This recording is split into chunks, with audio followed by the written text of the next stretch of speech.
Alright, this should all work. Gaming. Oh yeah.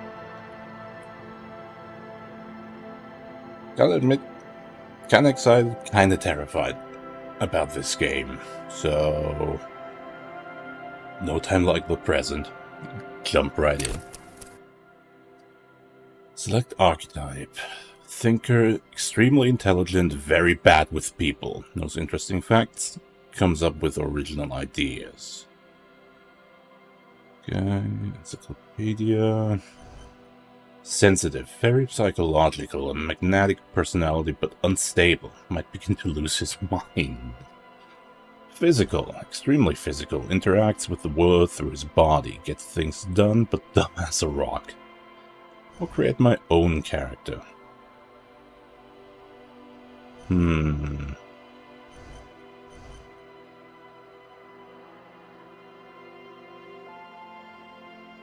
Psyche, physique, motorics.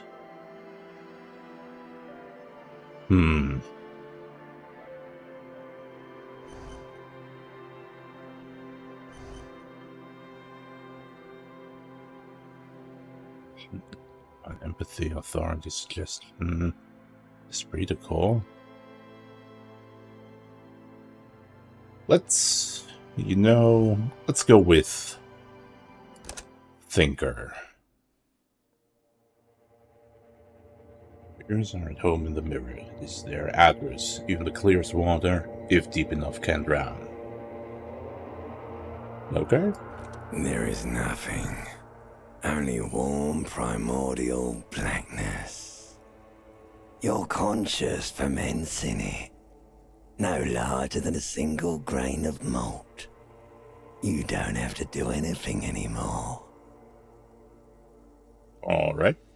Ever. Ancient reptilian brain. Never, ever.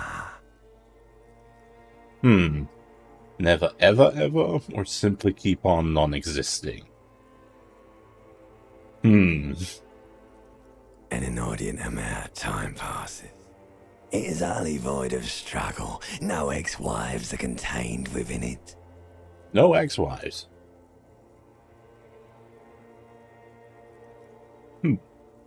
This is great. Yes, it is. Give me some more. You got it, sweet brother. Nothing upon nothing upon nothing. This is great. I like nothing. I know you do, baby. I know. How about you cover up some of that, some more of that sweet oblivion? Coming right up, sir. Smooth passage. Alonzi, let's go. I want to get off now. I like pain and burning line, wanting things from people who don't want to give them to me. Alright. Nothing down to fuck all, borough. Oh. Great. How long can I keep this up?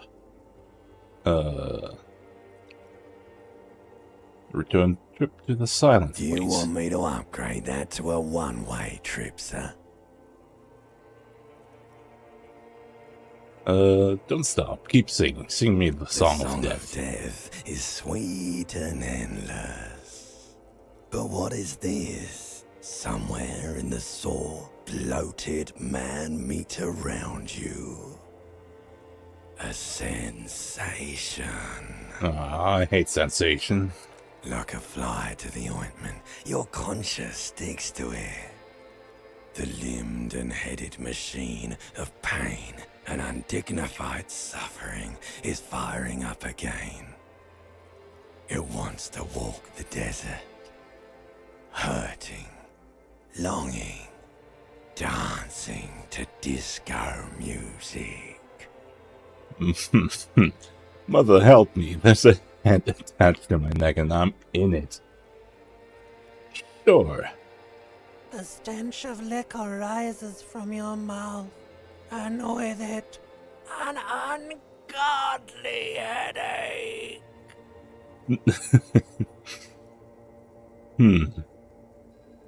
Help! Someone cut my head off. It's trying to A murder the fiery rest of me. streak penetrates your skull, trying to force your eyes open.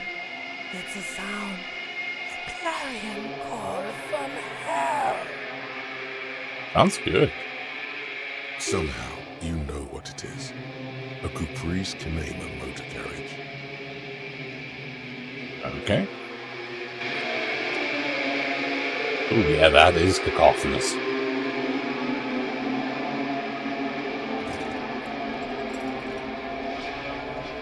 Oh yeah. Now this is the life.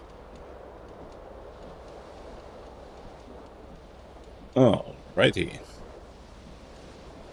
We probably should get dressed. Warfare. Electrochemistry. Sure.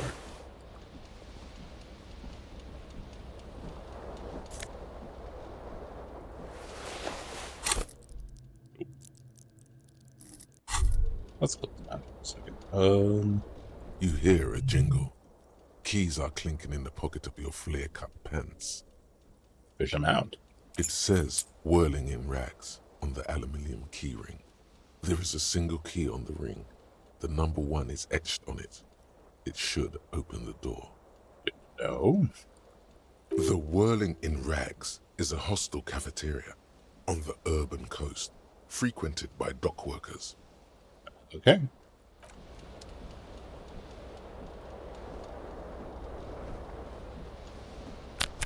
This fan has 2 chain pull switches. One ends in a tiny fan, the other in a light bulb. A truly horrific necktie has somehow attached itself to one of the blades. Oh no. Oh no, it's dice-based. Oh no. The Pull on the blades fan. come squeaking to a halt. It should be easier to reach the tie now. Right. You swoop up and catch the tie. Snap. It's released from the blade. Cool. What you have in your hand is a truly hideous necktie with 4 or 5 different patterns. The knot reminds you of a noose. Okay. A terrible mistake. Turn the lights off immediately. You can practically feel the photons burning a hole in your brain. The Okay, lights are off. Alrighty, what do we have here? No, that's just our inventory. 2 health, 1 morale. Bonuses from items. Just and gut feelings. Dreams in waking life. Psychic base +1. Horrific necktie +1. Ooh, bit rate is horrific. Jeez.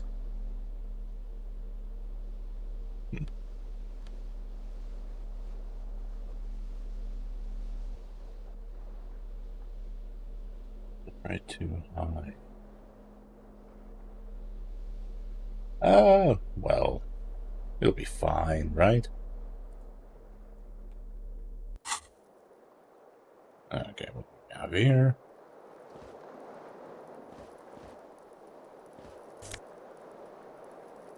Cassette case, sure.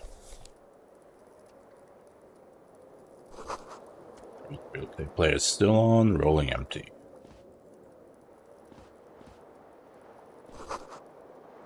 Magnum-sized ball of Commodore Red is empty. Alright. Words fail to describe how rank it smells in here. They should have sent a poet. See bottles in the bathtub. Wine, beer, and sweet liquors.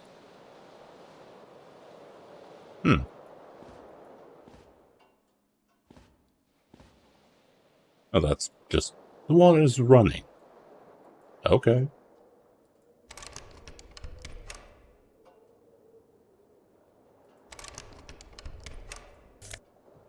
Here.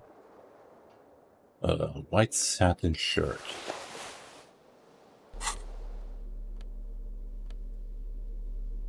Oh yes, that is a hideous tie. Holy shit.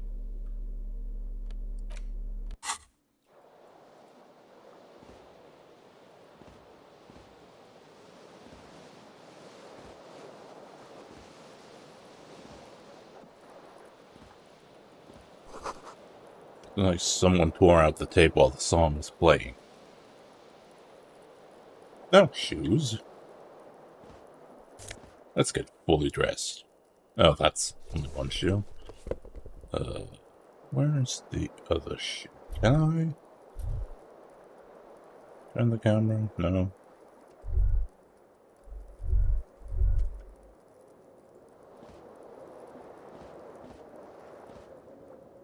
That window needs The replacing. window stands broken in its frame.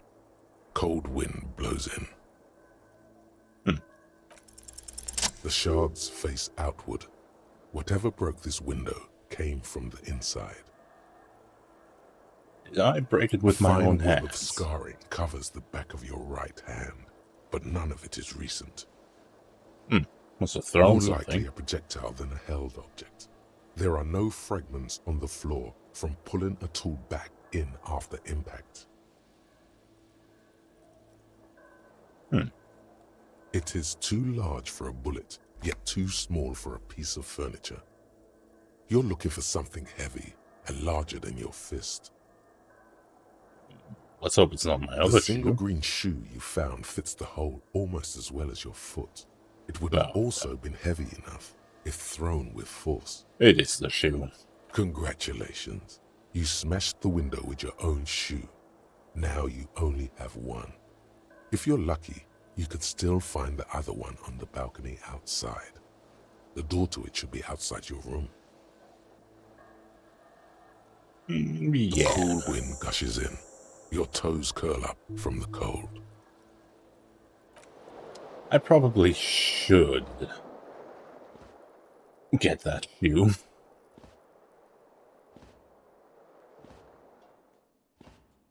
A mirror hangs above a bent and broken sink. In a fierce discharge of masculine energy, someone has ripped half the faucet off. Classic. Was this not the same Elo that founds empires and lays waste to cities? Virile, uncaring towards the little things? No clue, but it sounds right. Probably not, no. Oh. Hot water sprays from the faucet's base, and steam covers the mirror. You cannot see yourself, just a vague impression of a man. I mean, I can see that. Hello, sorry for one of you. I want to offer promotion on your chat. Oh, no.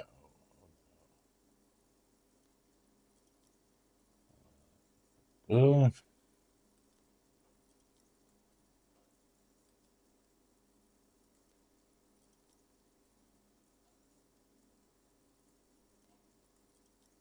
what do I do?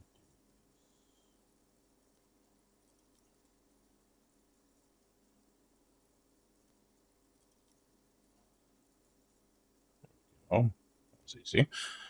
How well the sprays from the faucet space? Vague impression of a man. Suddenly, you realize you have no memory of the face that awaits you there, underneath the soft vapor.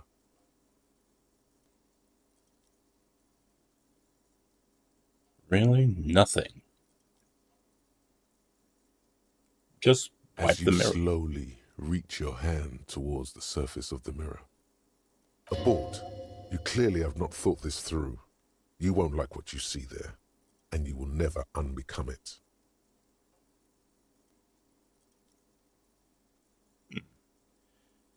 Maybe I should touch it first. Make sure there's nothing wrong with my face. Yeah, there is definitely something wrong with it. What's wrong? Where to even begin? There is the bloatedness, then the swollenness. It's like there's an upholstery of alcohol underneath your skin.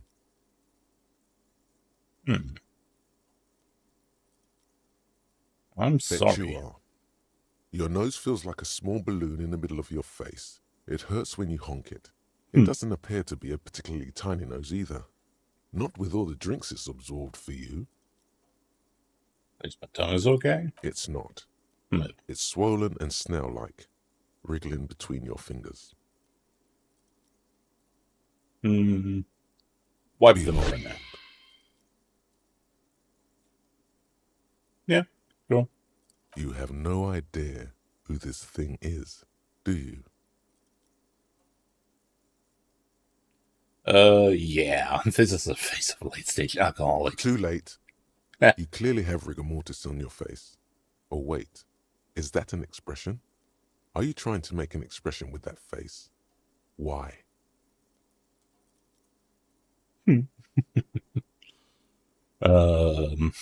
Yeah, no. Please stop.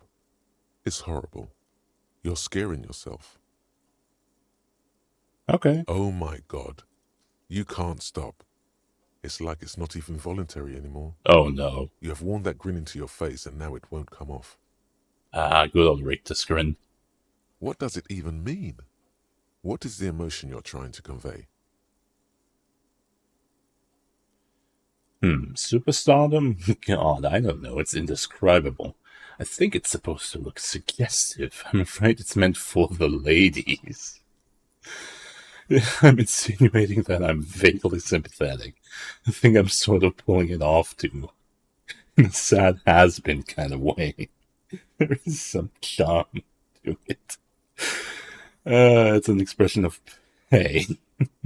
You are correct. Dig deep into your mind to locate the source of the expression. Attempt to stop the expression. Sure. Like the rest of you, it comes from a bad place somewhere in the past. That's all you know for now. Aw, trauma. Let's see. We're rolling with 2d6, so yeah, 18 is just straight up impossible. What a beautiful mess. Okay.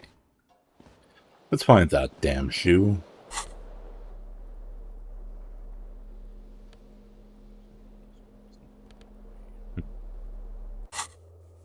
Like a green snakeskin shoe is missing its partner. You should find it before you go venturing into the wild unknown. 2 shoes are better than 1. Unite them again. Alright. What was the button? This was the button.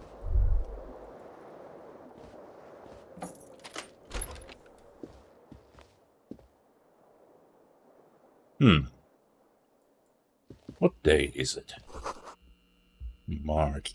Year is 51.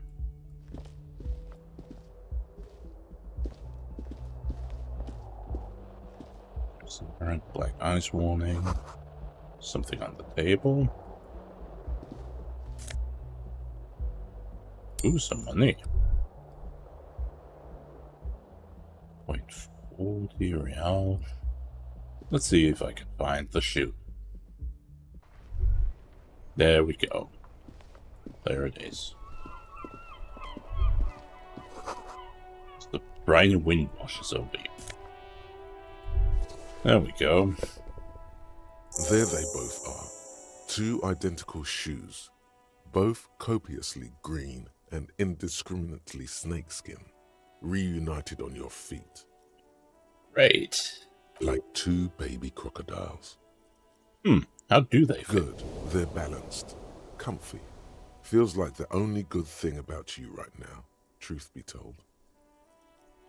Okay, I'll take it.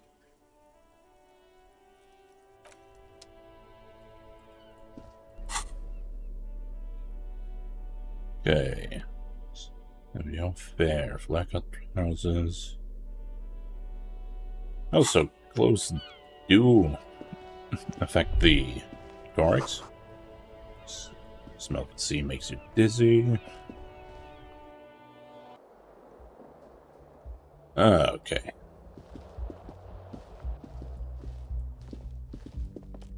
Warning. Hello, officer. The young woman raises a cigarette to her lips.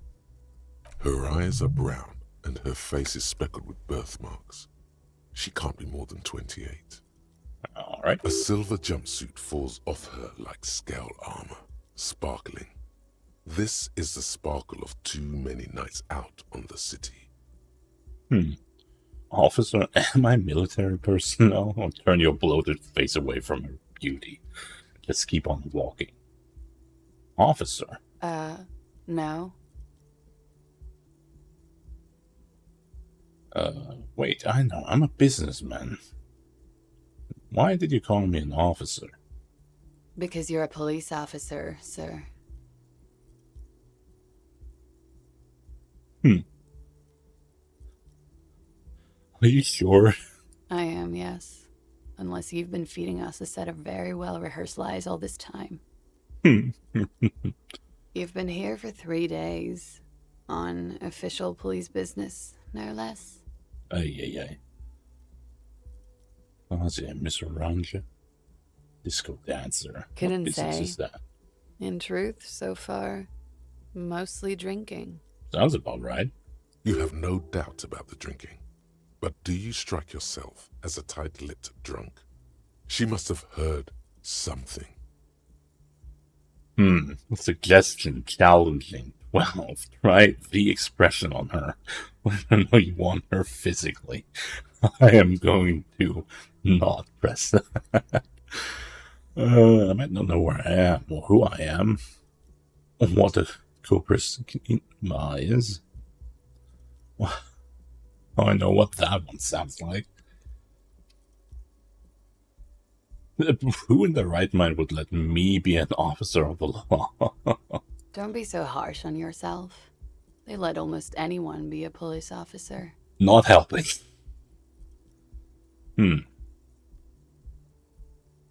She nods. Sounds like. What? I know when someone's not telling me the whole story. What am I doing here? What's my case? There's a mercenary out back. He's been hanged. The body has been there for a week now. The locals probably got tired of it and called the cops. Why didn't you just tell me that? I didn't mean to overwhelm you with information. You seem a bit lost, officer. Why don't I remember being a cop or anything else? Could it be because of the drinking? No. She hasn't had time to put her makeup on. This is her morning cigarette. She looks tired, her beauty waning faster than it ought to at her age. Yeah, let's not try that. That's, less than 10% chance? 2d6? So, yeah, no. Of course. Be careful, officer. They don't like the police around here. Yeah. Something stirs in her fair. as she's about to go. Call it an instinct, a need. The need to ask questions. It's like you've said the words 1,000,000 times before. She looks back at you, a light glinting off her eyes.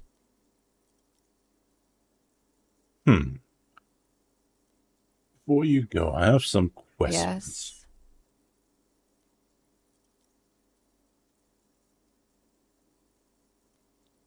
The dock workers are pretty cocky. They think they're police enough. At least here on the coast. I can't say about the rest of the city. Okay, where exactly is here? Where We're am in a I? hostel, sir. No, where are we? Where in the world? We are in Revachol. No clue. Revachol is the disgraced former capital of the world, divided into zones of control under foreign occupation. Charming. Half a century after a failed world revolution, she is central to our moment in time.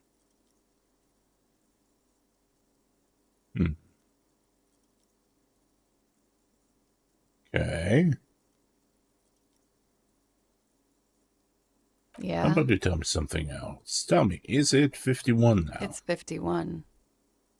What century? The current century? What's that? What number? Centuries don't have numbers. They have names. And this is the current one. How many centuries have there been then? Civilization has existed for 8,000 years, sir.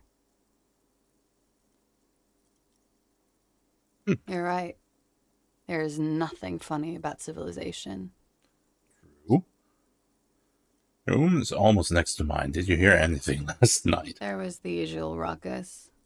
Loud disco music. Did I have any visitors? I couldn't say. It's impossible to hear people speaking from over here. Loud disco yes. music. Various artists. Ostentatious orchestration prime among them.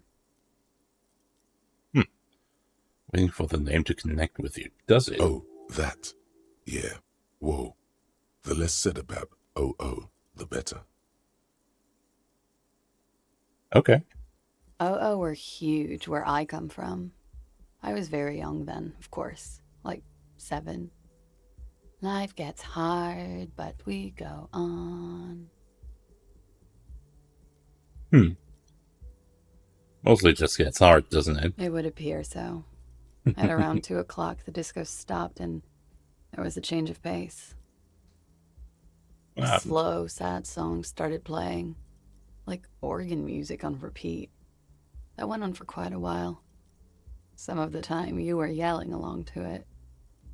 Was it thinking this? The smallest church in St. Sam's? Yes, there was a church in there. A really small church. Like the smallest, saddest church in the whole world. It was about that.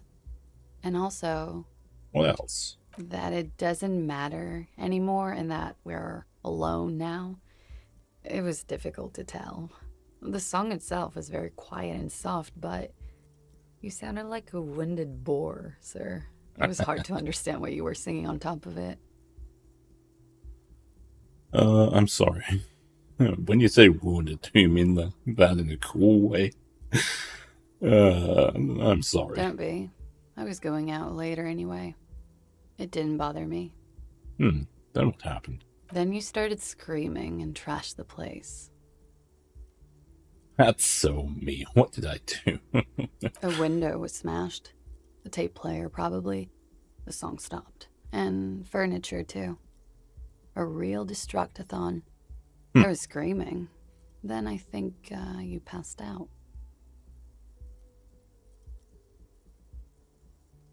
Was there anything There else? was. I think you screamed that you didn't want to be this type of animal anymore.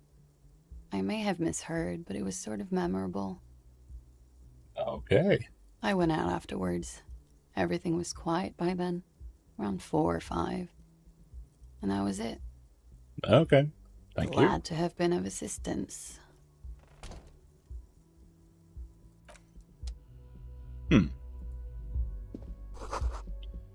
Left lies long stub in the ashtray. It's still smoking. What door is this?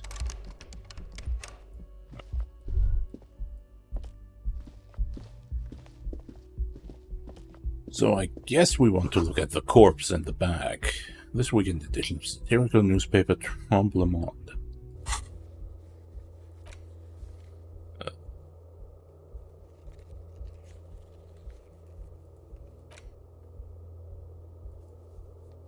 Office profile incomplete.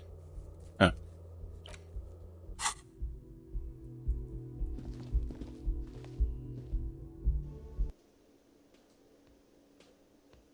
Where am I?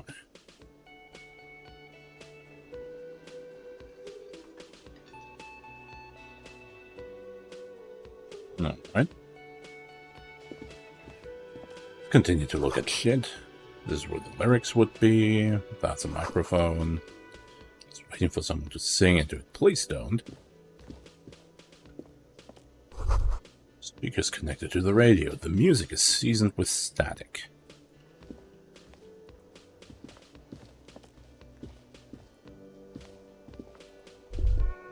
You should totally sing karaoke here. The first chance you get. Your emotions need to be expressed. People need to know your vast, oceanic soul. My soul's cupid content is obscured by the hangover. Of course, at this point, precise measurements of your soul can only be performed from the outside. It needs to be heard. Through a PA system. By other people.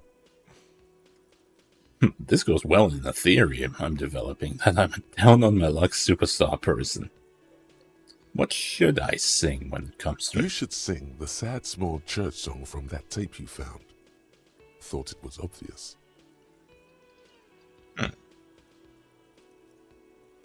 Yeah. Serves them right. Wipe that smirk off their face with your sad, tragic, small church song. Who's laughing now? No one. Oh yes, no one is laughing. You would need another copy of the tape first, though. The one upstairs is destroyed. Okay. New task. What do we have here? Menu has been wiped clean, only the word Monday is written on it. This starts in a man's handwriting. This is water cooler. Talk to this guy.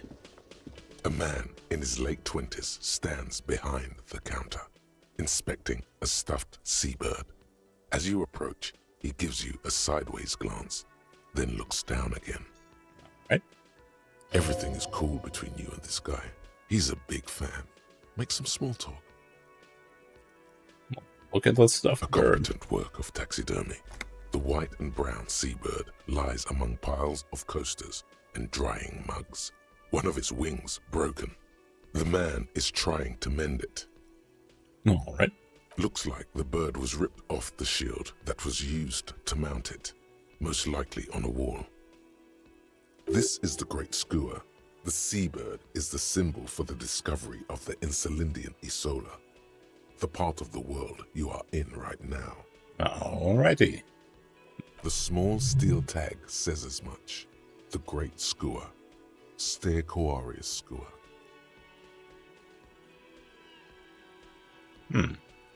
What happened to the bird? Look, your buddy is over there. Looks at the doors where a man in a bomber jacket is tapping his foot on the floor. Why don't you go and talk to him, okay? What do you mean, my He buddy? pretends not to hear you, concentrating on the bird instead. Okay, let's not be rude. Let's leave him to his work. Get a hold of a sad song on tape, yeah.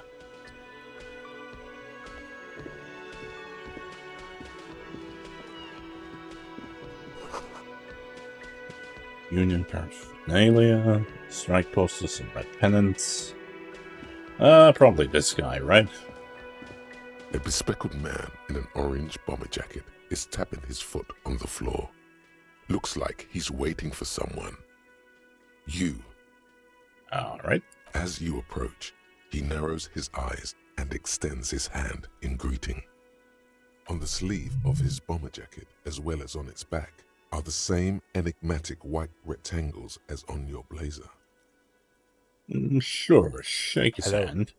I'm Kim Kitsuragi, Lieutenant, Precinct 57.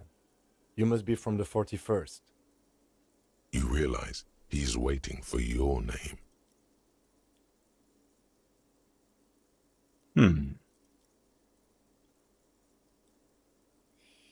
Sure, invented name. Concentration makes you squint your eyes. Your name should be deep gold and orange, like a forest fire looming on the horizon, but mixed with the stench of liquor rising from your breath. You're 2 steps closer to it, but there are still many to go. It is not yet time. Okay then. Hmm.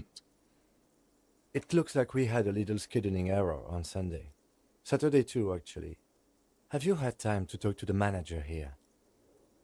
What he means is, he has been trying to meet up with you for 2 days, but you have been otherwise occupied. You mean him? If you don't mind, we should talk to him again. Ask him for a rundown of the area. Now that I'm here as well. I understand the scene is out back, right? Yeah. It also wouldn't hurt to assure him the police are finally here. In full force, I mean. Have you mapped out the initial interviews?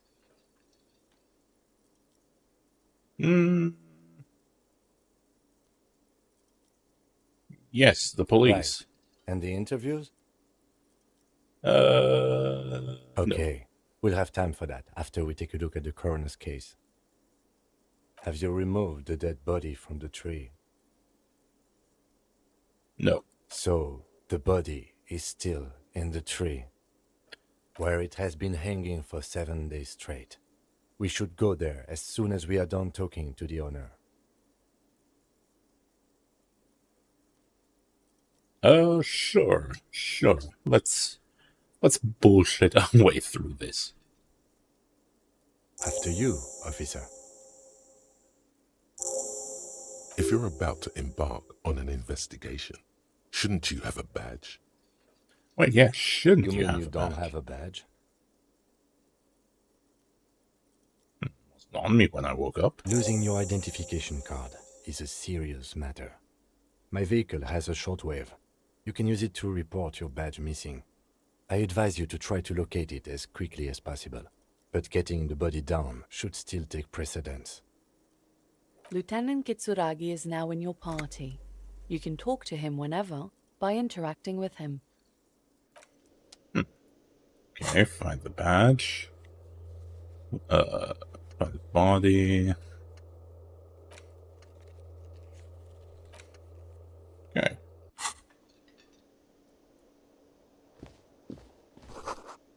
Generates mess hall reserved for union members.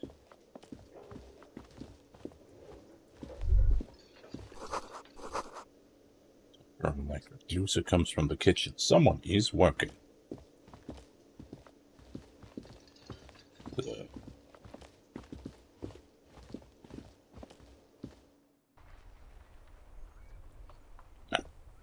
This is probably the way, right?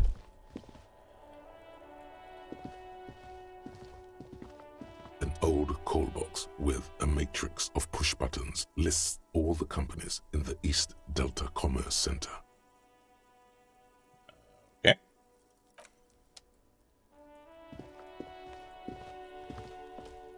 You see a set of tire tracks in the brown slush that covers the plaza mosaic. Reconstruct the move. The tire tracks were left here by an unknown event that took place some days ago. It's a message, written in the language of burnt rubber.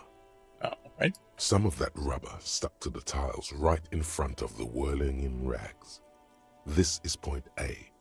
The driver started there, and then accelerated straight into the fence. The driver proceeded to back out of the yard, barely stopping before hitting the adjacent building. Before heading south, must have been in a hurry. Car drove through the fence. You are correct. This is a rather motor carriage friendly city. Is this connected to the case? I'm not sure. There are plenty of traffic accidents waiting to happen in Martinez. With a jam right here on the roundabout, I would keep them separate. Okay. Sure, we can do that.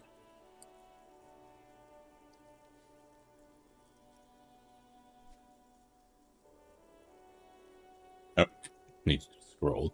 You could follow the track south. There seems to be a canal there. See where they went, if you find the time. Times are wasting.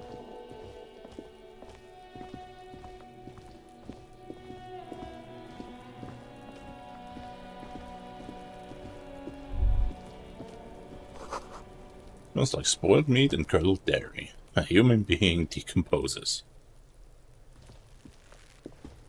Kuno's kid? got this. The boys throwing rocks at the dead body can't be older than 12. If there ever was such a thing as an ugly kid, then this is it. He's almost exquisite in his ugliness, like a gremlin. Come on, he needs to grow into his features. Oh yeah, Nappa Gumpy, Kuno! Gets the other kid behind the fence. A moment of your time, please. Can't talk, pig. Shit's coming up strong. Throwing rocks.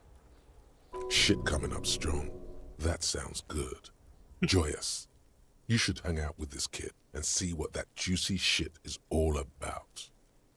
A juicy what now? I mean drugs. The kid's on drugs. Oh. Yeah, Kuno, ride the lightning, Kuno! Oh. Kuno's riding it, see? Web sweat from his brow and sends another rock flying. Rake, Kuno! You should throw the rake at him, Kuno! The fuck does Kuno know what a rake is? Kuno's not a gardener.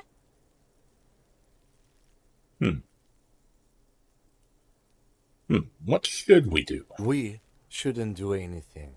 I don't tempt such forces. You will This- see.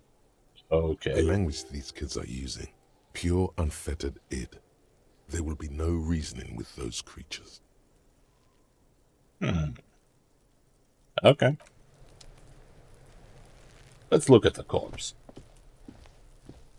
The corpse looks at you with bulging white eyes. The face around them does not look human. It's swollen and ready to burst. His lips are fish-like and his tongue like a ball gag in his mouth. Charming. You seem to be holding your breath. A Down. cargo belt twists his neck at an unnatural angle. The body below appears stiff. It's letting out an ungodly rot. The smell seeps in even through your clenched nostrils. Why is it so bad? Active decay. It's okay to throw up, officer. No one is judging. He's about to blow. Cop's gonna blow, Kuno.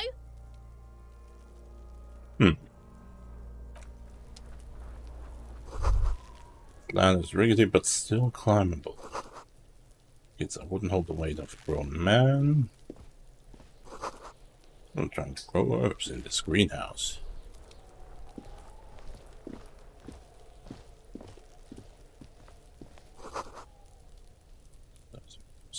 Years. What do we have here? An inconspicuous pile of the roofing material, Eternite. Why am I looking at this pile of roofing material? Because it's nice and orderly. Well-laid pallets. Easy on the eyes. Ah, crap. Rhythmic pattern calms your mind. Mammals like this stuff. It's nothing. Someone just left some roofing material slanted against an old shack. Alright. Glad you asked. When junior researcher Olari Tal invented Eternite in the Vartna Polytechnic Institute some 30-odd years ago, he thought it would last forever. Hence the name, Eternite. Sadly, the only lasting thing turned out to be the material's highly carcinogenic effect. Nice. Got the microplastics. Okay.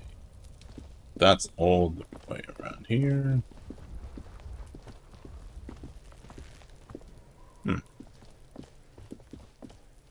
There are several footprints in the mud, left by work boots.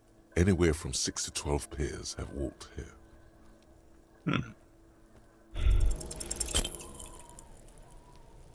Really?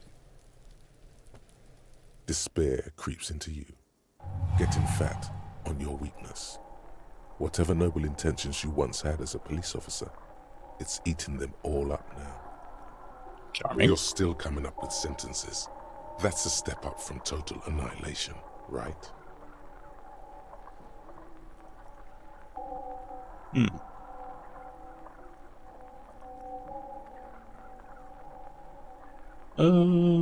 Seriously running out of shits to give. Let corpses hang on trees. I'm quitting. Fuck you. Wasted my life protecting humans. They don't deserve it. I'm done. No one even likes cops. I wish I was fucking dead. Hell yeah. He watches you melt down stoically from behind the lenses of his glasses. Nothing you can say would make you feel any better now. Cop gives up the detective genre for social realism. Another police officer resigned from the RCM following a nervous breakdown.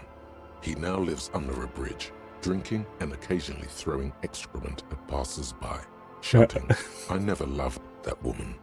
When asked to comment, former colleagues objected to the theory that his psychological disintegration was precipitated by his wife leaving him. "It's because the Furrows lost that match," said Captain Ptolemy Price, once the man's superior officer. "It's because he couldn't get a big gun from acquisitions, and anyway, police work really burns you out after a while," Satellite Officer Jean-Vic Mayer, the deranged former cop's partner, commented. Sergeant Matt Torson, another former colleague, did not propose any theories, merely saying, "Whatever happened to him wasn't about birds. He got fucked, that's all." Okay. And we lost. Huh. Shit, okay. Yeah, let's start again. How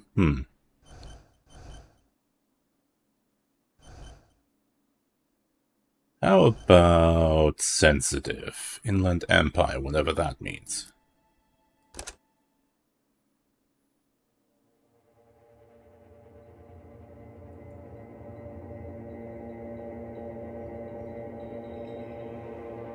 There is nothing. Only warm primordial blackness. Ever. Okay. Never, ever. Never, ever, ever? Never, ever, ever, baby. Okay. An inordinate amount of time passes. It is utterly void of struggle. No ex-wives are contained within it. What was that about An X? awareness creeps up on you. A mass lies hidden in your dead angle, soaking in some lurid acidic sauce. It's bloated and shameful. A ball of meat surrounding you. This is a terrible line of questioning, and it will only lead to more awareness of the meat thing. Meat thing, no. Ex-love. Ex-tenderness. It is foolish of you to resurface to the loss. Not after all the damage you've suffered to get here. Some of it irreversible. Stay. Sail with me through the abyss of pelagic zone.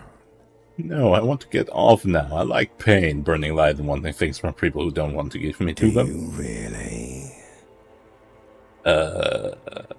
I do, let me You off. wouldn't like it if I told you what was back there. Why'd you think you had to bludgeon yourself into oblivion?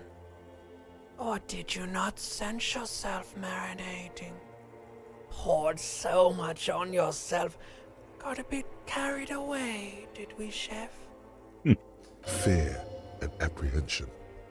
You should ask what's out there first.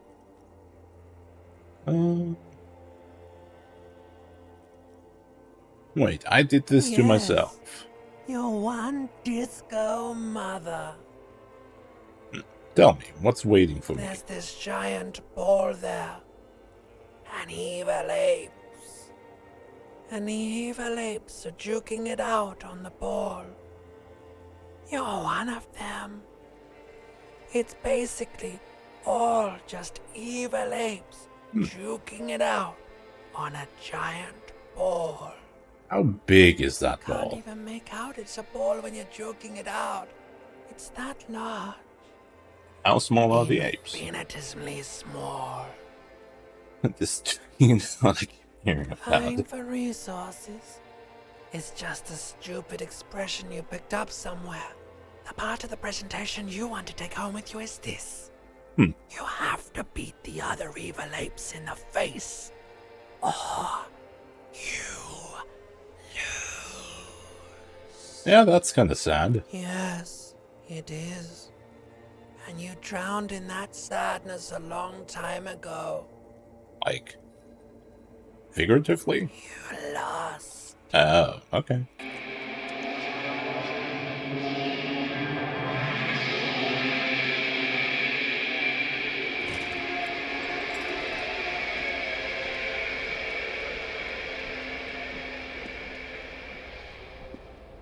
Alrighty.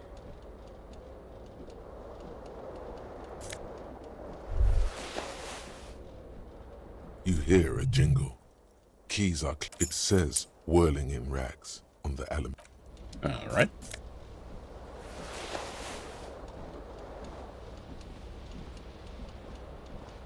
This fan has 2 chain pull switches. Or has it been consigned there as punishment? You feel as though this creature is your friend and wants to reattach itself to your neck so that you may continue your adventures together in this strange world. Medium. You reach out to grab No. the tie, but what's this? Diffuse radiating chest pain. Doom comes over you. Aw. This is bad. Feels like sharp stones grinding in your chest and keeping you from moving That's not good. for quite a long time. No. Still ongoing.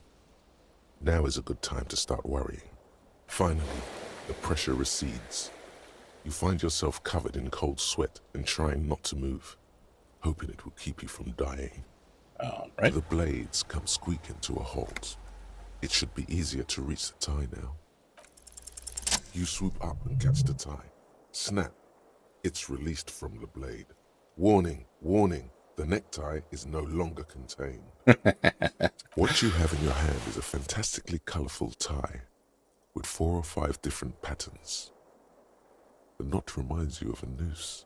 Fantastically colorful.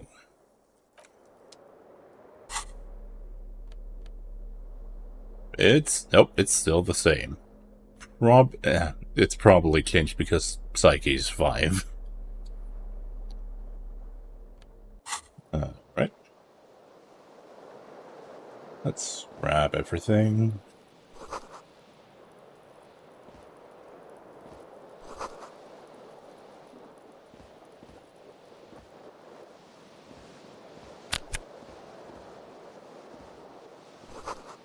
At the wine street liquors.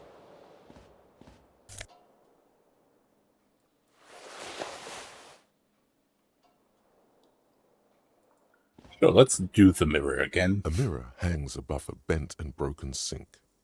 In a fierce discharge of masculine energy, someone has ripped half the faucet off. Ready? Hot water sprays from the base and steam covers the mirror.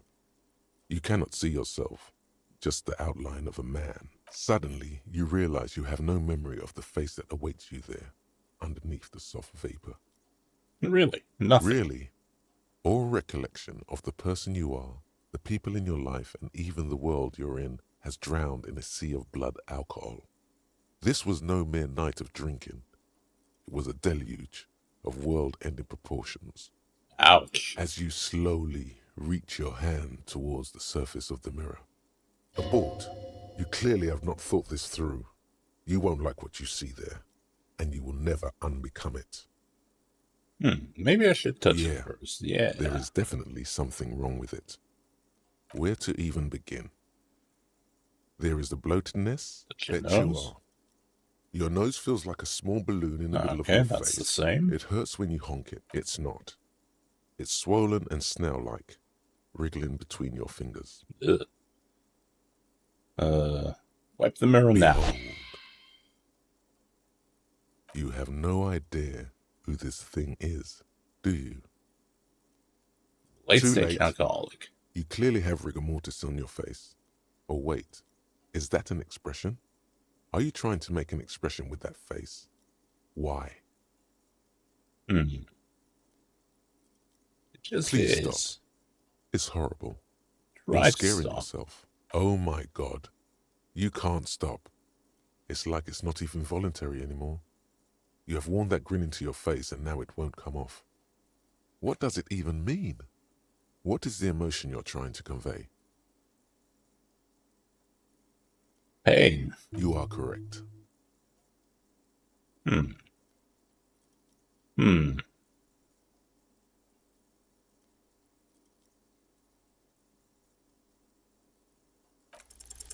Like the rest of you, it comes from a bad place somewhere in the past. That's all you know. Stop it. It's like something snaps in you. A nerve ending. A thought. A sadness. Your face in the mirror is suddenly clean of the layer that had distorted it for God knows how long. Just like that, it's over. The running gag that your life had become. A sad old man looks back at you. Okay, hey, we stopped grinning like, a degenerate. Oh. Okay. I would mark that as an improvement. Okay, 4 health, 4 morale. Commodore Red is empty. Shoo.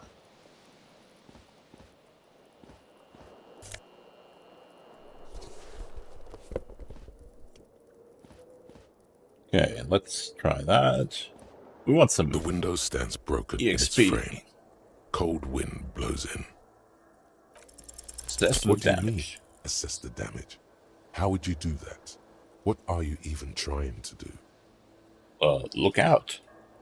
The morning light hurts your eyes.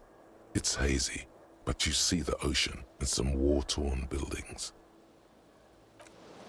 Okay. Well, still only one shoe. But we can use our prior knowledge and just go grab it.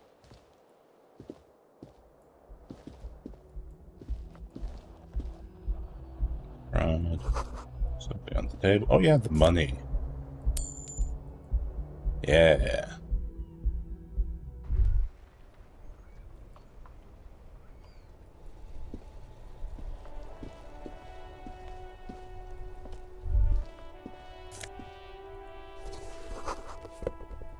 That's the bright wind.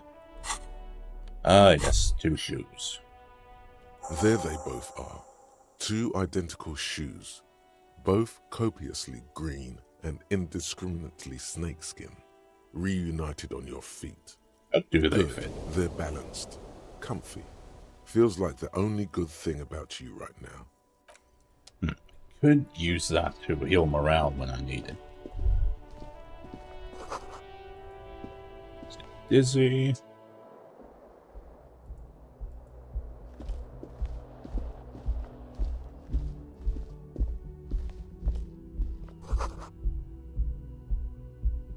Oh yeah, I probably should look for the badge if I can even find it. I mean, this is a mess. Well, I probably cannot find it until it's mentioned. Now that I think about it. Oh well, it's going to be fine. The young woman raises a cigarette to her lips.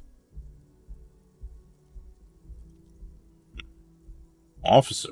Military? No. There's only one solution to this. You're a businessman.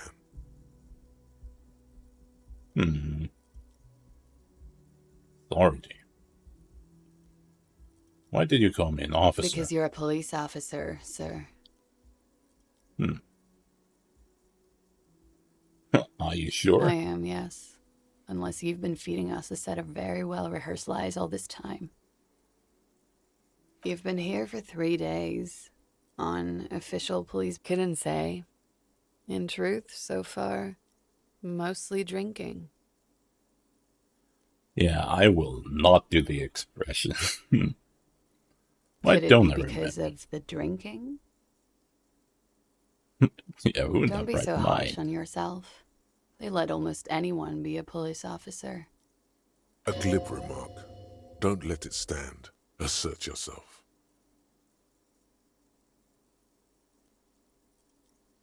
Nah, let it go. Retreat is not a winning tactic. The winning needed here. Of course. Be careful, officer. They don't like the police around here. She looks back at you, a light glinting off her eyes. Goodbye. Okay. No opportunity for questions.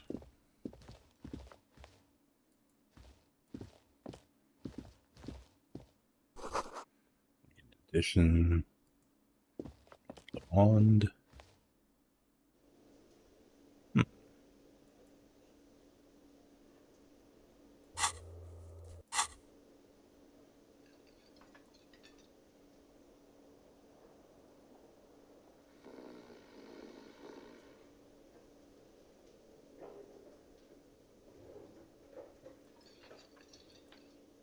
Sure.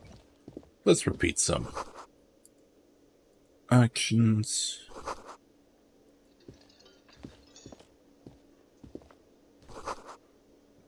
Radio.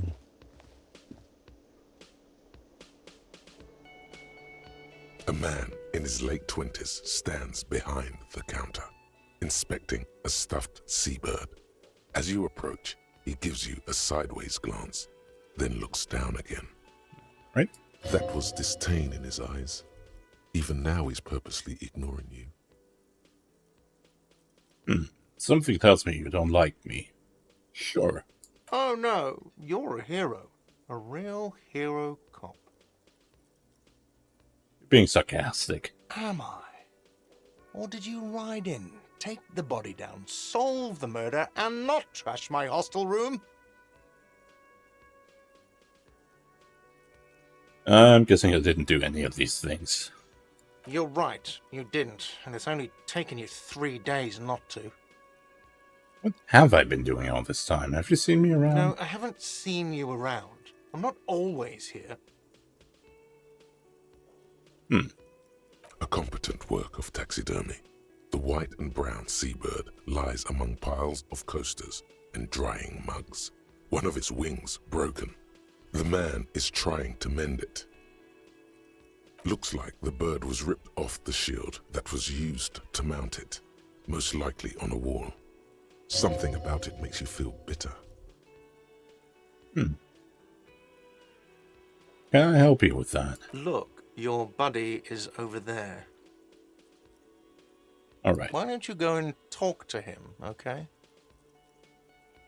What do you mean, my He buddy? pretends not to hear you, concentrating on the bird instead. Okay, fine. Grab every single piece of info.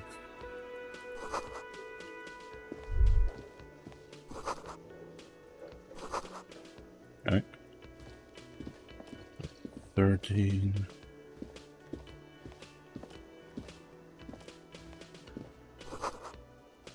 Summer door closed for the winter.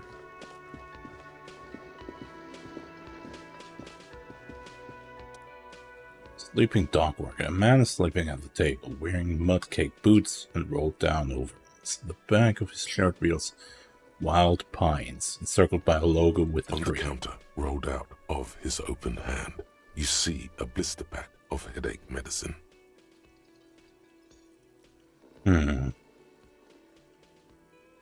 Nah, leave him be. Rum.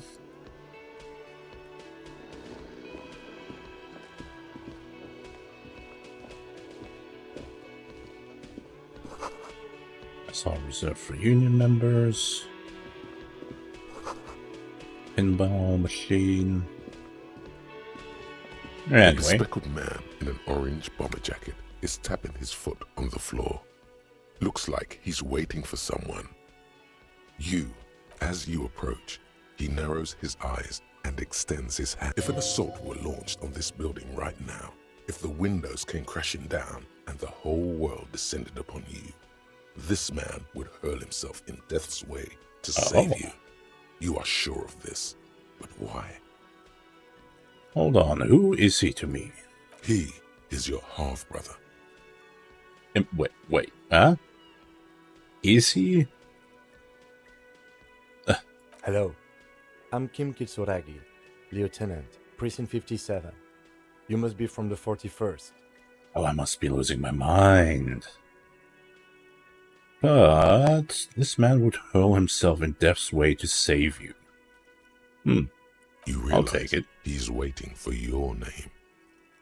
This is your chance to come up with a really good name for yourself. Get creative. Conceptualize. Or Raphael Ambrosius Cousteau. It's very cool. I come off like a douche if I call myself that. You instinctively run your hand over the multi-patterned silk of your tie. Its slickness gives you comfort and reassurance. Don't worry! Raphael Ambrosius Cousteau is one classy name for one classy cop. Oh dear. Yes, well, Doesn't even process what you just said. Just moves on. it looks like we had a little scheduling error on Sunday.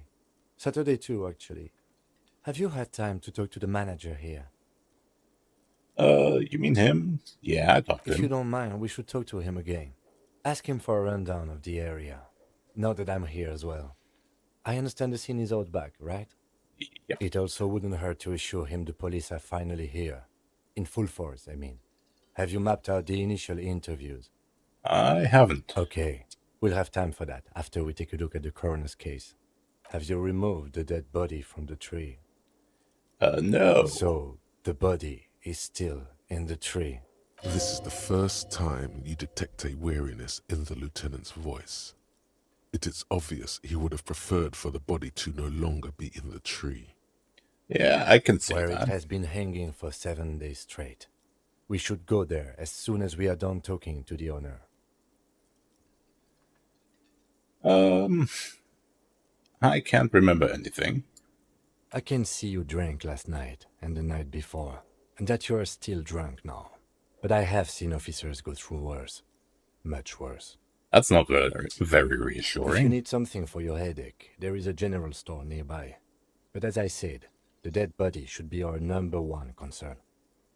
A painkiller would be good about now. This thing is pulsating with discomfort. Okay. The best cure for a headache is, of course, morphine. They won't have that, so cigarettes will have to do. Okay, let's To get you, going then. officer. If you're about to embark on an investigation, shouldn't you have a badge? Yeah, shouldn't you mean have don't that? have a badge? Losing your identification card is a serious matter. My vehicle has a shortwave. You can use it to report your badge missing. I advise you to try to locate it as quickly as possible, but getting the body down should still take precedence. Right. Lieutenant Kitsuragi is now in your party. You can talk to him whenever by interacting with him. Yes? I think you should know that I can't remember anything. No response. He just arches his brow. I really don't remember anything. There was drinking involved. Have you tried concentrating on something other than your personal affairs? There is a sudden, harsh edge to his voice, like he's tired of hearing about your personal affairs.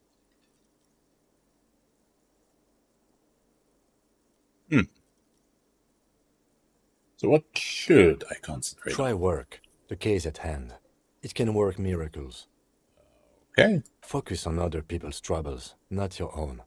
That is a relief. Your heart beats twice like a fist. The serotonin deficiency makes your teeth clench. The lieutenant glances at his electronic wristwatch. A moment passes. The lieutenant glances at the sports watch on his wrist. Okay, let's go look at the body.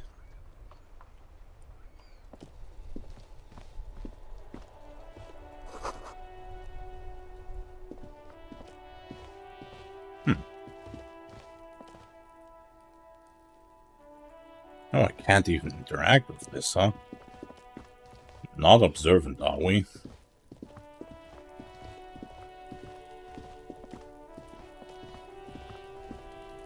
Same shitty kid. Kuno's got this. Go there. Oh yeah, Nappa Gumpy,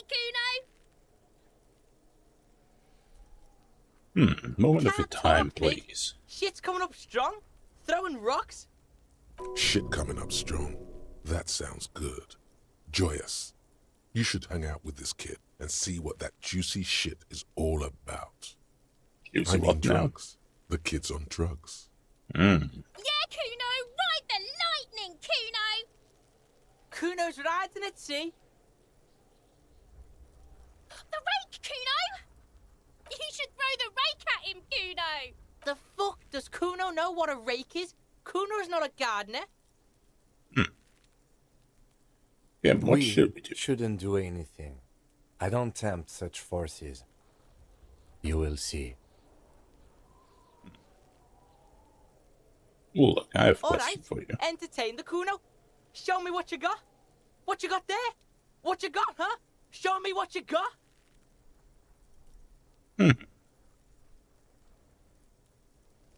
Shitload pig. What's your question? Don't tell the pig shit, Kuno.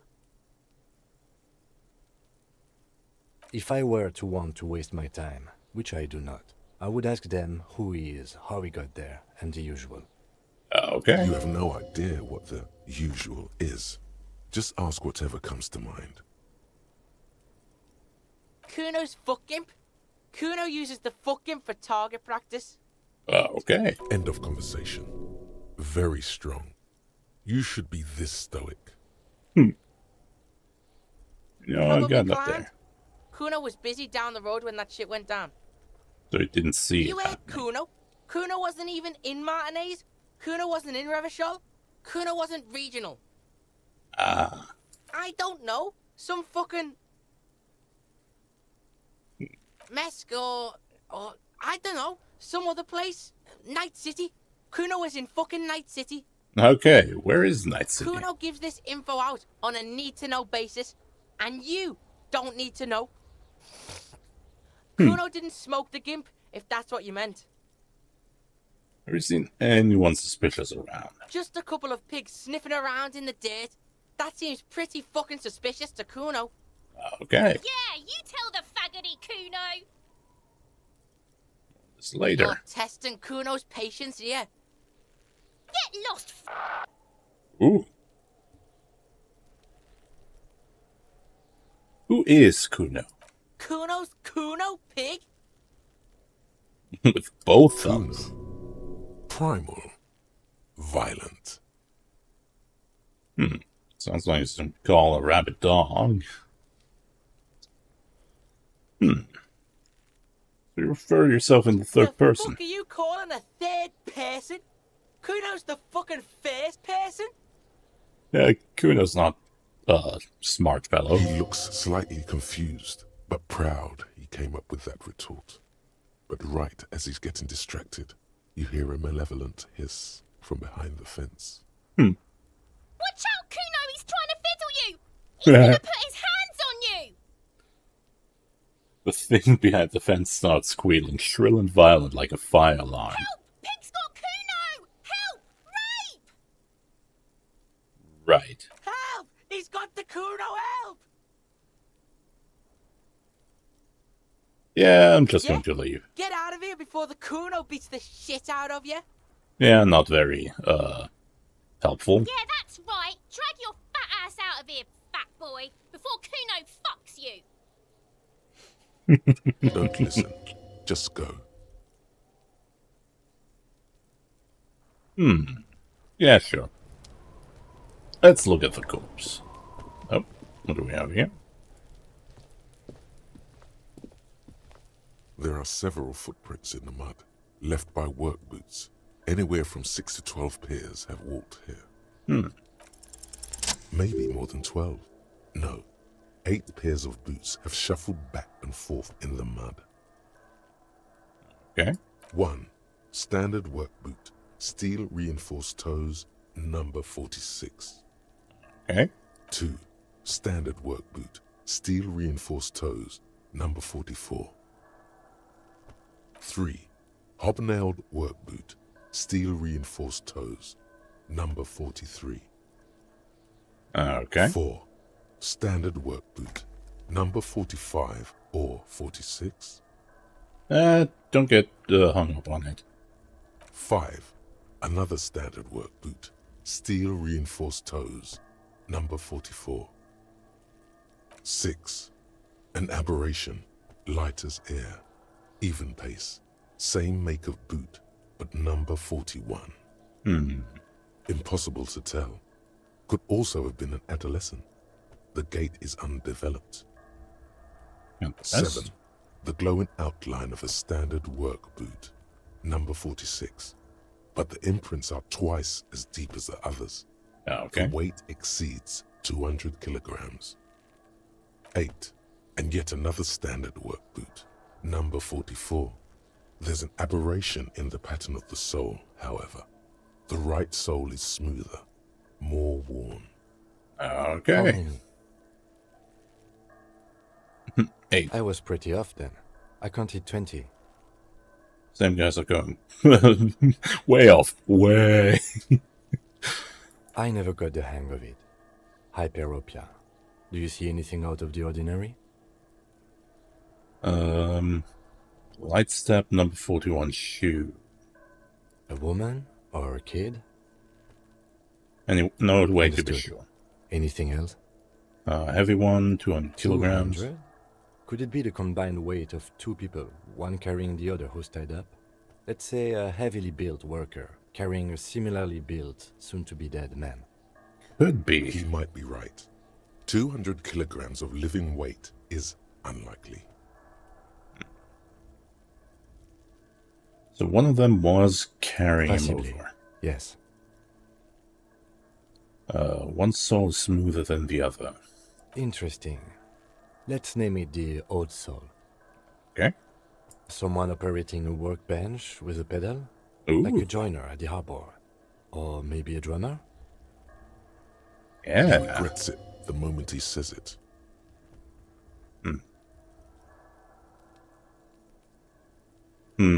I don't know why I said that. We are not looking for a drummer. We are looking for a group of dock workers. The lieutenant clearly appreciates the chance to clear up the drummer issue himself. Sure. Perhaps it could be a driver.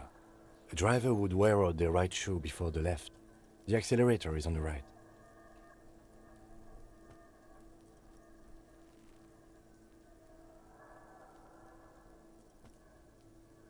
We should keep our eyes open around the traffic jam. See whether anyone strikes out as a potential suspect. Seems prudent, no?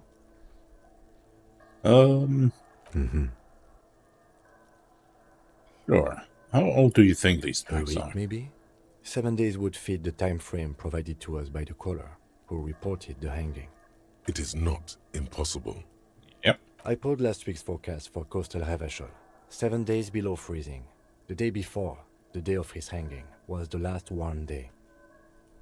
Correct again. Sub-zero temperatures would preserve the tracks in a good state. The Right. commotion here could have taken place a week ago. Okay. Your What do I opinion? think? A mob of people brought something heavy to the tree. One of them was carrying the victim.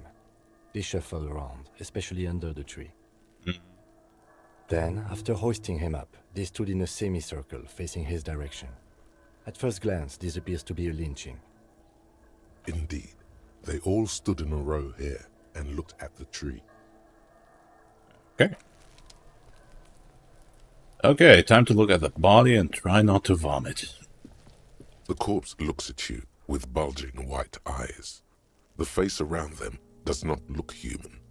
It's swollen and ready to burst. His lips are fish-like and his tongue like a ball gag in his mouth. You seem to be holding your breath. A cargo belt twists his neck at an unnatural angle. The body below appears stiff. It's letting out an ungodly rot. The smell seeps in even through your clenched nostrils. What is that? Active decay. It's okay to throw up, officer. No one is judging. He's about to blow! Cop's gonna blow, Kuno! Okay, fine, let's roll on it. The Yeah. smell is repulsive. It pushes in from your mouth, more instant and more familiar than anything you'd expected. More fever than odor. It fills your mind, flushing you from within. Nope. That should help, right? Too late. It's impossible to keep in. Your body curls and pushes it out, burst by burst, Charming. until a pool of vomit lies under your feet and your throat stings from the stomach acid. It's okay. Happens to everyone. Keep it. Thank you. The hangover is clearly making this worse for you. You could use some ammonia to clear your head. Where do we get ammonia? There is freight nearby, east of the hostel. They usually have a small apothecary. If they don't... There's a greenhouse here, and a gardener with a wheelbarrow on the corner of the whirling in rags. If she works here, she might have something for the smell. Acquiring ammonia will provide a modifier to the white check. Modifiers make checks easier and allow you to retry them. Okay.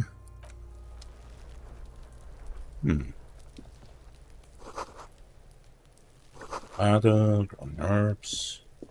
Okay, try to get some ammonia, maybe even some headache pills.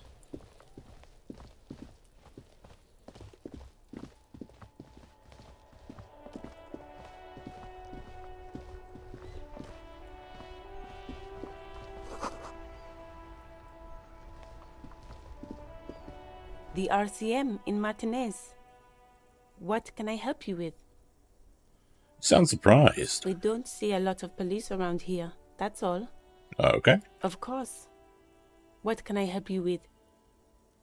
My partner told you may have ammonia. Sure, I'm done with it. Go easy on that stuff. It gave me a terrible headache. Okay, we also need Of course. directions. Where to? What was it? West? It's just water. No, actually, I think they call it the Martinez Inlet. There are some islands in In the west is the miracle. some South? shops and a bridge. The canal bridge leads to the coast, but it's broken, I think. Some kind of accident, probably. Just coast. There's a little fishing village there, and a fish market. But that got closed down ages ago. Okay. Rows of stalls under a broad roof, where silvery fish were heaped on newspapers. Water, water everywhere, pouring from the heavens in the shadow of the old church.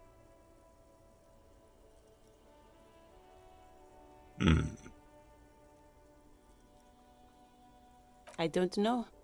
The abandoned kind? It used to gather every spring, but there's nothing to do there now. Just drug addicts. The Okay. harbor gates?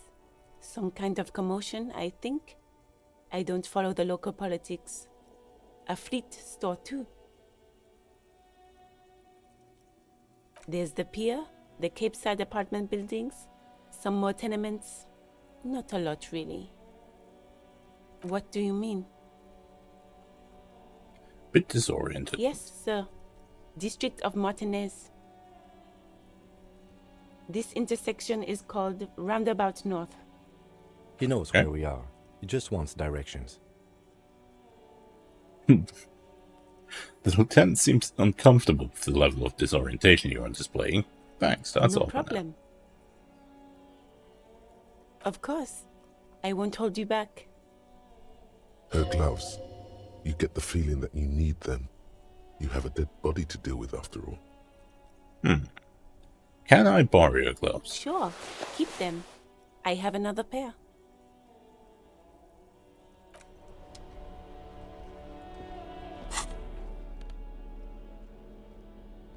Ammonia. Facing. Okay.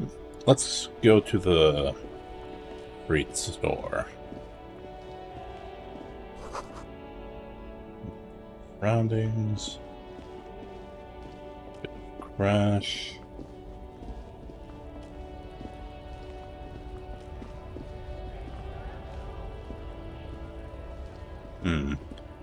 Seems to be a strike. Won't be able to pass through there.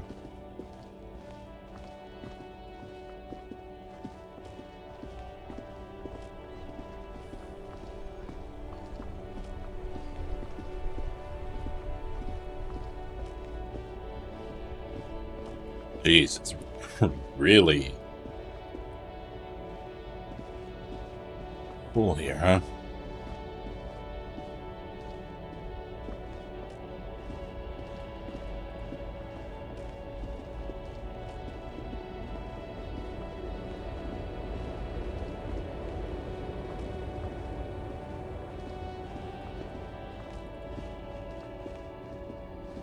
Just no way to pass, huh? It's full of snow. No one lives here anymore. Oh, fine.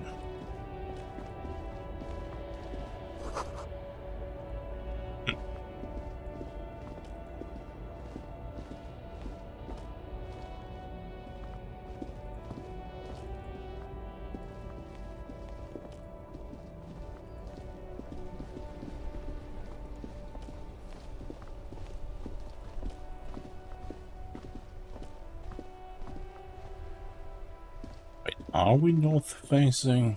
Or south facing? Oh, it doesn't matter. Let's go look at a corpse.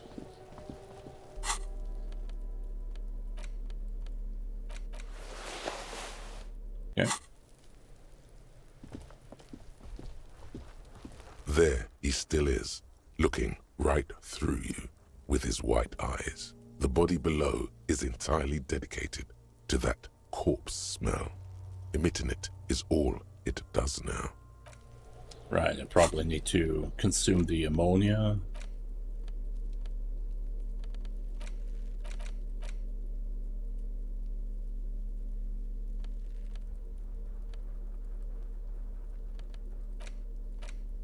Okay. Doesn't seem like it. There he still is, looking right through you with his... You crack open the ammonia ampoule and breathe in. The odor of death is still stronger. It's a spell of the mind telling you to run, and your stomach to wring itself empty.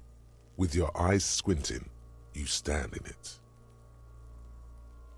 Do they always do They that? do after 7 days, yes.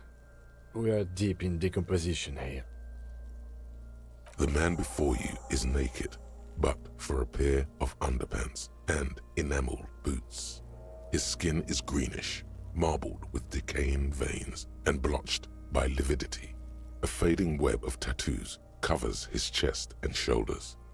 The cargo belt used to fasten him to the branch above appears industrial in strength. Okay. The material appears to be ceramic. Its clean white stands in stark contrast to the decaying flesh above the knee. The man wore thick polymer socks, probably for padding. A fine array of interlocking plates covers them. Delicate and fragile, they feel alien to the world around you, out of place somehow. What kind of boots are these? They are armor, no boots. Technically speaking, these are sabatons. Okay, but ceramic. Ceramic plate. Zirconium dioxide, most likely. This is where the make would be. Under the heel. Fair weather model T500 VE.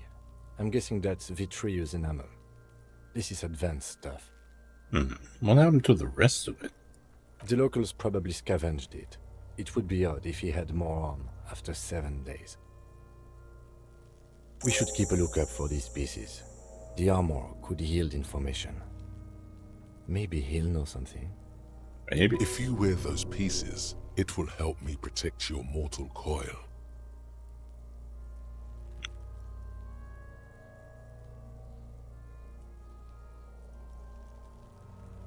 Understood. The sabatons dangle off the man's decaying form, ageless and synthetic. Material looks out of It place is. here. It's expensive. Compensation ceramic. We've requested similar material for our tactical units for years now. The constabularies deemed it too costly. In that time, we've lost 6 men to semi-automatics. How much are we talking For a about? full set, about 4 years of wages. That's a lot. As a wage, it's regrettably small. But for a piece of hardware, yes, that's a lot. How could this man afford such expensive That's for hardware? us to find out. My initial report on the area suggests he was a security guard for the harbor company. But that's just hearsay.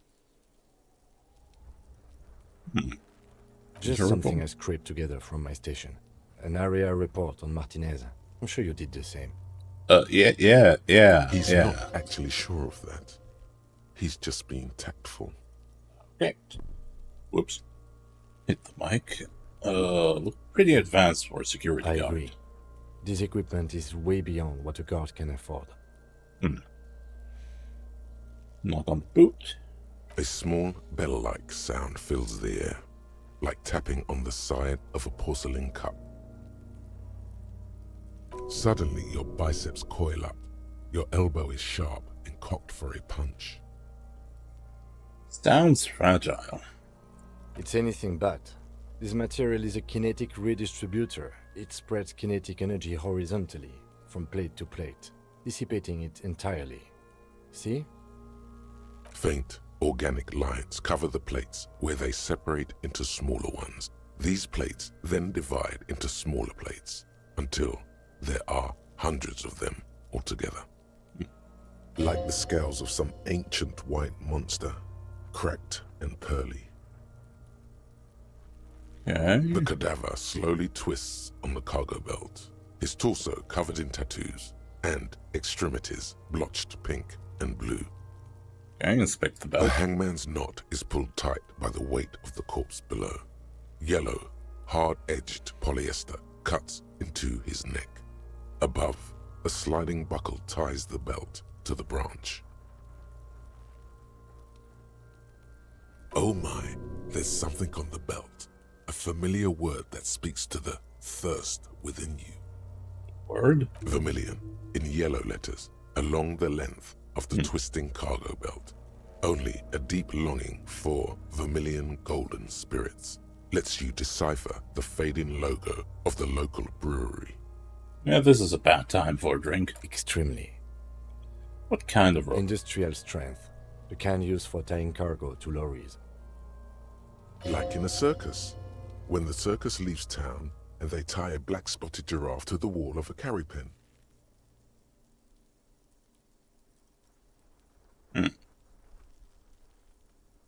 Like in the harbor? Yes, it looks like they use whatever was on hand, paying no attention to not incriminating themselves.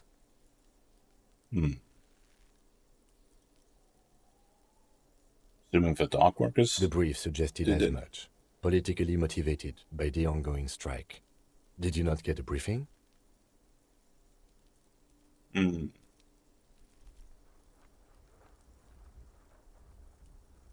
My past has undergone total annihilation. Nothing remains. They might have forgotten to brief me. Then you should ask me the first moment we get. Okay. Wanted him to stay there. Polyester seems strong. It's not merely polyester. It's steel reinforced. See these lines? This is where the wires run.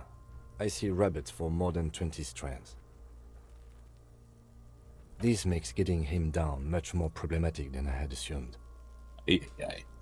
How did they even get him up there? A noose is one of those things that's easier to use one way around. Right. I think they lassoed the branch, then pulled on the belt, buckle closes. It's what I would do. Seems easier than climbing up there. The cadaver hangs from the cargo belt, limbs limp and torso covered in tattoos. Okay, what about the tattoos? An intricate web of blue lines stretches across the torso, from the right shoulder to the solar plexus. Each time they intersect, a small white star is formed in their crossing. Hundreds of fading asterisks riddle his skin. Their concentration is highest around his heart. Right. His corpse is marked by stars. What will mine be marked by? Alcohol and heartbreak. Sounds about right. Your fist clenches suddenly. It will be riddled with disco. Decay is creeping on the tattoo. Already, most of the canvas that's holding it has darkened. Now, it disintegrates slowly, letting out a stink.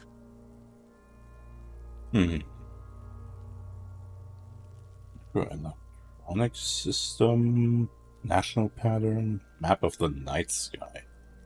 Of no nation that I know of. If anything, it reminds me of religious illumination, last or penultimate century. Men who live harsh lives often turn to innocentic worship. But which one? I see no trace of a humanoid figure. The pattern does not stir patriotic or religious sentiment in you.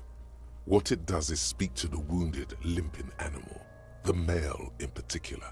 unable to communicate in anything more than grunts. It's impossible to tell if its advice is right or wrong. We're missing something.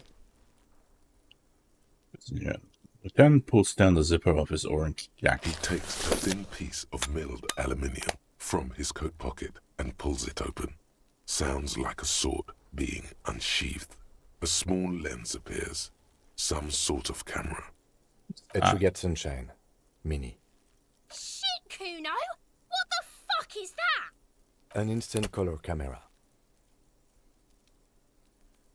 Uses two metal-capped ampules and clicks them into place on the side of the apparatus. A thin slot shines. This is the first time he openly acknowledges the kid's existence.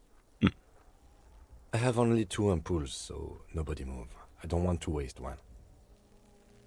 Okay. A sound, a shrill flash, followed by the breaking of a small ampoule of glass. You see streams of color pour onto the thick, glossy piece of paper, rolling out. In case we need it. Got wind on a color-perfect copy of the dead man's tattooed chest. Cool machine. Yes. It is pretty cool, isn't it? So, what do we need this It for? contains insight to the victim's person. By his build, I'd say this was a man of physical violence. The story he wanted his body to tell was important to him. It is his letter. To us. Someone should decipher it. We'll need to show it around.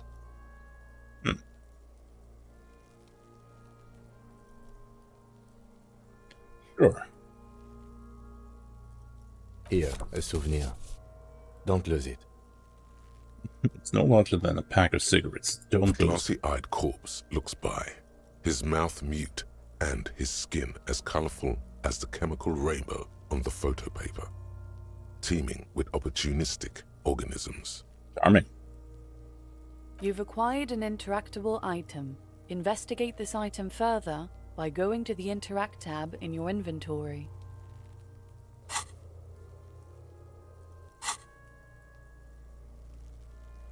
Okay, I can't open the inventory. Yeah.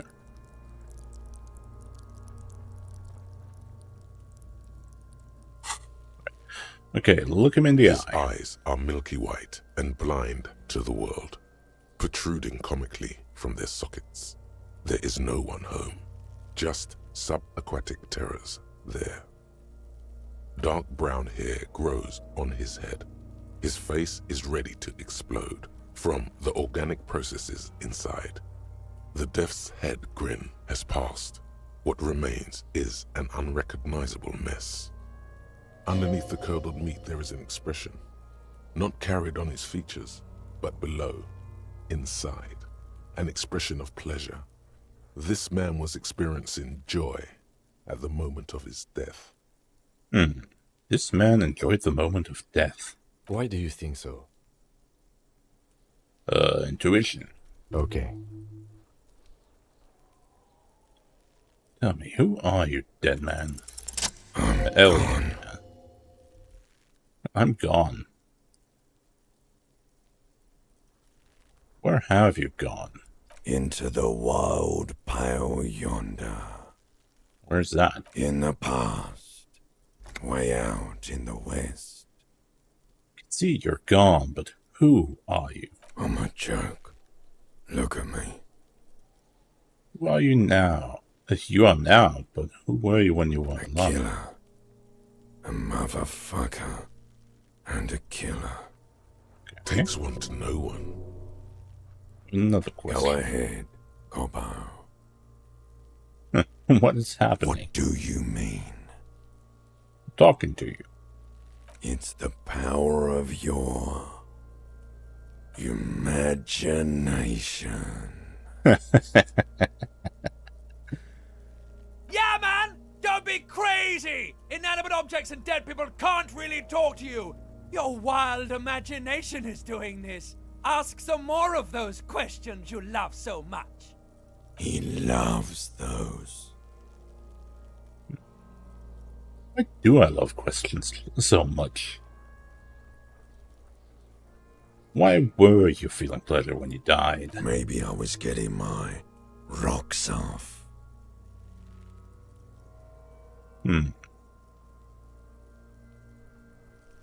Feeling sexual arousal when they were hanging. Do I look like an erotic auto-asphyxiation type to you? Not really, no. Captain Coppadromo, I fear we are drifting away, fixating on sexuality again. Let's go with a simpler question.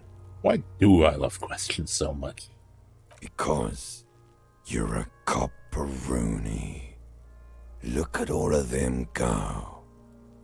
Do you want more questions? Give me a comical amount of Coming questions. right up, copperoony Rooney. This is getting upbeat now. Why do I have a feeling I've forgotten something terrible? Because you have. Okay. Is my name Rooney? Fuck no. You're no Rooney. Of course not. My name is Raphael Ambrosius Costello. Listen to yourself. You're not a Raphael anything. You're probably just Harry or something.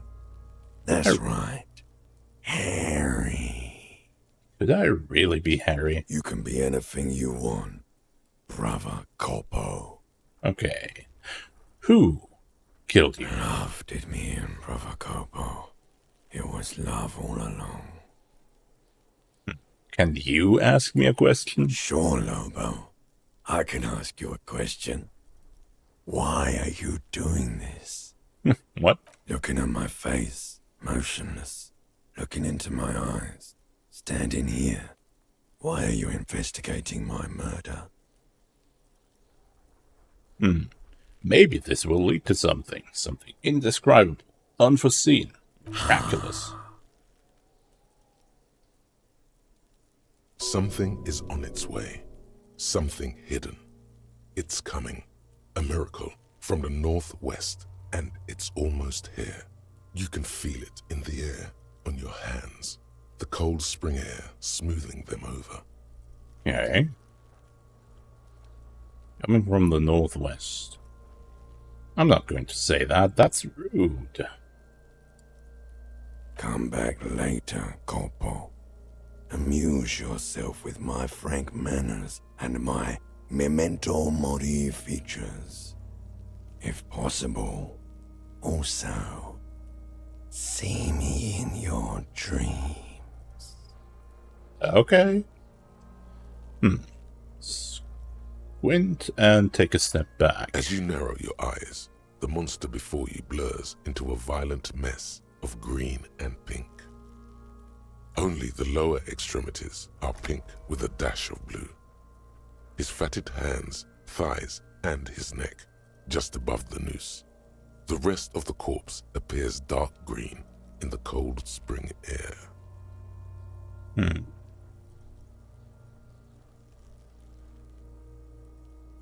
The cadaver slowly twists on the cargo belt, his torso covered in tattoos, and extremities blotched pink and blue.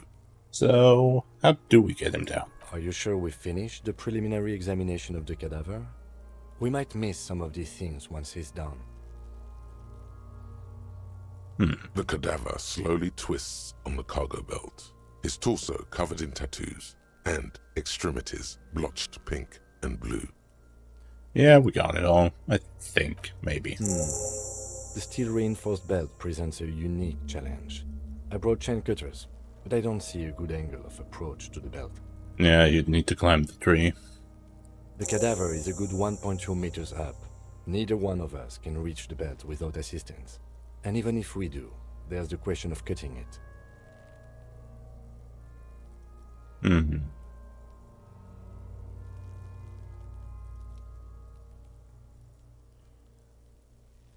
It saw the branch? Climb up there and saw the branch? Yeah, it seems There dangerous. has to be a less risky way, with less falling down of trees. Ask help from the harbor? I was really hoping we wouldn't. The Union appeared to be suspect in this case.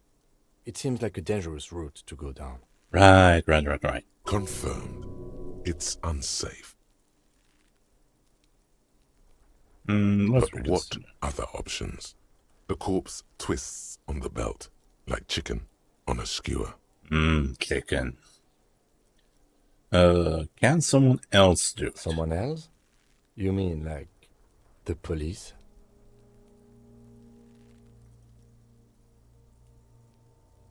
You have a point there, yeah. Sadly, yes. The whole RCM is out there right now, doing the exact same thing we are. Are we in a rush to help them? Not with this on our hands. I know it's hard, but I assure you, the others won't come to help us. And we have a growing sanitary concern here. We need to get him down, fast. Maybe we could shoot him down? Yeah! Bang bang time, pig! Shoot his head off! How?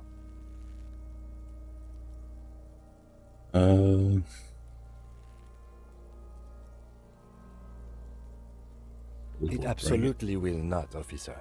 That's not how physics work. It will maybe cut one thread loose. Okay. Yeah, now we're talking.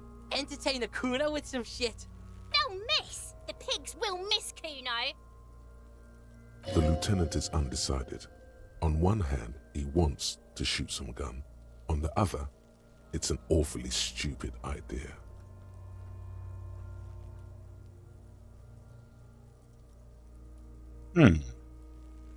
Has a bad idea written all over it. But what else can we do?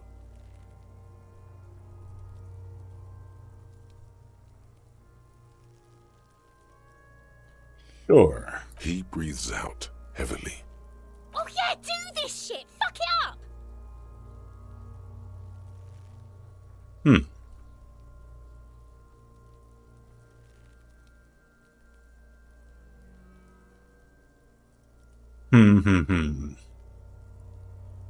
Let him Silence. choose. With his elbow sharp, the lieutenant unzips his jacket and produces a lightweight firearm. He drops a paper cartridge in the barrel, separates the scouring stick, and gives the cartridge 5 tucks.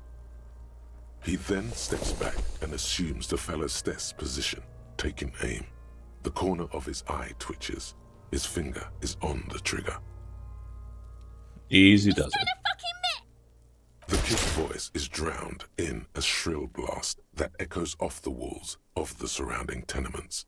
A cloud of smoke slowly parts in the air as the lieutenant steps back and says to himself, God damn it. He feels bad about it. About his eyes mostly. Just having bad eyesight. Probably from a young age. Whatever you do not console him. Right. Fucking idiot! Mookabat asshole! Kuno could have hit it easy, but then Kuno's not fucking handicapped, is he? What now? I have to say, it's beginning to look unlikely we can get him down without assistance. I can try and shoot him down. It's bad as it is, us shooting firearms like punks here. Go ahead, I'm not stopping you. Just don't hit the victim. They only have one gun! Oops. This is the sorriest pair of pigs Kuno's ever seen. Oh, yeah. Officer, why do we only have one gun?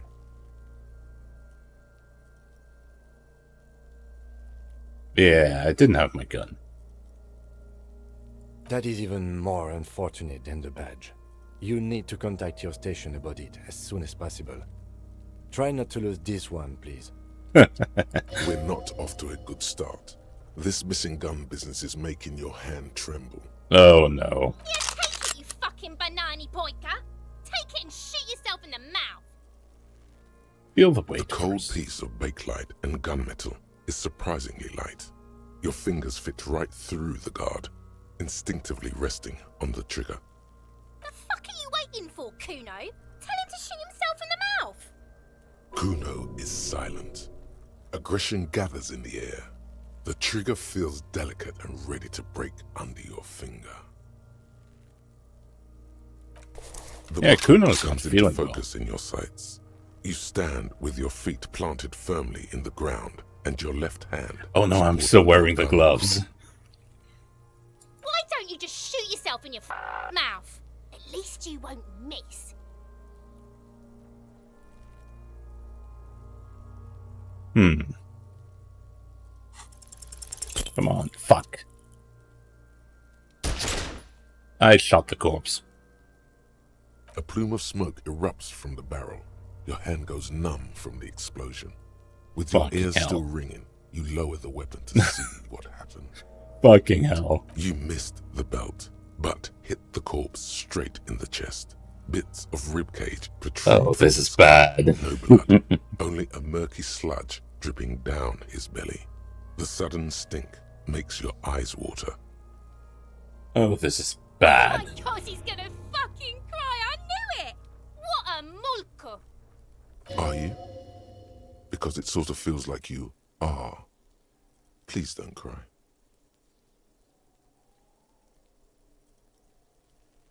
What we try next? something else.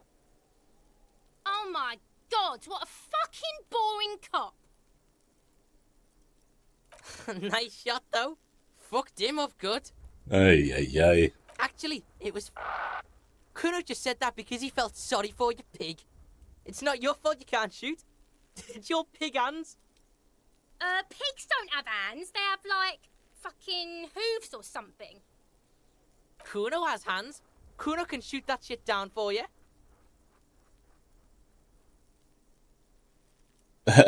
Kuna, we should entrust Kuna with your service weapon. We're not giving you the gun, kid. That's preposterous. What are you, a fucking earl? We still need to get him down somehow. So then to make him turn away from the corpse. The bad way. The way I didn't want us to. By asking the harbor for help. They have the tools and the men. If they put him up there, they can take him down too. Sure, let's get to it then. Oh yeah, Ooh, on save. Can you repeat Yes. the briefing for me? What do you want to know? Literally anything. Ah, yes. The case brief you missed. Now I remember.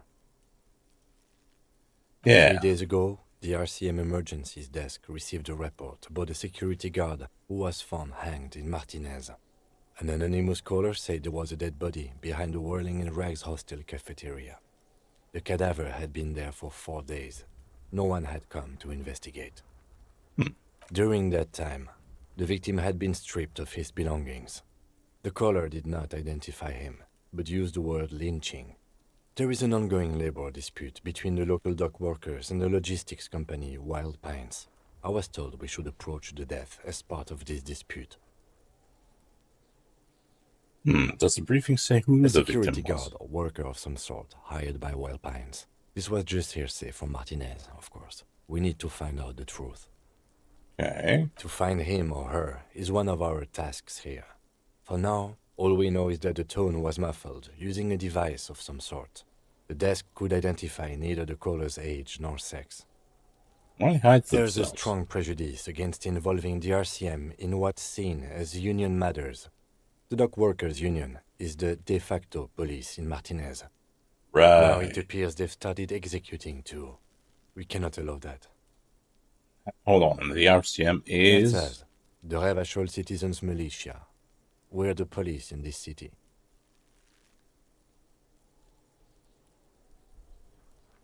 Okay. We need to find the killer. That's right. Okay.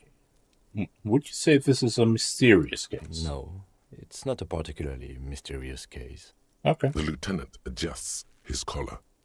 It doesn't look like he wants the case to be more mysterious. That's fair. We're from different precincts. Why are we on the same case? I'm afraid you and I are pawns in a pissing competition. His disdain is clear. This man would not use such an expression otherwise. You don't know? I assumed you were in on it. Don't remember being in on anything. Retrograde amnesia. That's good. Tell me about it. What's there to say? It's just stupidity. What kind of stupidity? The cop kind. Our precincts can't decide if Martinez is part of Jamrock or the Industrial Harbor. Yours or mine, as if we somehow own parts of the city. Typical street gang mentality. So we've let the Union make a mockery of law enforcement here. And now it's come to its natural conclusion. Who runs Martinez? Well, sort of. It's less a matter of who gets to police Martinez than who has to. Right. It's an orphan district, in other words. Right.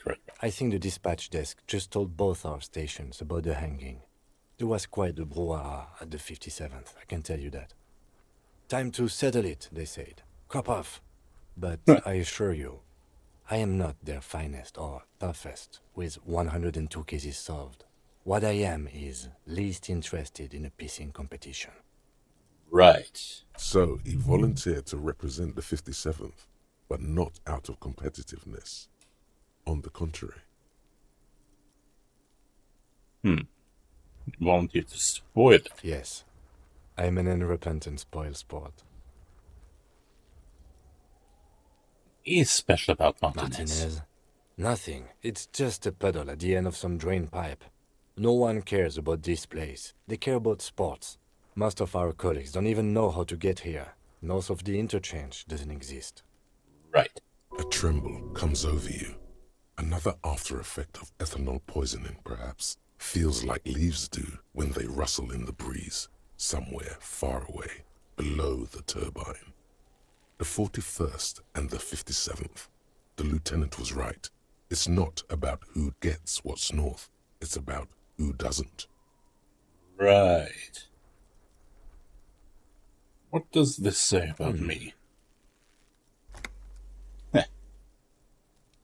I am the finest case-solving machine sent to outperform you in every way imaginable. Must be an augury, an apocalyptic omen sent by my people. Can you guess my message? Don't be scared, but I think I might have supernatural abilities. Okay, I'm gonna leave why I was sent unspecified. Yeah. The silence carries. Okay, enough of the conversation. Yes, it's a wholly pointless matter. Forget I ever mentioned it. He's Okay. actually glad it's addressed now. Logic formidable. Because you're the best qualified. No, that doesn't seem right. Dumb brained, I'm good for You nothing. look dumb if you keep the lieutenant waiting for too long.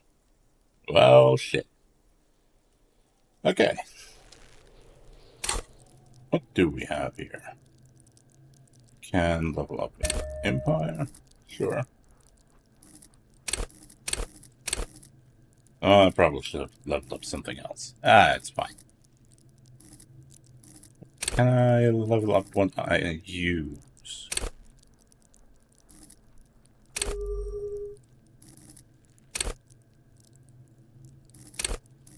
Okay, I can level up anything.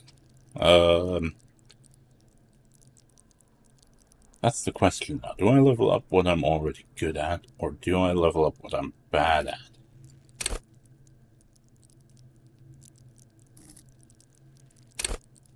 Speed, perception,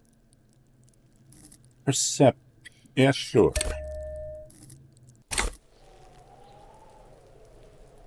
What do we have here? Magnesium.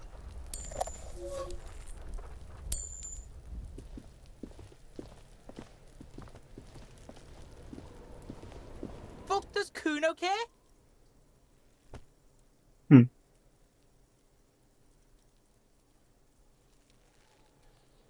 Figure out what's going on with this kid. He's on your crime scene, bossing you around. And he's been here for some time too. This is where he hangs out. You have to get more out of him. He could be useful.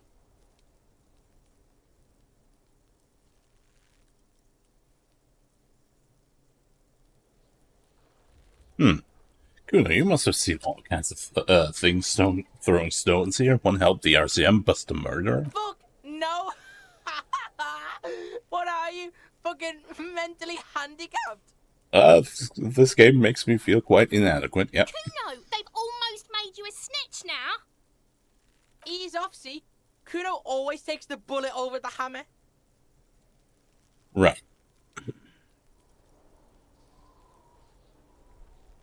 The fuck about it? Where is the rest of his arm? Kuno doesn't give a shit about the armor. How come? Kuno's fuck gimp's got one big thing wrong with him. He's a fucking mutant. Mutant? Look at him. Fucking growth hormone shit. He's a giant. The armor's too big for any man. Kuno doesn't give a shit about that freak armor.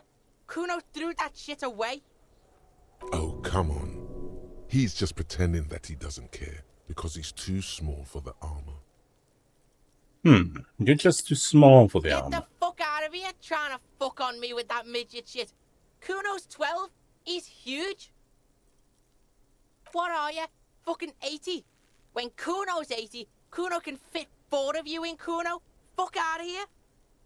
Charming. Trying to fuck on Kuno. Fuck out of here. What do you mean threw it Kuno away? tried to get the helmet on. It was too big. Kuno kicked that shit in the sea, rugby style. That shit means nothing to Kuno. Okay. Yeah? That shit means nothing to Kuno. Kuno doesn't give a shit about material shit. Kuno's a fucking monk. I can tell. You wanna fuck on someone about that armor? Go fuck the mustached union fuck. The jolly troubadour shit at the gate. Troubadour? Yeah, cock and boot. You know that jolly union cow fucker? Came around talking about cows or some shit. Came around pretending like he cares about cows. So yeah, he's the one you want to talk to. He's fucking crazy about that armor shit.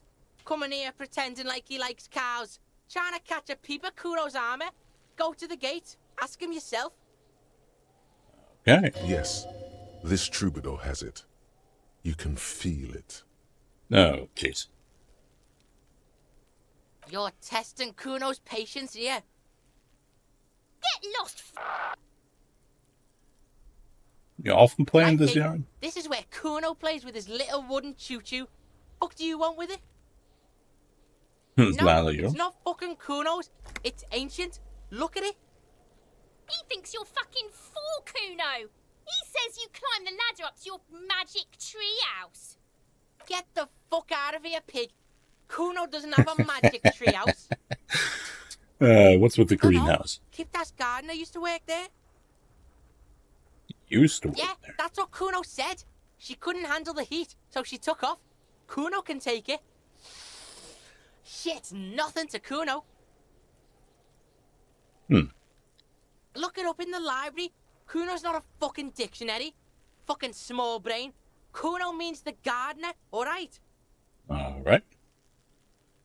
Look, Kuno doesn't explain shit. Kuno just says shit. I can respect that. Yeah, whatever. Kuno doesn't give a shit. Kuno Okay. doesn't fucking care.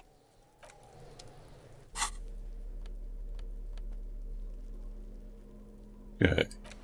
Click close. What do we have for tools? Nothing.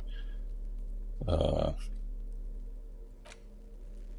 intricate web of blue lines stretches across the torso of the hanged man. From the right shoulder to the pattern still kind of has an ethnic feel to it, but nothing familiar. For you to discover. You've gotten as far as you will without assistance. Okay. Someone close to the victim might know. Gone.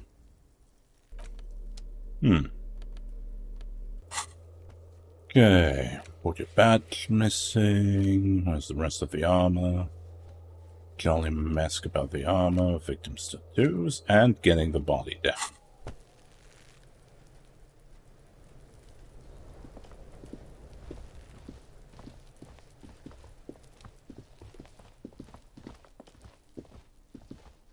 Okay. 3 perception is enough for You this. see a set of tire tracks in the brown slush that covers the plaza mosaic. Reconstruct the movement. No, Fuck. these tracks are not interesting at all. Let the street sweeper just sweep them away. Hard to say. Your vision is blurred, and you're having difficulty concentrating thanks to your relentless hangover. Why am I Cop looking at habit. this? You look at everything. Fine.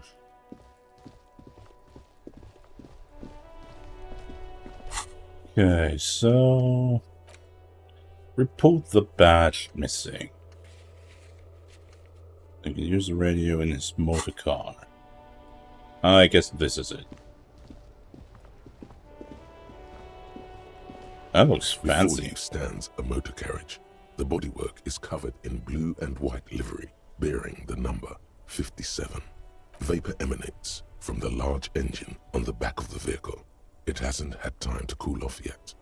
Okay, open In the the door. cabin, you are welcomed by a set of steering levers, a radio microphone on a hook, a pull-out toolbox under the seat, and the soft glow of the fuel preheater gauge. Pick up the Frequency radio. tableau lights up, and a green button labeled Prime Line glows like a feline eye. And then you hear something. The soft purr of electrical kittens, radio waves cast far and wide over the metropolis. A woman's voice greets you through the static. This is Precinct 57. Hello, Lieutenant. How may I assist you? Hello, Alice. Please assist our colleague from the 41st Precinct here. I'm putting him on.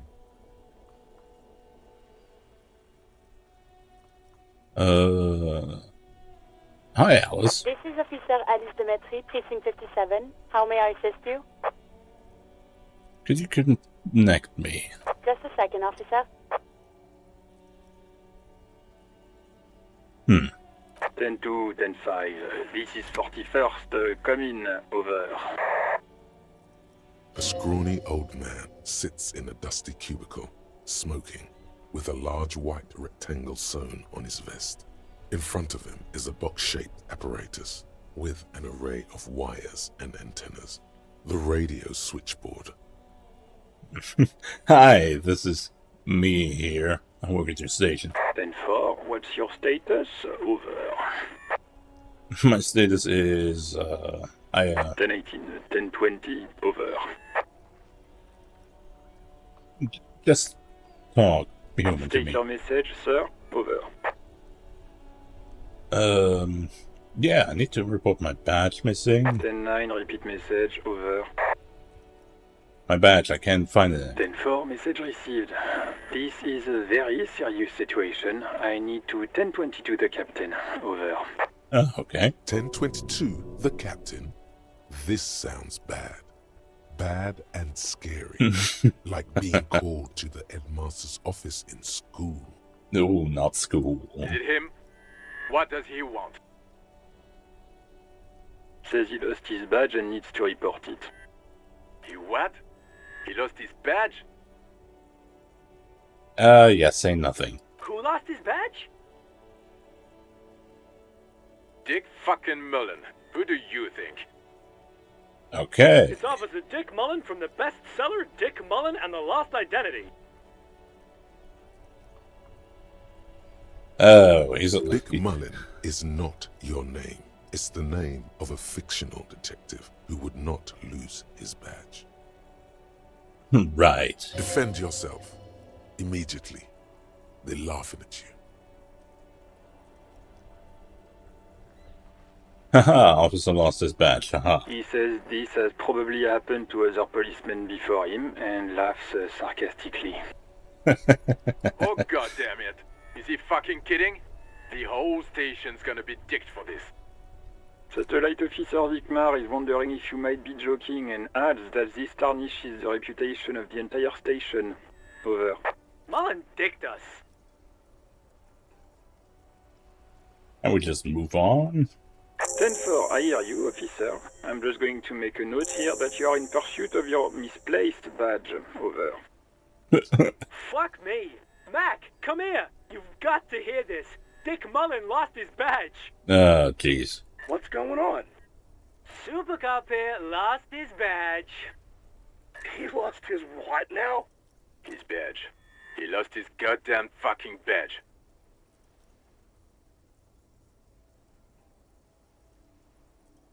Enough of this now. 10-9, come again. I didn't get that. Over. New heights even for Captain Sober. Wow. Ask him. Ask him if he's lost his gun too. Oh no. Sergeant Orson wants to know if you lost your gun too. Over. Oh, fuck.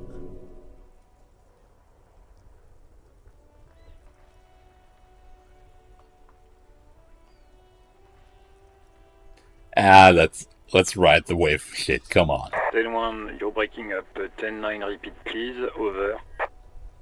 Oh, fine. Lying over the phone, it's easy. Just say it like it's the truth. Of course I didn't lose my gun. It. He says he didn't. Thank God for that. That would have been a nightmare. I don't even want to imagine the poor prick who has to relay that kind of news to the captain. Oh dear. Losing his badge is bad enough. Tell him to find it, and fast. We can't have some gangbanger running around with it. Oh no. We're all glad to hear you've not lost your gun, officer. You need further assistance? Over. Yeah. Roger that. 10-10. Over and out. 18 kilometers to the south, in the 41st Precinct's relay booth, a small crowd has gathered around Communication Officer Jules Oldboy Pidier, around a dozen hours. The small room is filled with cigarette smoke, abuzz with laughter, when Officer Judith Minot enters. Her left arm is in bandages, and her hair trimmed short. What is going on here? Did something happen? What happened is my partner made contact, and it's not good. He's lost his badge. He seemed confused, delirious even. Oh no. Mac, the torso Torson, is finger-fucking his fist, laughing hoarsely and apparently telling some dirty story to his partner, Chester McLean, near the entrance. Charming. Yeah, Mullen was fucked alright. Sounded fucking drunk to me. Yeah, Mac's right. That was some gnarly shit there. Gnarly. Enough! None of this is funny. It's fucking sad. That's what it is. He's a cop. He's one of us, goddamn this. We must help him. There's a quiet firmness to her voice when he speaks. Yeah? How do you fucking plan to do that, huh? Get him off the drink? Go jogging with him in the morning and get him on carrot juice? He's a lost man. Oh dear. I just know we can't give up on him when he's at his weakest. He wouldn't. Mac, man the door. You know what he told me? I don't want to get better. I want to get worse. Those were his words. This shit does not leave this room. Not a word of this to the captain. Or anyone else. We'll give him a couple of days to pull his shit together. Oh I dear. guess I can hold off the report for a few days. Good. Okay, everybody. Nothing but a prank call here. We all got our laughs. Now get back to work. Far north, on the other side of the motorway, the officer quietly hunches with his hand in the motor carriage. Yeah. That was miserable. Okay. So, find the badge. Oh yeah, we also need to talk to the guy. Jeez. This is gonna be laborious.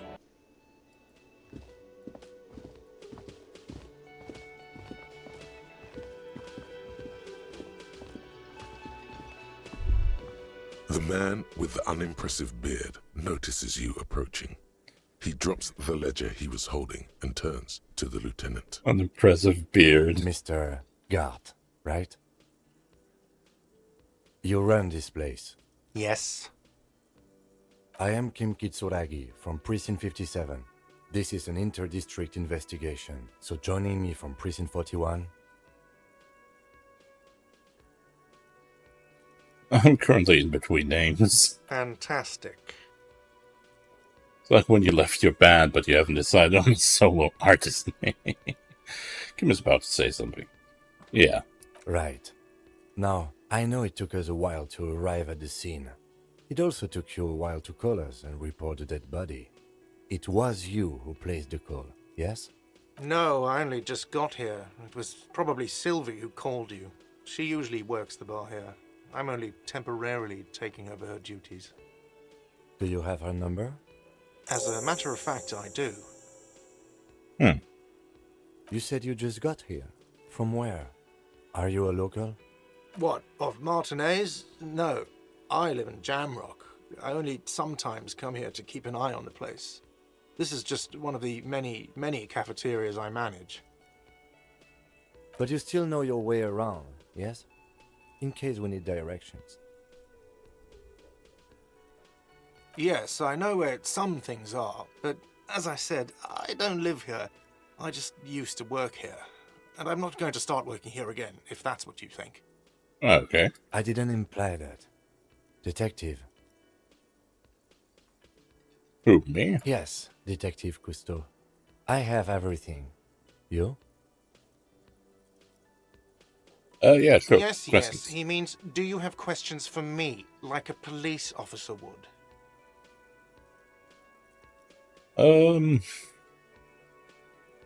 Why did Sylvie go? She went away because none of your business. Fine. Extra fine. Let's go. Not so fast. You owe me 130 real. No one is saying the multi-pattern necktie you found tied to the ceiling fan can talk. No one. It must be merely imagination. But Let's bail! Time to push the eject button! Sounds like a responsibility! You don't like those! What's real? Oh, excuse me. You owe me 130 real. the IIR, or Inter-Isolary Real, is the global reserve currency. Whatever part of the world you're in right now, it's safe to assume he means you owe him some money. Oh, I understand. Wow, you're a genius. Yes, Genius. That's right. Money. You owe this establishment 130 real. Who does that clown think he is? Arrest him! Did I just hear my tie speak to me twice? What do I owe this place for? Let's see. 3 nights at a tariff of 20 real comes to 60 real. Then there's the window you annihilated. The hole in the window was the first thing I saw when I came to work. So don't try to tell me you didn't. That will be 40 real in damages. Okay, that leaves 30 more. Another thing you've annihilated is half the bar. You've run a tab of 30 real. Actually more, but we'll round it down to 30 for your hard work maintaining the stability and order of Revachol. That's 60 plus 40 plus 30 equals 130 real. And yes, real is still money. But what exactly is money? What are you, a philosopher? Since I woke up, I have trouble remembering even the most basic concepts of reality. Money is what grown-up people use to pay for things. Things like this hostel room, or 8 bottles of potent blend, and 9 packs of Royal Extra. We use it for everything, really. Okay.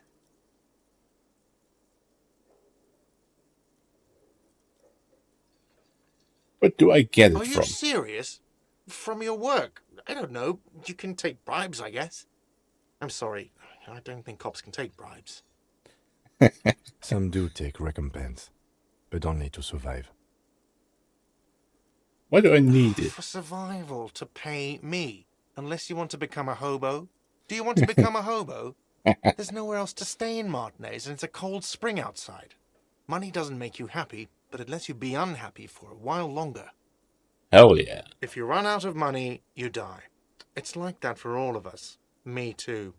That's why I need you to pay me. I'm not an asshole.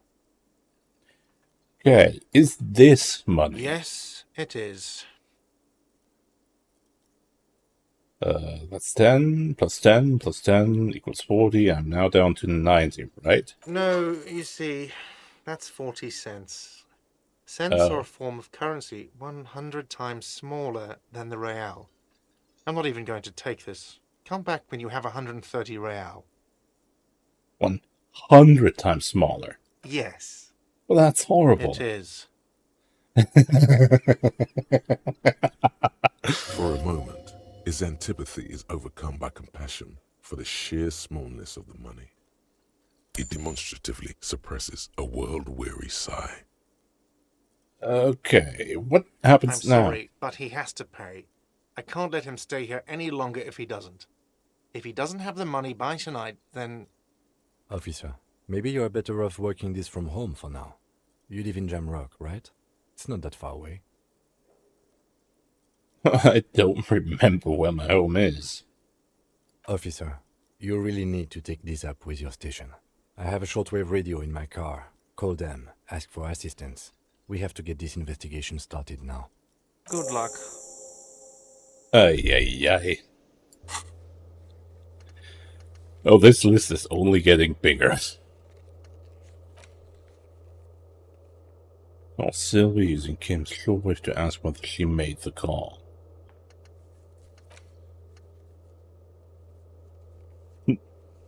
Tiny piece of plastic.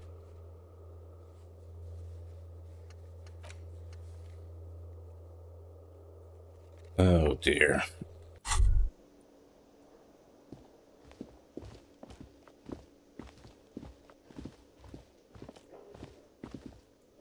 By the way, where is home? The address is coming up blank, and this place sure isn't it. I really don't But remember. You've been at this hostel cafeteria for only 3 nights. Where were you before? You had to be somewhere. I don't know, near, south maybe? You don't really know, do you?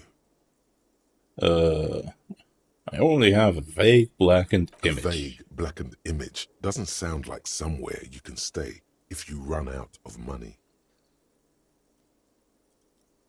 Hobo. You can try. Run some addresses in your head when you get the time. Maybe a street or an apartment will appear. Oh no. Hello, sweetie. Now the woman turns to you with a smile. Wait, who's Sweetie? Does that mean you like me? No. Why, you are, officer. I'm no sweetie, look at me. You're a handsome man, officer, with your mustache and your chiseled jaw and that silly dimple on your chin. Yeah, right. I don't want to talk about dimple. You must forgive me. I'm getting so scatterbrained. I completely forgot to introduce myself. I'm Lena. My husband Morel and I are staying with our friend Gary just down the street, but I come here for tea when they're away. I'm just going to rinse over glasses. This Lena is wacky enough for the motley crew. Hire her on the spot. That is not a good idea.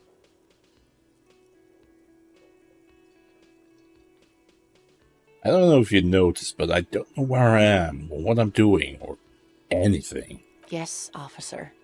You look rather dazed. Like a stunned fox. But surely things can't be that bad. She won't judge you, no matter what you say.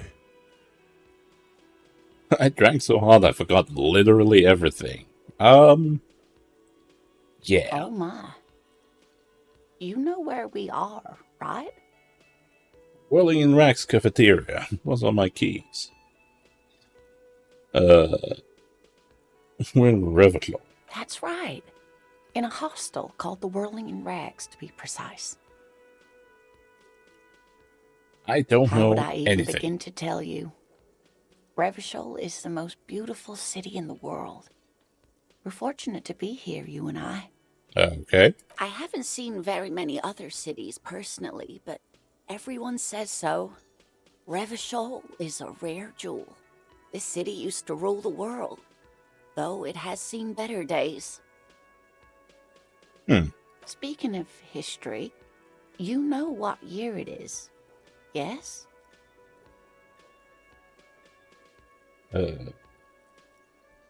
It's a bad year in my late 40s or 50s. I don't even know how old I am. There. The year is 51, and spring has only just started.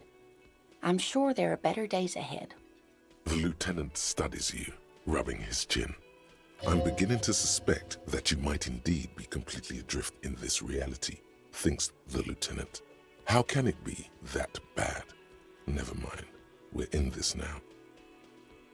I can tell that this is taxing for you, so I'll just ask one more question. What regime are we living under? What mode of government? Dictatorship of the proletariat, but something tells me it's not. Our leaders are fierce warriors who refuse the plain on steeds. Civilization cowers before. Given by intelligent machines that perform calculations to determine the freest market.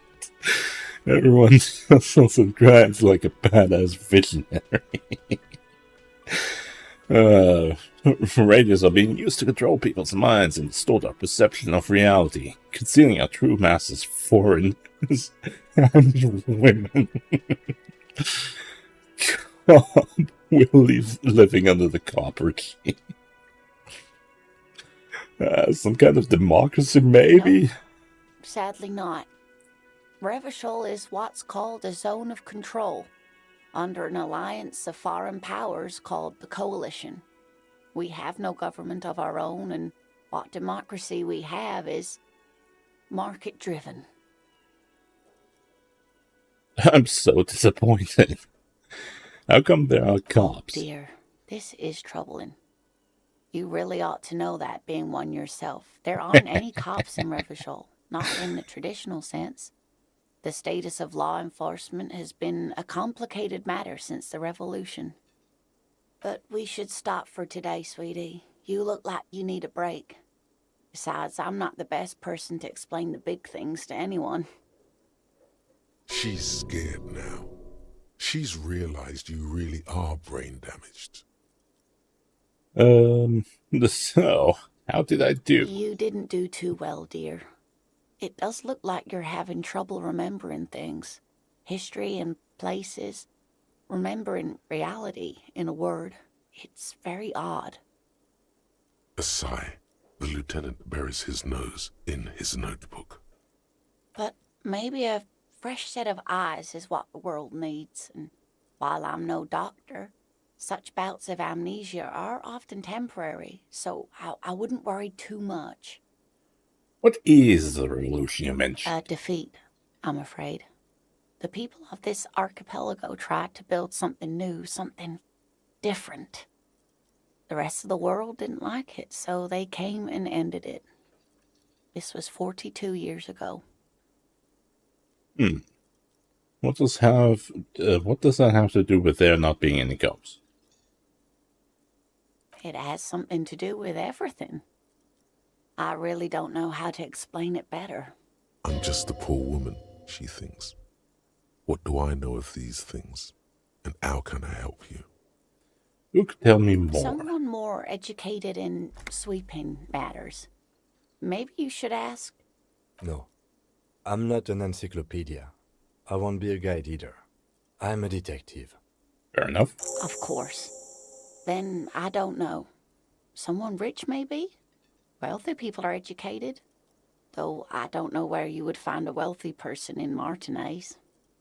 Okay, I gotta get course, going now. Dear. Good luck with your case. Oh dear. Okay, so we need money, we need our badge, we need our gun, we need someone to take down the corpse, we need to do loads of shit. Let's strange the drunken steps back up. Jump across the race channel, bridge southwest of you. Fall over, get up the end of the asphalt in 20 minutes.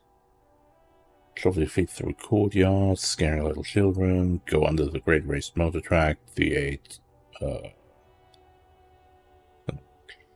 until they reach the domain imminent North Jamrock.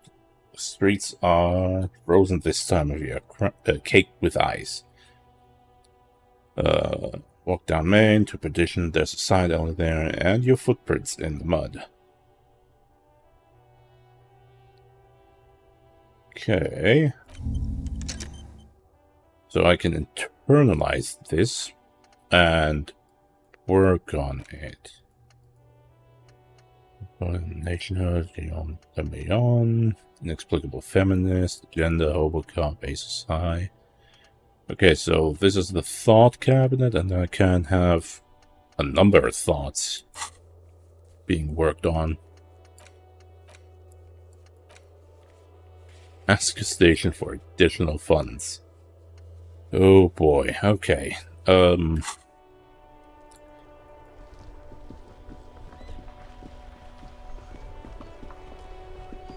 Yeah, let's call the... You see a set of steering levers, a What's radio the phase? microphone, a pull-out toolbox, and the soft glow of the fuel. This is Precinct 57. How may I assist you? I need you to connect me to a civilian, Sylvie. She may have reported a Of murder. course. What is the number, officer? Yes, hold on. Her number is 005 1944 298. Received. Hold on, officer.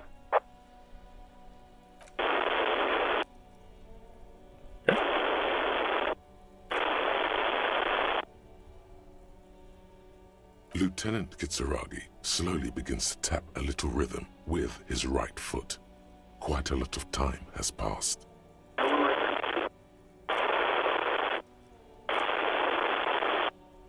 Charming. Officer, I have Sylvie Malaika on the line for you. Yes, hello? It sounds like he's a million miles away from here. The detective from the Whirling in Rats. Oh, right. Hello, officer. What can I do for you? You can hear resentment in her tone. She's not thrilled to be talking to you again. Oh no. There is no resentment in her tone. She wants you to ask her out. No question about it. Shut the fuck up, electrochemistry.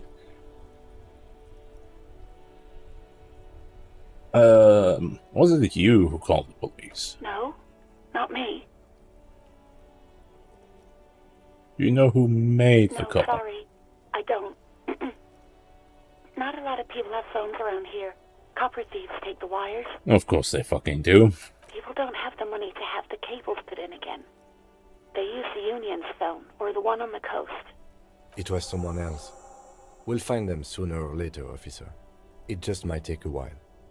Okay, next question. Yeah, go on. Have you seen my badge? Yes, I know who you are. You're a police officer. The law. No, my badge is missing. Oh, no, I haven't, sorry.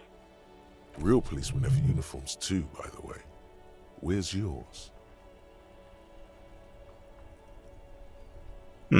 Kip doesn't have a uniform. He's in plain clothes, voluntarily. It's different from not knowing where your uniform is.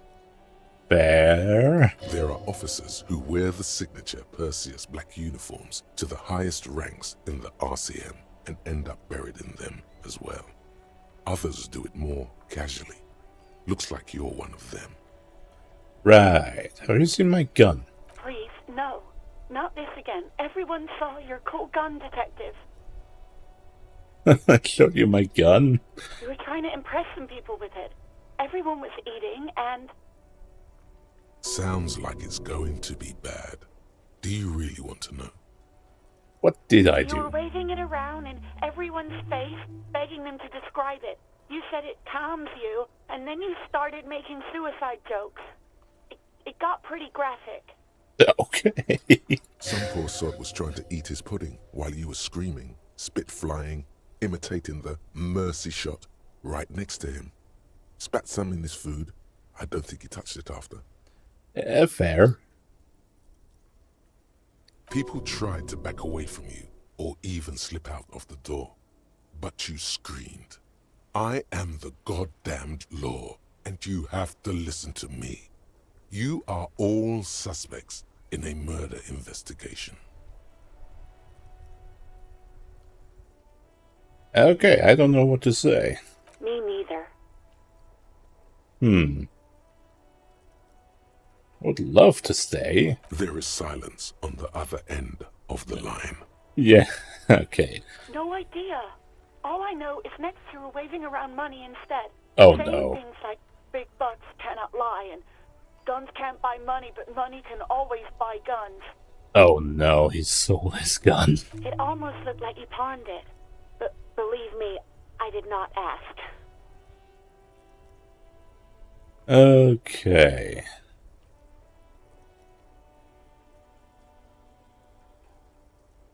I do hope so. Please, don't call me again. Bye. Wait, why does she seem angry with you? Yes, you have obviously done something to upset her at the Whirling in Rags, when she was still working there. Wait, before you go, you're mad at me, I'm right? not mad, it's just... You were so drunk and so emotional all the time, and then the skua thing happened. It just made me want to quit. What skua The thing? bird, the great skua. You threw it against the wall while screaming, "Fuck that bird," and laughing like a maniac. Oh. Oh I no. think you said it had been giving you shit ever since you got there. What's going to her? Why do I always end up screwing everything up? It was a pretty bird, there since I started working in whirling. I really liked her. We call her Scotty. Oh no. There's genuine sadness in her voice. Are you telling me that I was the one who made you want to quit? Yes, obviously. You were the worst client I've ever seen.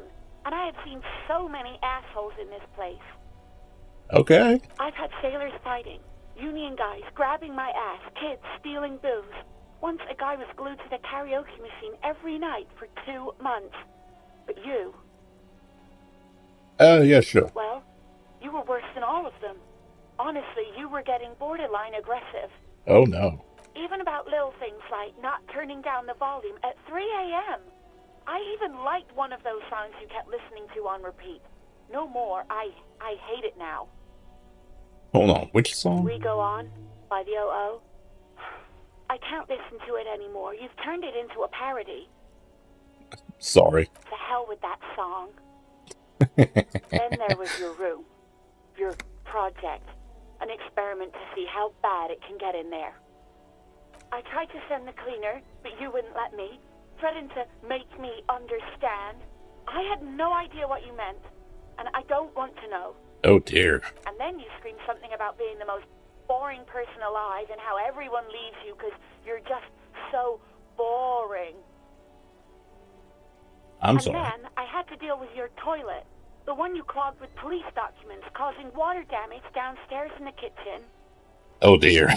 I won't even mention you waving your gun around, harassing customers, threatening to sing karaoke, threatening to kill yourself. Wait, police documents? The ones I had to wrench out of your toilet. What happened to them? Damn it, I don't remember what I did to your damn papers. I don't remember every little thing I do. She's worried she might have accidentally done something bad. Then she remembers it's you. Oh dear. Especially when there's a hurricane loose. It's your fault for losing them, not mine. Something in you wants to immediately forget about this, as if there was a reason you threw them away. Yeah, not a very good tenant. No, you really weren't. You were simply the worst. I was trying to show you the world tomorrow, the great panic at the end. You're the worst talent which I've ever seen. Yeah, you better apologize. God, I knew I shouldn't have brought it up. Just try not to call me again, and let's pretend it never happened. Okay. You hear a sigh of relief on the other end of the radio. Wordless, the call breaks. Then the already familiar voice. Oh no, did you hear all that? Anything else I can help you with, officer? Yeah, I'm done with the radio for now. 57's over and out. In the cabin, you see a set of steering levers, a radio on a hook. Oh dear. Hey, so we've been monitoring you internally, and now we know your copo type. What's a copper type? Oh, a cop stereotype. Yes. Guess what's yours? Sorry, cop? Yes, sorry cop. The cop who's sorriest. Let's make it official then, shall we? Sure. Huge lack of enthusiasm going on in here.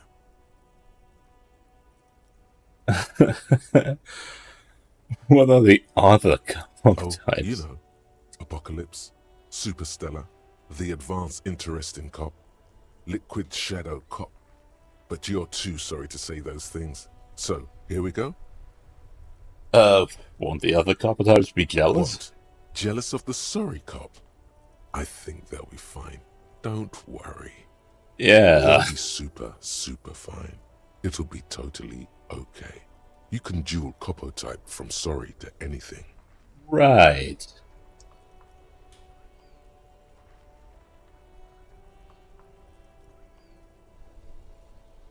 Yeah, sure. Of course you are. It's okay. See if you can get something out of this, like info. Or maybe every time you say you're sorry, you get $1 million. Oh yeah. Okay.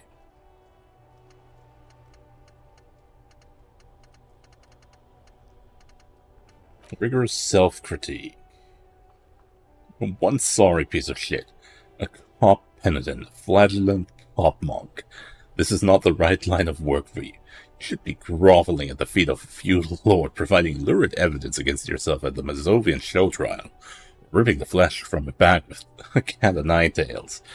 Who made you this way? You can be damn sure it was your own fault.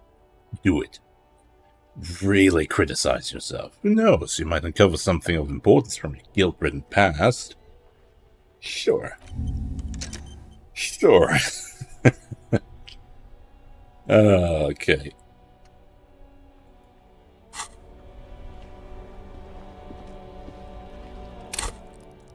Yeah, we can level up something else. Play the actor, lie and detect lies. Conceptualization, understand creativity, see art in the world. Visual calculus, reconstruct crime scenes, make laws and physics work.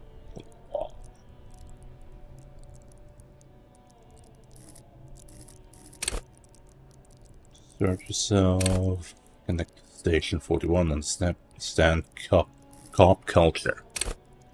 Charm men and women, play the puppet master.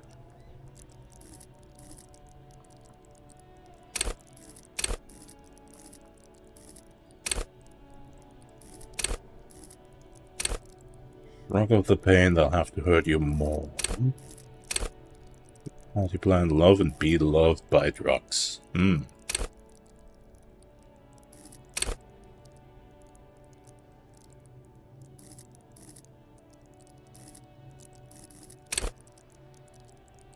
See, hear, and smell everything.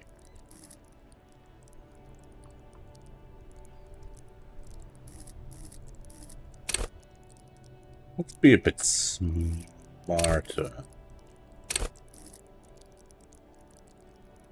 And detect that might be useful, yeah.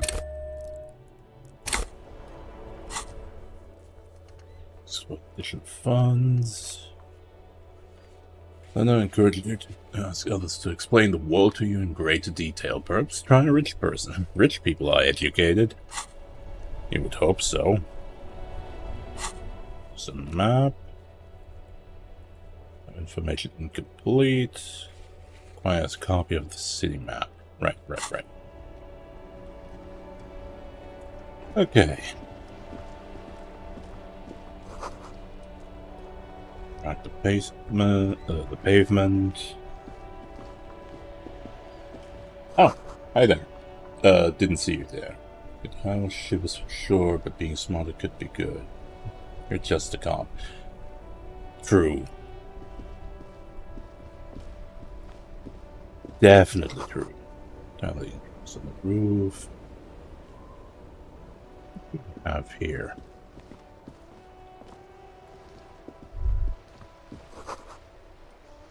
Here's some clicks of swallows fill the air. Oh yeah, let's have a look.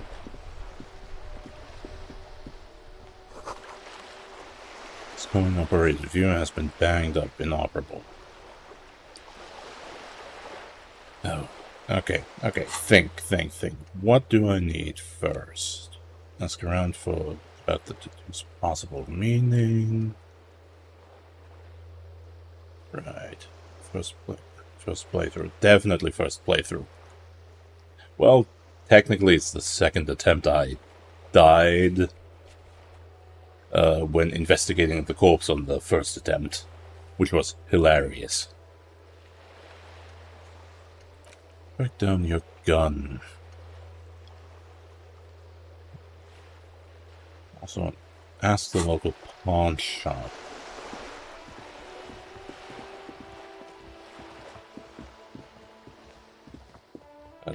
First playthrough. I can't believe it.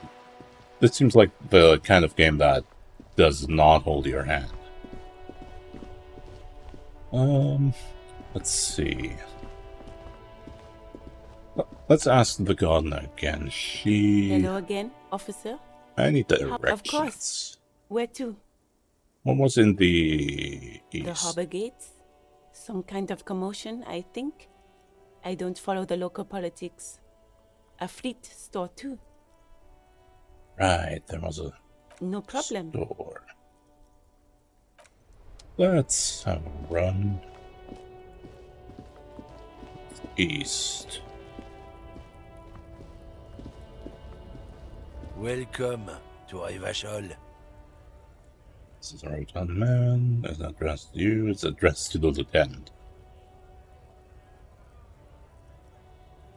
And no, Revachol, that's where we are. Welcome to Revachol, me. My grandfather came here from a 3,000-year-old racist isolationist culture, while your ancestors came to this island a mere 300 years ago. Okay. Every school of thought and government has failed in this city, but I love it nonetheless. It belongs to me as much as it belongs to you. You tell. It's men like you who keep Revachol divided, making it that much harder for everyone to climb out of this post-war limbo. Limbo? Oh, come on, man. I just said welcome to Revachol. It's a lorry driver thing. Right. I know exactly what you meant. You think my kind doesn't belong here, that I should watch myself and behave. Yeah, you tell him, Kim. But you see, I'm an officer of the RCM. It's actually my job to make sure you behave. I would advise you to remember that. He is a certified party mover. Silence. Hell yeah. The air between them becomes tense. Your partner needs backup. Now's your moment to shine.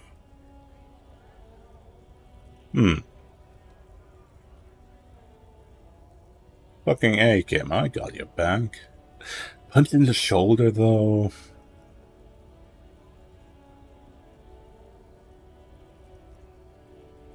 I think we all learned something. I haven't learned anything I didn't know before. The lieutenant exhales and resumes his regular calmness. Okay, fine. Whatever you say, officers. Officers. He waits passively, cigarette smoldering between his Could fingers. ask him to show you the soles of his boots. He definitely looks like someone capable of a lynching. Maybe he was present. What was that argument all about? It's about biological determinism, natural law, the sorting of the races. Ah. Not the most popular topic nowadays, with the coalition in charge, you know. You might want to change the topic. That is, bury your head under the sand like common sheep. Ah, that kind of law. Change the topic. The way he says it makes it almost sound like a threat.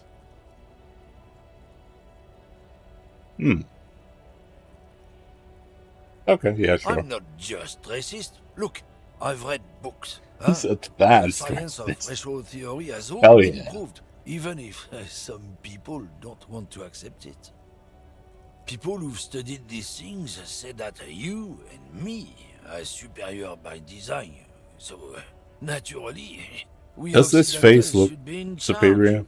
Obviously, you can see the merits in that. Or this face, for that matter? Just look at these two people. Come on.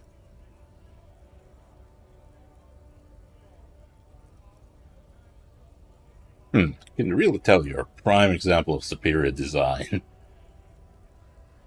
You got rid of the expression. I love that. It creeped me out. Open your eyes. Haven't you noticed something different lately? An unfortunate downturn, maybe? Huh? When members of the superior race cease to believe in their innate superiority, they stop competing for resources. Okay, and... This concerns you, policeman, so you better be vigilant. The damn kips are showing up good lately. Same with the mosquitoes. And the other intruder species too.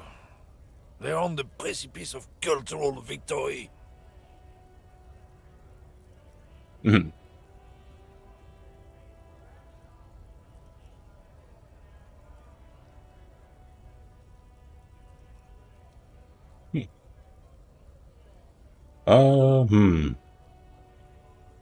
It's what the kips of Boogie Street are going for, right under our noses.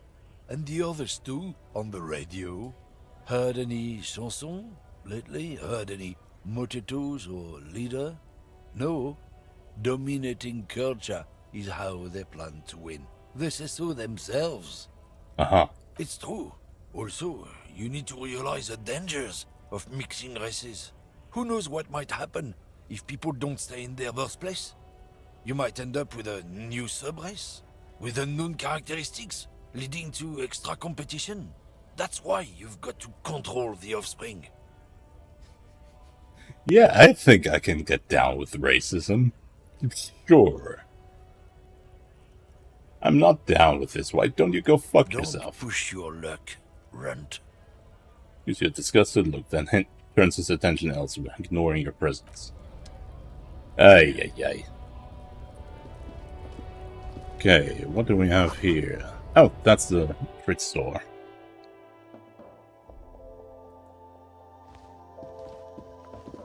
Welcome to Frit. Feel free to look around or something. Everything is out on the shelves.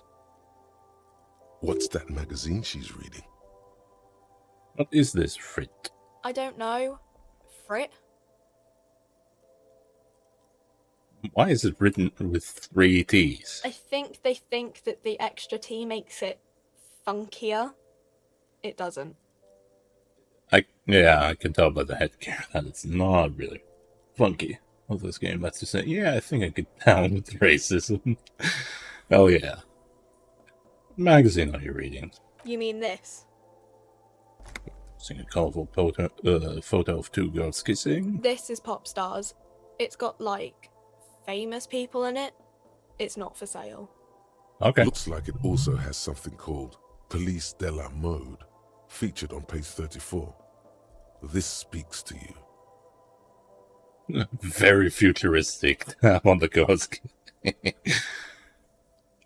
Fashion police. It's where they rate different outfits famous people wear. It's kind of funny. They're kind of mean. It's about who's the most stylish. Who's the number uno guy in there right now? Does he look like this? I bet you have to take the prize. So who is the most stylish in there? Benita. She's a model. Usually it's a model. Or a singer-songwriter. Or a model. We are not the fashion police. We're the real police. Whoop whoop. Okay, let's proceed. Okay. I'm not really supposed to be chatting to anyone, but... Can you tell me anything about the dead body? I don't really know anything. I mean, I know it's there, but I haven't seen it, so... Do you know the man? Really. Does it mean you know him a little? No. I didn't know him at all. Okay, how long has it been there? Really long. I don't know. No need to worry. It's just standard procedure for us to ask around. If you hear anything, let us know, okay? Okay. Thank you for your help. Can you tell me anything about this reality we're in? Reality? You mean what reality? Economic reality or? The physical I don't know. reality. What about it?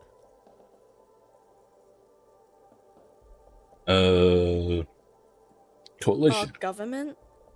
Or do you mean something else? Sorry, I really need to finish this article. I don't think I'm gonna get anything out of her. Cool. Okay. Oop. Okay, pop song.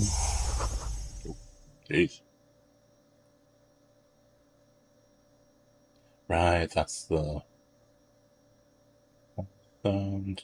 Meme 270. Thank you for the follow. Gotta say that that completely spooked me. I completely forgot I picked that sound. Jeez, okay. Then we have the strike. Yeah, sure, let's see what this is about. Stop. Bastards! We have a right to work! Okay, what's going on here? Hold up and stay frosty, everyone. Cops are here. Broad-shouldered alpha male turns to you. He's a full head taller than everyone in here. Streamer, one stream is still streaming. I might be. Thank you. You here to fuck with us? Beat the honest worker down. No. Good. We're fighting for a cause here. Right to work! Right to work! Besides, we're not that different. It helps if people see us talking, cops and strikebreakers together. Shows authorities are on our side. Builds confidence. What kind of a cause are we talking Rights about? of people. Rights of workers. To have gainful employment. To make a salary. And feed their families. I don't think I've chosen any sides yet. Might be time. Don't let the fat bastards tread on you. Cops tend to side with the higher-ups. But you're essentially still workers. Ooh. I don't trust cops, but I can see you understand the right to work! Right to work! Okay. So maybe questions? you should ask them the questions, like why we're not allowed to make a living here. Shame on you! We have families to feed, you piece of shit. So do we, Scott.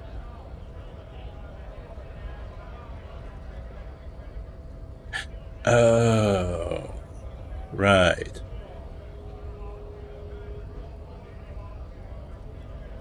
What is a strike? When a bunch of ungrateful, lazy cockroaches can't get their act together, decide to block honest work for other people. Shifts uncomfortably in his wardrobe.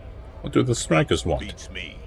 They mumble nonsense about boardrooms and workers' rights, while we have the right to work! When the man moves around, you perceive some serious abs underneath his tight-fitting shirt. This man is in shape. There's something odd in the way he carries himself. His set of clothing looks vaguely mismatched. The different pieces of the attire seem ill-fitting. Right, he's not a worker. His shirt is far too small and an unpleasantly tight fit, while the overalls, held up by a belt, seem to fit a man with much more corpulence. You're wearing new clothes. He ignores your question, choosing instead to turn to the emaciated workers, raising both fists in the air. The clothes are obviously not his. All these strike breakers. Honest men and women, with rights, to work, to be useful, not toys for corporate interests. We came here to help the harbor run smoothly in time of crisis. If union fucks don't want work, they ought to let in those who do want work. I have a question. Why do all these men follow your leadership? You think they follow because I'm big and loud? No. They follow the rules of the market, the rules of the economy, because they were given a job to do! You've been talking to him for quite a while now. Something is off with this guy. Ask him where he's from. Where are you from? You?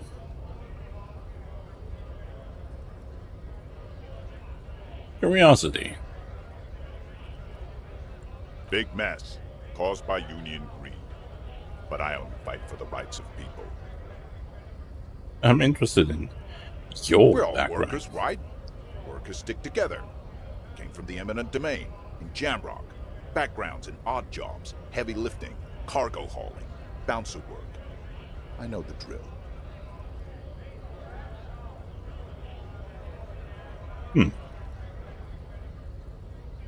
Sweet, I know bars. Been thrown off from several. Maybe that's why you seem Worked familiar. at Territorial.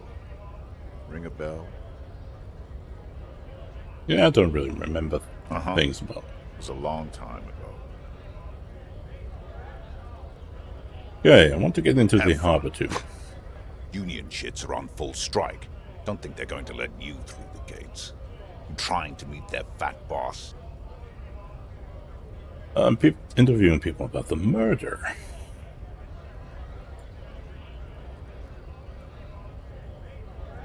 I know nothing about a murder.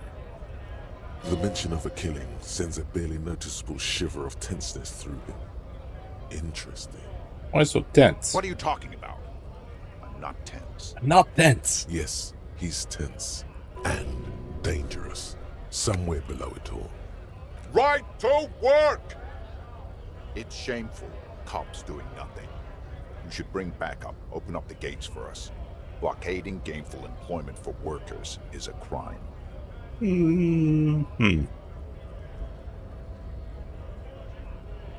We are not picking a side in this just yet, sir. Pity. Let us work! What exactly is your goal? We were promised work. We'd be in there, working, if the bastards hadn't shut the gates. Okay. The physically impressive man tower has turned his attention back to the gates. He ignores your presence.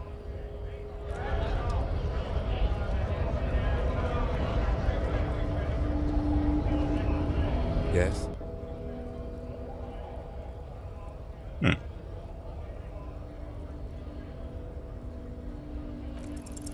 You pick over what's left of your frontal cortex, but no compelling explanations emerge. Me? Yes, I don't you. see how my life is pertinent to the investigation. We work better together if we have more aboard. That's a fair point.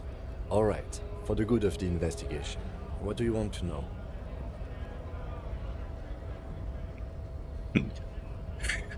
You are wearing glasses. That's correct. That makes him a Beano-clad, completely uncopped material, if you say so yourself. I'm not gonna call him Beano. Glasses are cool. Are they? They're mostly just cumbersome. You could use a good, normal pair yourself. You don't look like the other people That's around because you. I'm half Seolite, or quarter. My father's father was from Seoul. So was my grandmother, but from my mother's side. It's not an interesting topic. What is Seoul? It's a part of the world, officer. A geopolitical entity, and a geographic division. I told you it wouldn't be interesting. You're only making it sound uninteresting. I still want to know more about Seoul. You're barking up the wrong tree. I don't speak a word of Seolite. I've never met either one of my grandparents, and I've never been to Seoul. I'm a regular Revacholier. Okay. He's glad to have shut down your question. Tell me a secret. Okay. Okay. The lieutenant nods. What do you mean? Do you ever have conversations with, like, your brain? I have no idea what you're talking about. So you're saying your brain never just listen with that provides a warning? I can't say that it does, no. When I need to think, I just use my notebook. Ah, aphantasia. Gotcha. The lieutenant produces his small blue notebook and idly thumbs through a few pages. That's where his conversations with himself take place. Yeah. You're super lucid, yet psychedelic. You don't need office supplies to connect to your nervous system. You're special. Yeah, totally special. Good. Let's change the subject.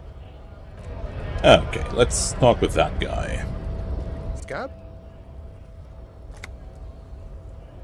What's a scab? What did he just call you? Oh no, not this again. You just got away from that fucking kid. What exactly is a scab? A kind of a worm, content with mere survival. They come, they want to do our job for shittier pay, screwing over both themselves and us. Everybody loses. Where did they all come from? Beats me. Somewhere in the ground, I think. You don't seem to like them Gotta be much. bloody stupid or freaking evil to scab. Or I guess, scared maybe. But scared of what? Of who? Looks at the mask, squinting his eyes as if trying to ascertain what they're scared of. Personally, I'd rather beg than scab. If the gentleman shouting on the street came begging, maybe they'd have gotten something. Have you tried talking to We'd them? explain the matters, but they don't listen. This lot would be reasonable and go home if the big guy wasn't riling them up all the time. No, not a scab, I'm a cop. I was just messing with you. No one's ever seen a cop scab. Imagine, you cops going on a strike, but then another cop comes in and says, "Let us cop for less money." Speaking of, what brings the RCM here? To the Wild North? Come to see the strife? Martinez investigating a murder. Murder, huh? That sounds like a lot of hard work. You'd never see me investigating a murder. Whisper, I have no idea what I'm doing.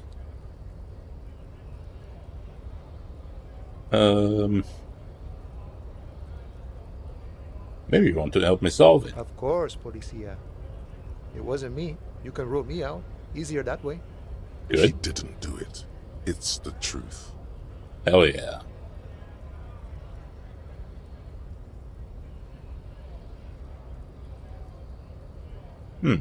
Hey, you're the man in boots at the gates. Goodness said you know about the armor. The little boy had the good on his promise. To get me into trouble. To sick the pigs on me. Pardon the choice of words. Not mine. Right. What happened? I was asked to look into that armor situation. Official Union probe, you know. Track it down, see who took it. Right. Did you? At first I thought, why not? Maybe the pieces can feed the strike. Buy us a few more days under the sun, you know? So I went to this boy. He said he'll make me his prison bitch. He's got eyes everywhere, and the cop's in his pocket, and he's the king of Jamrock. Right. Serves me right for doing menial footwork. I dropped that probe right then and there, and it still got me into trouble. One bad move is all it takes.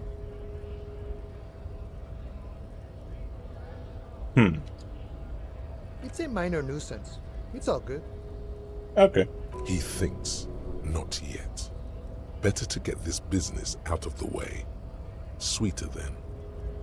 Okay, probe into I the armor. learned that people don't want to talk to a drunk union man about some armor. What else? Not much. Technical stuff mostly.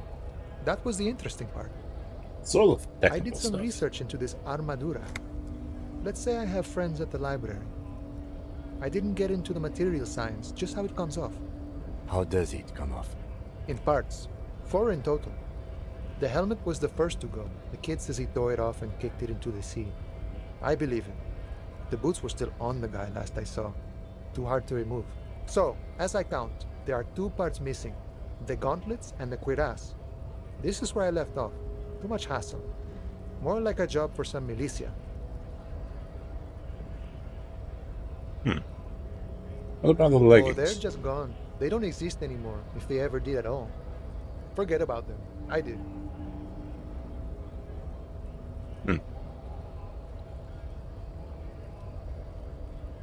I'm going to find one piece Nice of it. and balanced. Some junior officers can take care of the rest.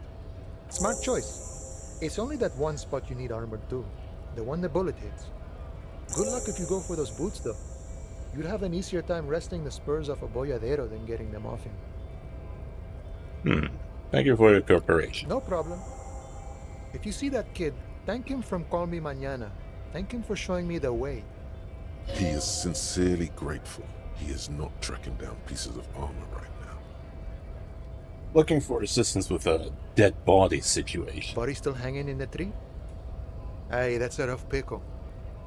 Can't help you with that, sorry. I'm not really an admirer of dead bodies. Might be someone else from the Union can render assistance. Does that mean you can let me through the I gate? don't operate in that capacity. I'm not a granter of passage. The passage grants itself. Just walking. Aye. Walk right past Measurehead and go in. Yeah, the 2.5 meter tall Semini Supremus is there. Walk right past him. Right. Then press the button to unlock the door. Then go past him again. Right. And you enter the arbor through the office. Está. Yeah, no, Don't not worry, that I'm sure it's not completely impossible. For example, you could best Measurehead in a physical confrontation. Or you could convert to a Semini Supremacist worldview. Or, maybe it actually is completely impossible. Has anyone here ever bested him in a Not yet, physical no. confrontation?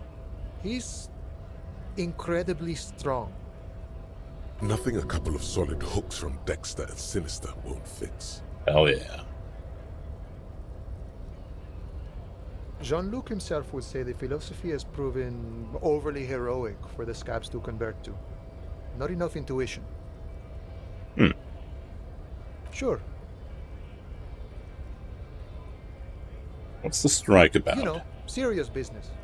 I'm sure the big boss will be glad to tell you. You'll have to ask him first. He's a chatty guy. Wants to talk about the strike. Return once you've met the Union boss and are on a better footing with the organization. Okay, nice talk.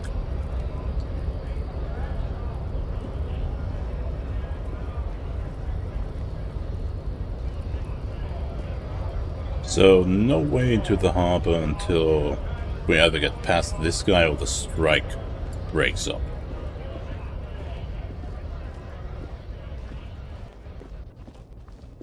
Oh. An audio. Did not like it. Car kept in good condition. Who's you? The small, wrinkled woman does not greet you. She nods along to something on her radio. A photograph is clutched in her hands, and there is a warm smile on her face. It's the warmth of a winter night's fire. Maybe she could give you comfort and shelter, some cigarettes, and food money. Maybe she's your... Grandma? Excuse me, ma'am. No response. Wherever this woman is, your words fail to reach her. Yeah, let's leave her.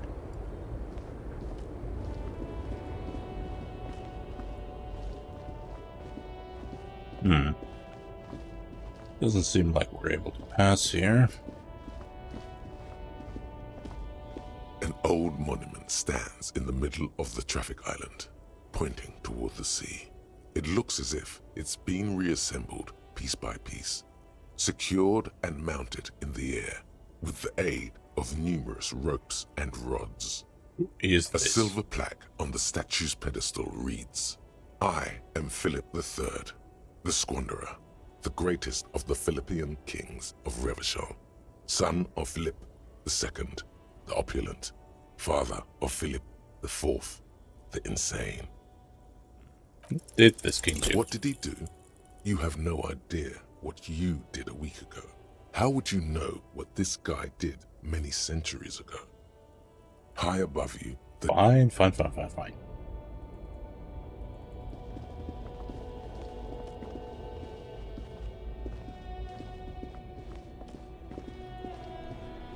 Well, this certainly isn't easy.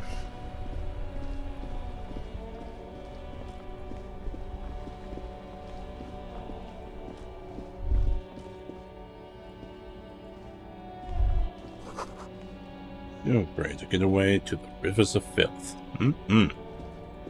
How about no? Goes Rose and Robert. I'll let the goods do the talking. Who are you? You see a Samaran street vendor surrounded by a motley assemblage of goods. When he realizes you're looking at him, his face breaks into a wide, welcoming grin. The name Sileng is embroidered over his breast pocket. Okay. Happy shopping, officer! Everything's cool here. What's so cool? Everything's cool. The goods are cool, the customers are cool, the place is cool. And one more thing, officer.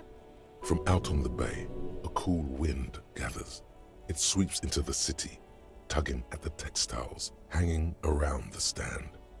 Some distance away, the sound of a tin can clattering across the street can be heard. You're very cool. Bang, bang, bang, bang!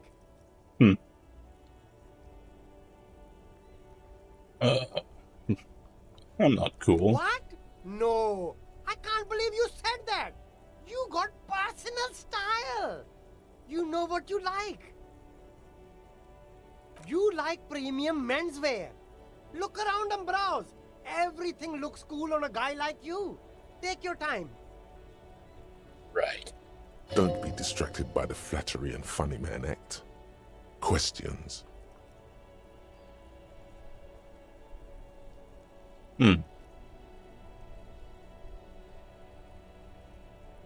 What kind of stuff Only are you the selling? coolest goods in Revachol.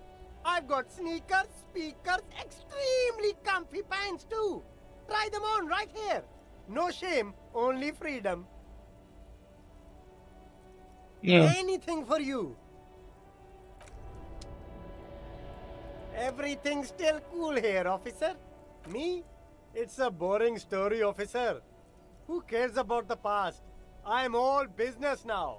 All Revachol. Very cool. I like your style, officer.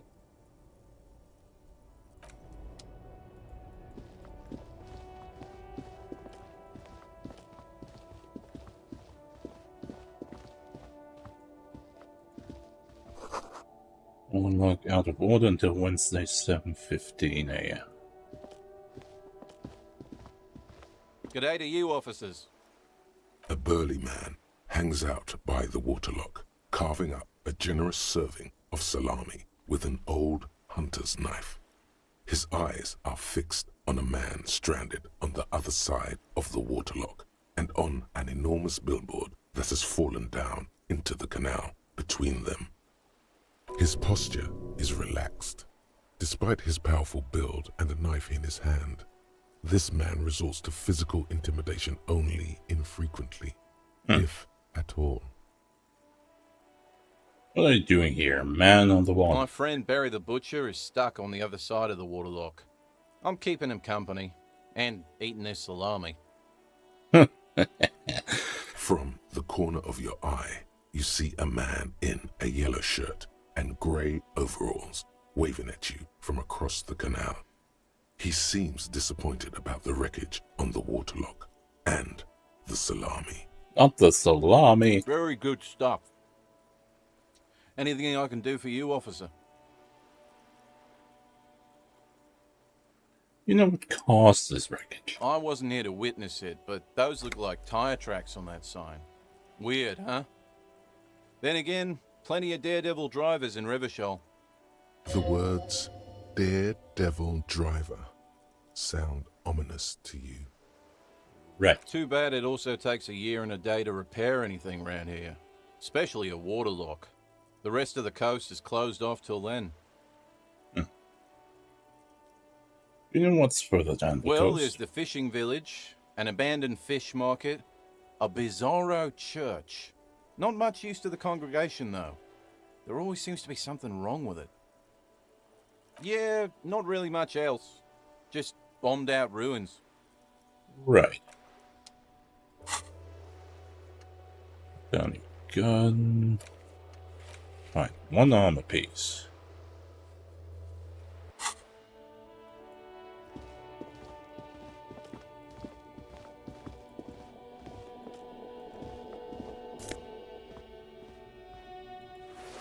Sure.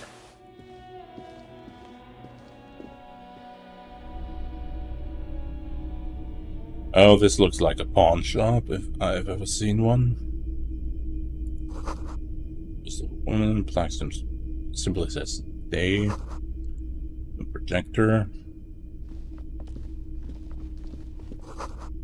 And a machine, antique cash register. Mostly military wear, with a few more eccentric fashions thrown in. It's not often that I see officers from the RCM in my pawn shop. What can I do for you? His courtesy is not insincere, but he prefers being alone with his projector, just watching the movement of light across the walls of the shop.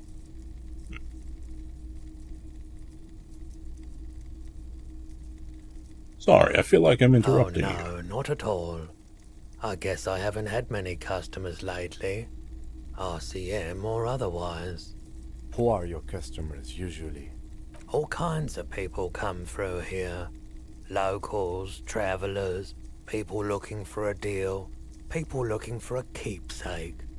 People who are terminally bored. Fair. As you can see, I have a wide selection of goods for everyone to choose from.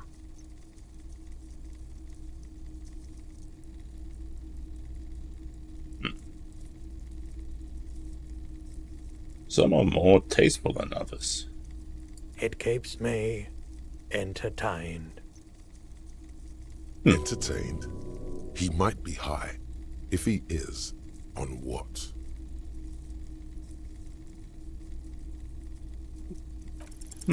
Feeling warm and enthralled by the movement of light, while the mind continues to race forward? Lucky bastard. He's probably on Parolidon. It's tough to come by on the street. A drug developed by the military to treat and prevent radiation sickness. It has psychedelic side effects, and it makes your eyes turn yellow.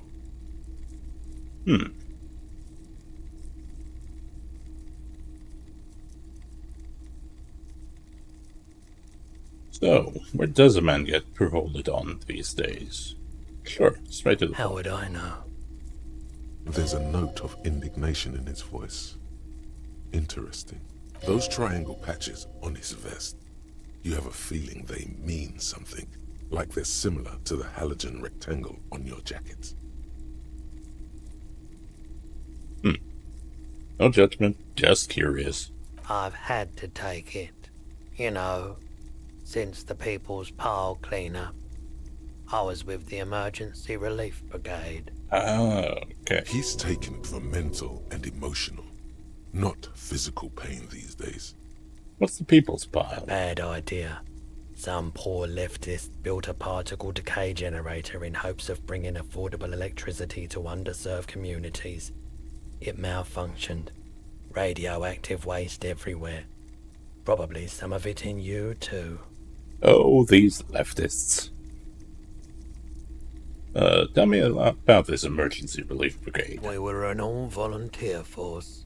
Self-organized. Tried to help the fire brigades contain the spill.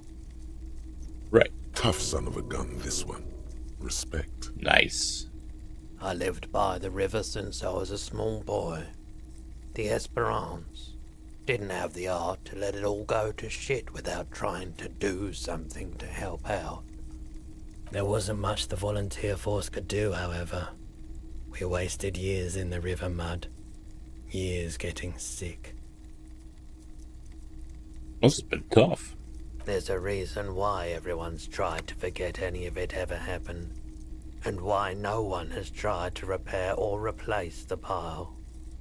Right. So much disappointment and early deaths. Cancer mostly. And we knew all that was coming even as we were cleaning up as best we could. Whose fault was it? No one's. Everyone's. Okay. So much bitterness. A bunch of poor people built themselves a primitive nuclear reactor, hoping for the best. What do you think is going to happen? Yeah. How did you end up running? The cleanup happened 15 years ago. I was young then. Later, my second aunt died. Left me this shack and all the assorted junk in it. Charming. So I came to Martinez. People told me don't go there. It's a shithole. I said, people, we just had a nuclear pile meltdown. I'm gonna get as far away from Forburg as I can. Still in the same city, but... Yeah. I like the theory more than the story. Outward movement, not vortices. Yeah, you gotta get in on those vortices, my man. No. You might be able to aid in our investigation. I doubt it, but I can try and answer any questions you may have. Thing? I do my best to keep my distance from all manner of butchery. Bad for business. Bad for everyone. No one likes to see what you have to see every day. Think you can help me get a corpse out of the tree? The corpse behind the hostel, I assume. I don't have a truck with a mounted platform or anything of that sort myself. Pity. Ask around the harbour. There might be some workers there who'd be willing to help. Actually, that's The all. pawnbroker's gaze is already fixed on the dancing colours. Do you happen to have any guns like the ones carried by officers of the citizens' militia? Someone else came here earlier today asking the same question. I promptly sold her the gun you pawned a couple days back. Ah, shit. What? Sold?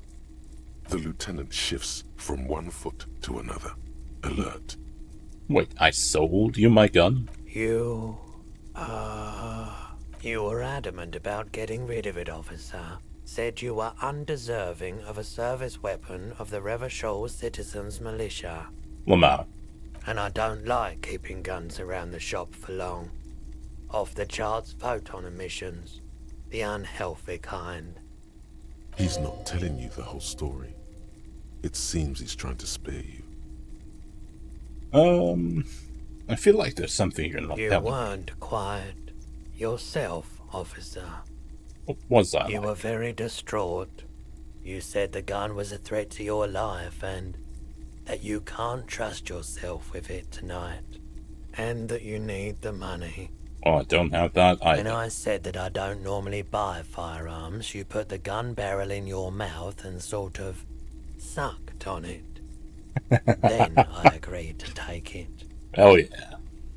You sucked on a gun? Good. Very normal. Yes. How much did I sell the gun for?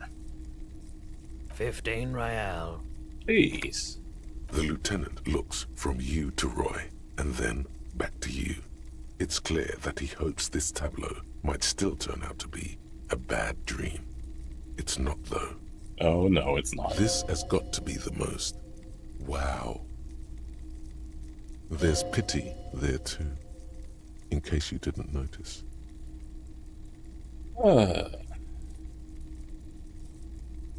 Don't have to talk about it. No apologies necessary, officer.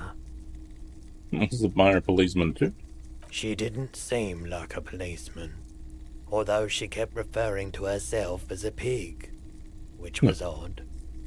I found her interest in the gun a bit obsessive, but I was just happy to get rid of it, and of her.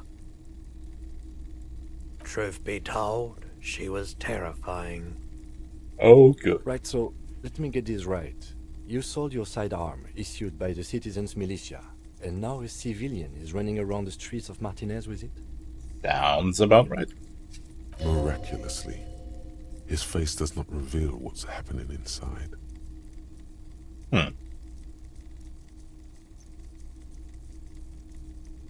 Yeah, I don't like it.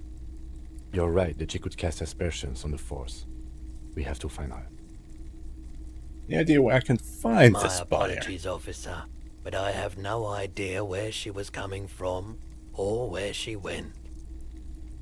A needle in a haystack. There is nothing you can do about it now. You'll just have to hope you luck upon her somehow. Listen, I lost my sidearm. Of course.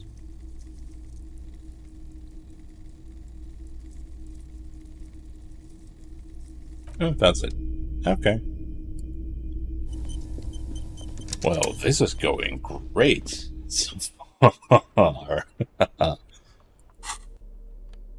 Okay. Sure. What a mess.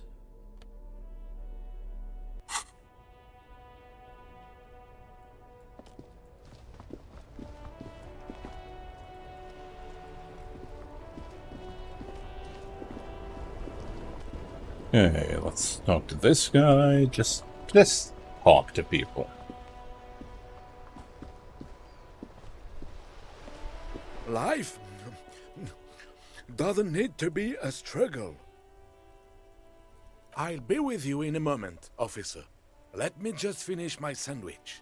Talk to Angry Hard René first. Okay. Have you no shame? Whining about your back every time you bring out the measuring tape. René, you're a man with a fork in a world of soup.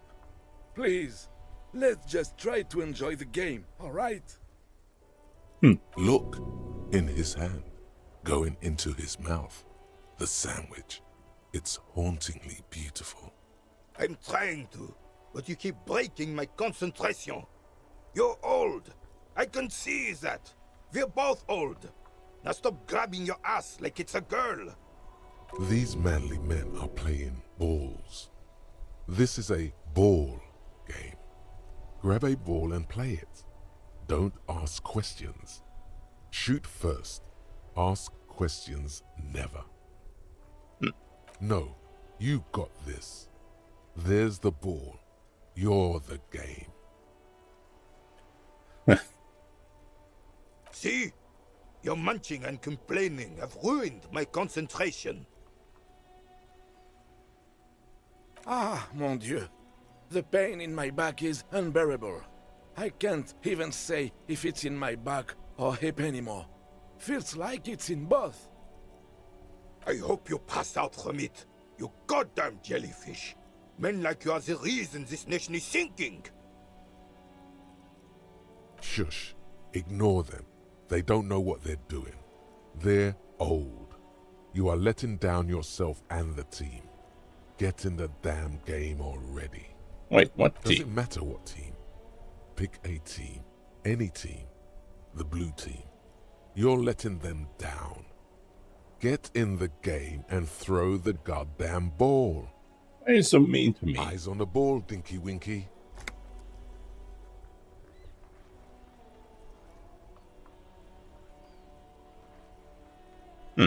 A moment of your time, fellas. I am René Arnoux, and my specially abled partner here is Gaston Martin. How can we help you?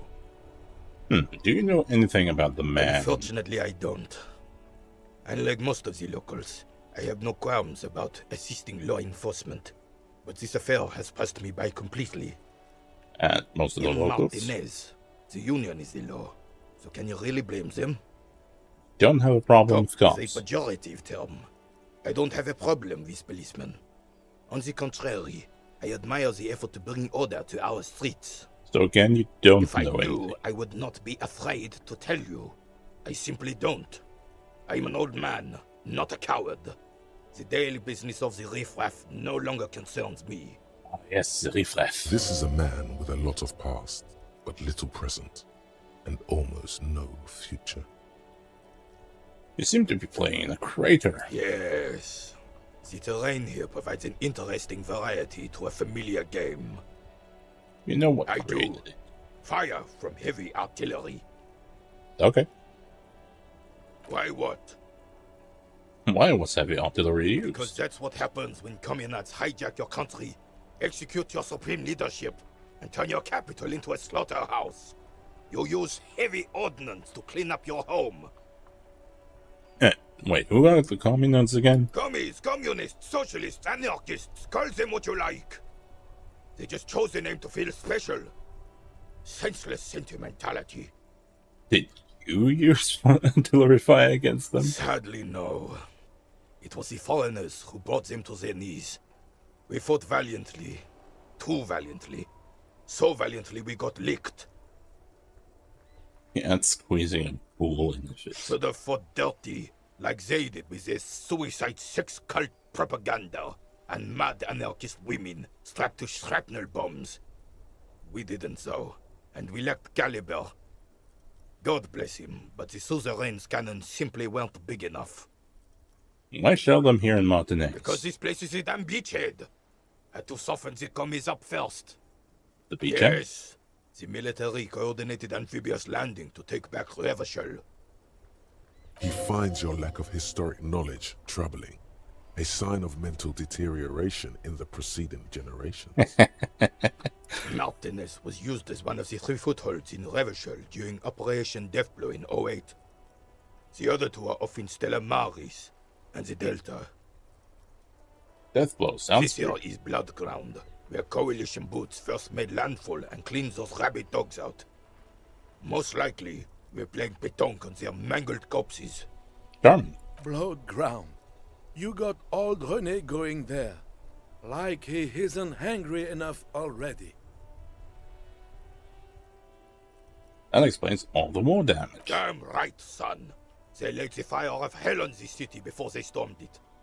And it worked, too. He approves of this radical approach, knows it was necessary. The rest of the city got cleaned up, but Martinez they keep as a monument. Charming. And now the Union Socialists are practically running the place. Well, it's your own damn fault. You, we, the coalition, Revachol, whoever you want to blame, never finished the job. Officially, the party never surrendered. Of course they still hold influence. You don't even begin to truly understand the players at the table, let alone the specific circumstances surrounding the... What do you think?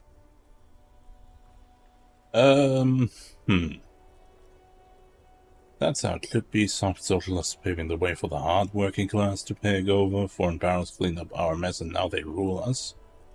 This coalition seems quite capable. Commies just don't understand how money works. Nothing. I don't think. I just do. Let's cozy up to the Union.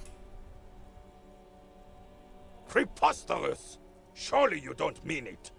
I'm just sorry it had to be them. After 8 years of fighting those commie hyenas, boiling cats for food and drinking my piss in the mountains. I would have preferred if the Right Honorable King Guillaume returned through Revachol, or even if that damn clan Frisel had risen from the grave and led us. Sadly, that was not the case.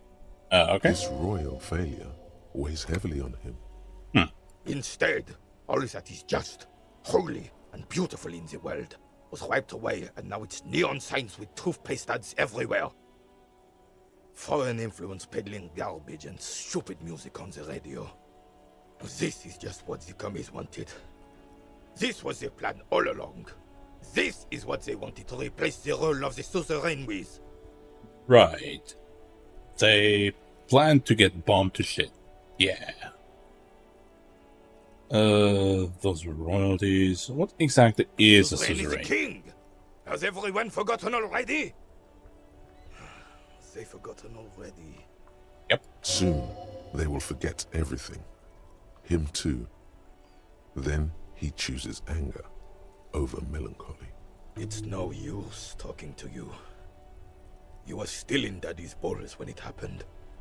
When we took our last stand against the filth and rode the cavalry straight into gunfire. What is it about this old soldier?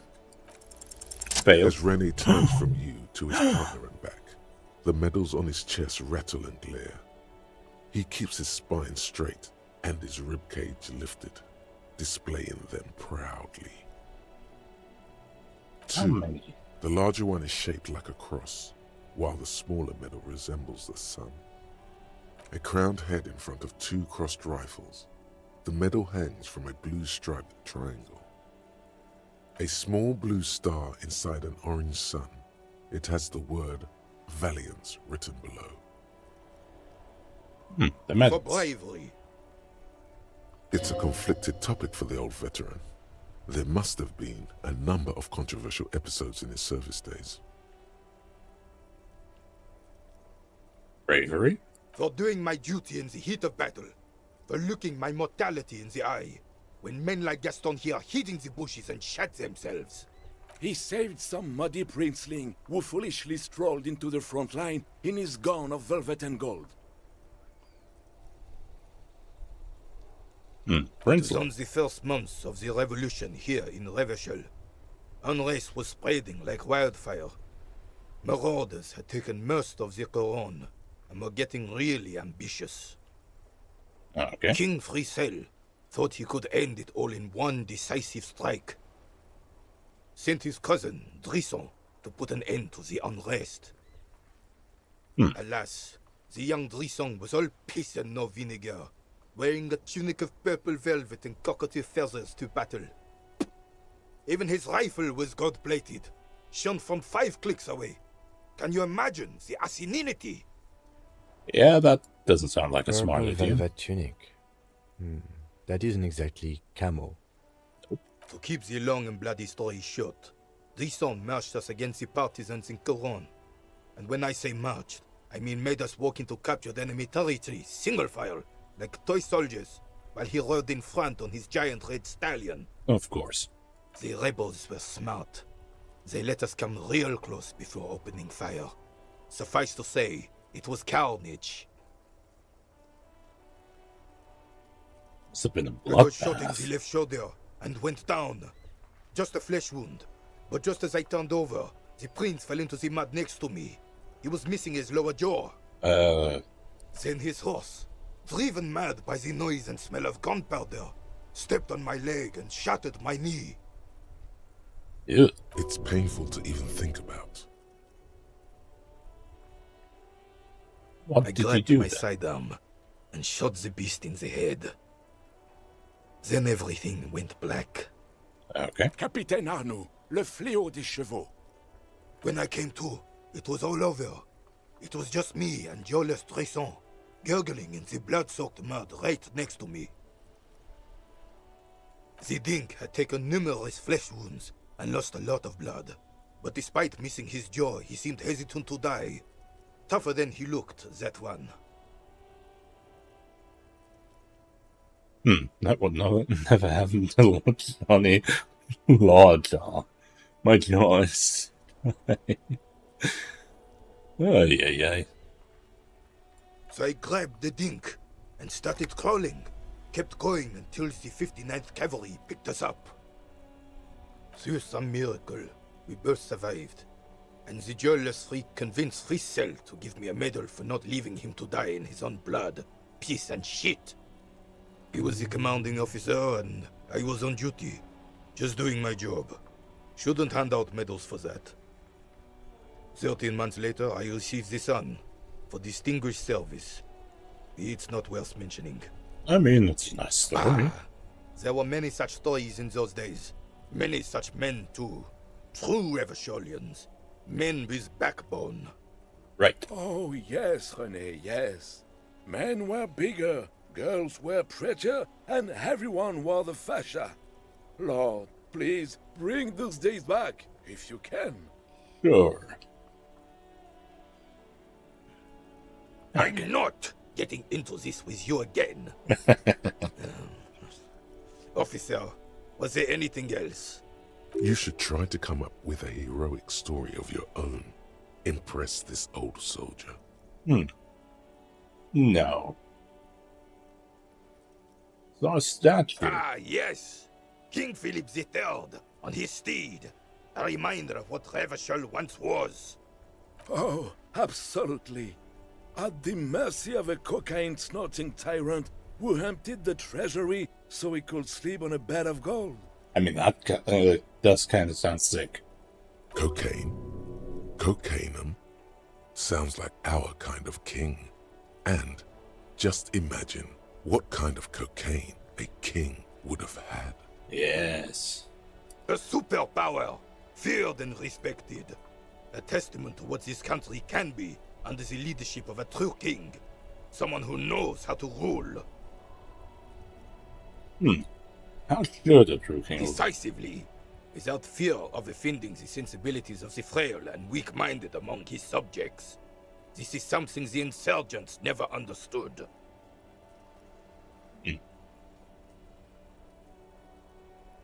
Yeah, but what about the people? The nation is only as strong as its leader. That's why it was such madness to try to... Don't get started on that again. What happened, happened. The Carabinier doesn't reply, but his entire being communicates unbreakable resolve. What was that about cocaine? Oh, old Philip was a big fan of the purple nose candy the nobility loved so much. A cocaine connoisseur of sorts. His egocentricity is borderline legendary. You can't even take the responsibility for yourself. How could you fathom the responsibility weighing on the shoulders of a ruler? That's why the Philippian kings use cocaine, for clarity of vision, to aid in their work. Regnum cocainum, Revachol's finest years. Right. He seems to grow taller, brimming with pride about the past. I'm satisfied with this explanation. Yeah, of course. Clarity of vision. Awareness. Yeah. Philip III was even brought into this world with the help of cocaine. Oh. A court medic administered a dose to his mother when she was in labor. And it is well known that with the help of cocaine, only the purest, of course, he was able to connect with higher realms. Right. Higher realms. Of course, it all makes sense. I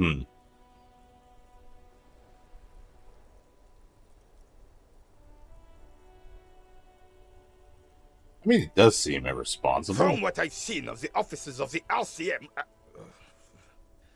but I don't want to get into a debate about drug policies. Right. Right. Yeah, no, I already managed one legendary difficulty. Let's not test our luck. How do I get down there? Oh, stairs.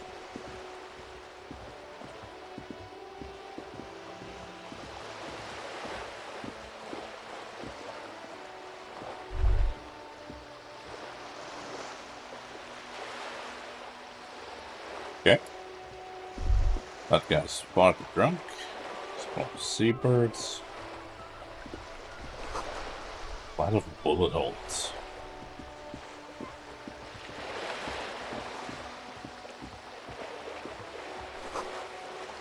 And reads broken windows, tips past windows. And a bag in hand, perhaps you could collect those bottles and sell them. Come on.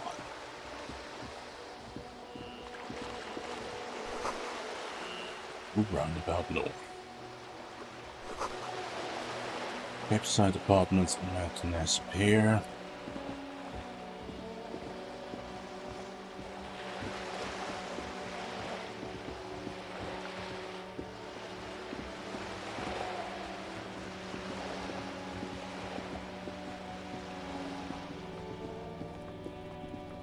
This is a wall on the side of an apartment building. Why am I looking at this wall? You have no clue. It's just a wall. So many walls all over Martinaise, weather-worn, cracked, their paint peeling. Okay, so if I was the artsy type, I could probably do something with that, right? Ooh, easy.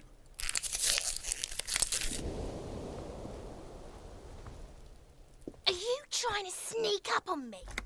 Come to slit my throat in my sleep? Nope. Pigs come to take me out? Trying to snuff me out? Are you sleeping right now? Don't get fucking clever with me, pig. You think you're so clever. Okay, fine.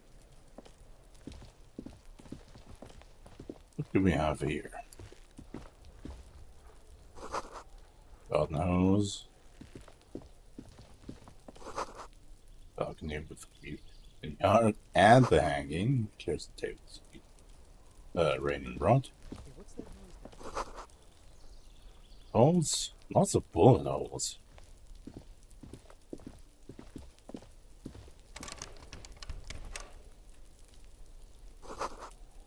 Those doors, but you look at it suspiciously. Okay. Look if there could be a witness. Talk to him. Smoker. You see a young man on a balcony nursing a cigarette. His eyes have been following you for a while. Excuse me? Not looking for any trouble, officer. Despite the cold, his shirt hangs unbuttoned on his frame. No trouble from me. I don't want to be seen talking to the gendarmerie, if that's okay. I just want to finish my cigarette. It's the god of cigarettes and youth. Ask him if he's got anything to spare. Hold on, can I at least have a cigarette? Apologies, but this is my last one. Yeah. The god himself has denied you absolution. And you just like toss that one down. I'm not sure that's a good idea. You're right. As you wish. Okay. Is it really that important? Like a nervous cat, he keeps stealing looks at the neighboring windows. All right, but make it quick. Once I finish this cigarette, I have to run. Looks like a good look. I'd even go so far as to say that the view is a little too good, my dear gendarme. Do you have an estimate of when the body will be taken away? We will remove the body as soon as possible. Now tell us, where were you last Sunday? Oh. You already asked me that, didn't you? No, not you. Some more muscular type. Muscular type? And when did you speak to this more muscular gentleman? Oh, I have an idea. Last week? I don't know. Look. You didn't answer the question. What were you doing last Sunday? I had a friend over. It was my Sunday friend. Aha. A Sunday friend. How intriguing. Makes sense. Friends are nice on Sunday. You don't have to work. You can just spend time with pals, watching rugby and drinking beer. He doesn't reply, gesturing no with his cigarette. In the neighboring windows, you can see faint reflections of his silhouette, all from different angles. Someone hides behind a curtain. Those windows have eyes, and those eyes are watching, spying on you three. No. We won't. Okay. Now, if you'll excuse me, I really need to get going. This isn't the place or time for questions. Who knows who might be watching from the distance, hidden behind the curtains? For a moment, the man on the balcony seems almost vulnerable. Something moves in the depths of his feline eyes, compassion and a hint of understanding. I am sorry, but I really don't have the information you're looking for. But, hold on, what's that? For a split second, his hand lingers, as though gesturing towards a stone, placed right next to the front door. Right. It's a sign. Good luck with the investigation.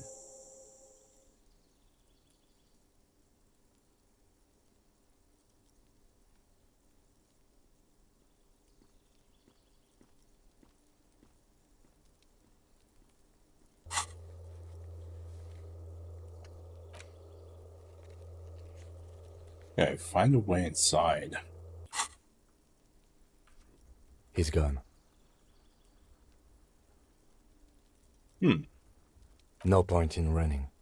Tenements like these often have multiple exits. If he doesn't want to talk to us, then he'll know how to hide himself. He could be a witness. Him or his Sunday friend. Either way, we need to look into that muscular type who's asking about our case. He did leave us a sign. Did you see that? He wanted to draw our attention to that stone right over there.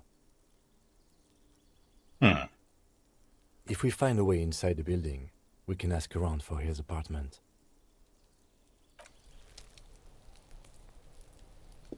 A stone, like any other, lying in a whirl of sleet and mud. Maybe there's something under it. There's a key beneath it, rusty from the dirt. Okay. This must be for the front door. Pity doesn't have the apartment number on it. This building has many apartments and the man can be in any of them. We'll just have to go in and see. Sure, why not? Can I level up yet? No? No. Please, stingy on the points.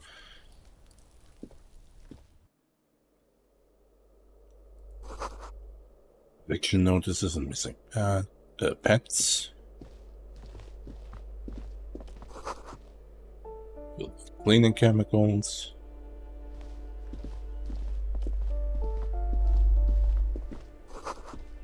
Rack.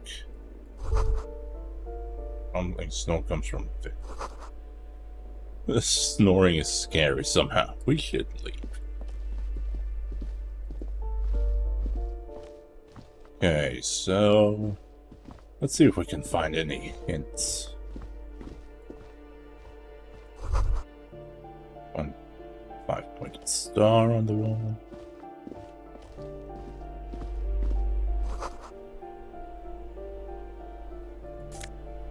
Ooh, money.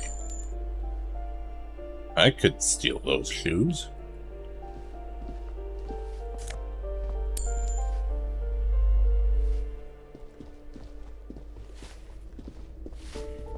Give me a moment. A little woman standing on her broom, knuckles white as bone. Difficulty breathing. The cold never does any good for my bronchitis. This woman's health is failing her. There's not much to do. Not in this damp. Are you alright? I'm fine. Fine. Don't you worry about me. Right. You're still worried. It's very worrying. Now, what do you want from me, policeman? Oh. Yes, yes. I know who you mean. The scrawny boy who's always smoking like the devil, right? Yeah. Then the Somewhere in the building, a child starts crying. You hear a radio tuned to a talk show and someone taking a shower. What's he in trouble for? No trouble. Talk?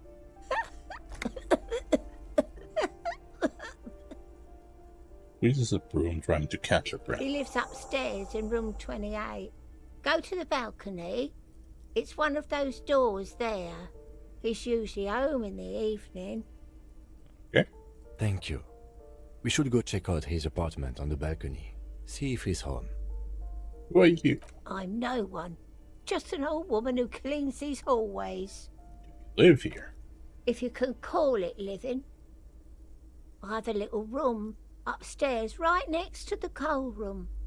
Oh dear. It's barely bigger than a closet. But I don't complain, no. I have my bed and my aching bones to keep me company. And that's all I need from this world. Ooh, yeah, spiteful. All she gets, too. The coastal wind beats down hard on the coal room door outside. Splashes of waves make the balcony slippery. Okay.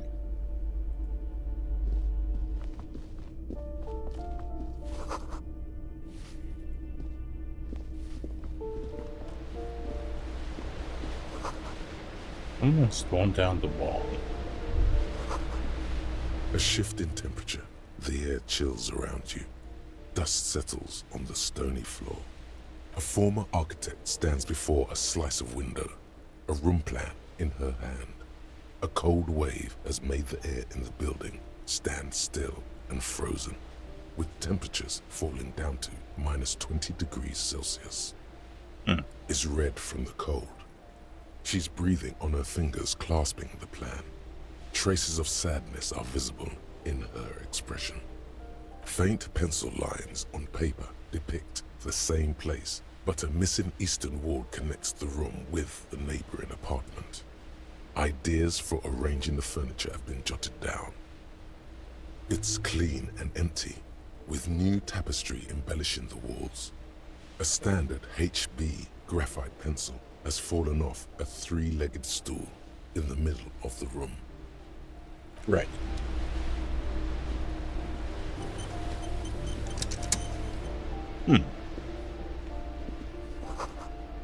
Ordering list. Another fan and money.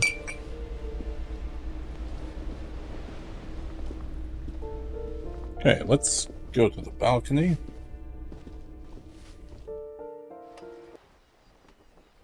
Okay, apartment 28 was it? The streets will flow red once more, a great torrent rushing down Rue d'Esperance. You wait and see. Okay. The streets will not flow red with anything. Who are you? I'm Cindy the fucking Skull. What else do you want to know? Date of birth, blood type, the last time I was tested for Hep C.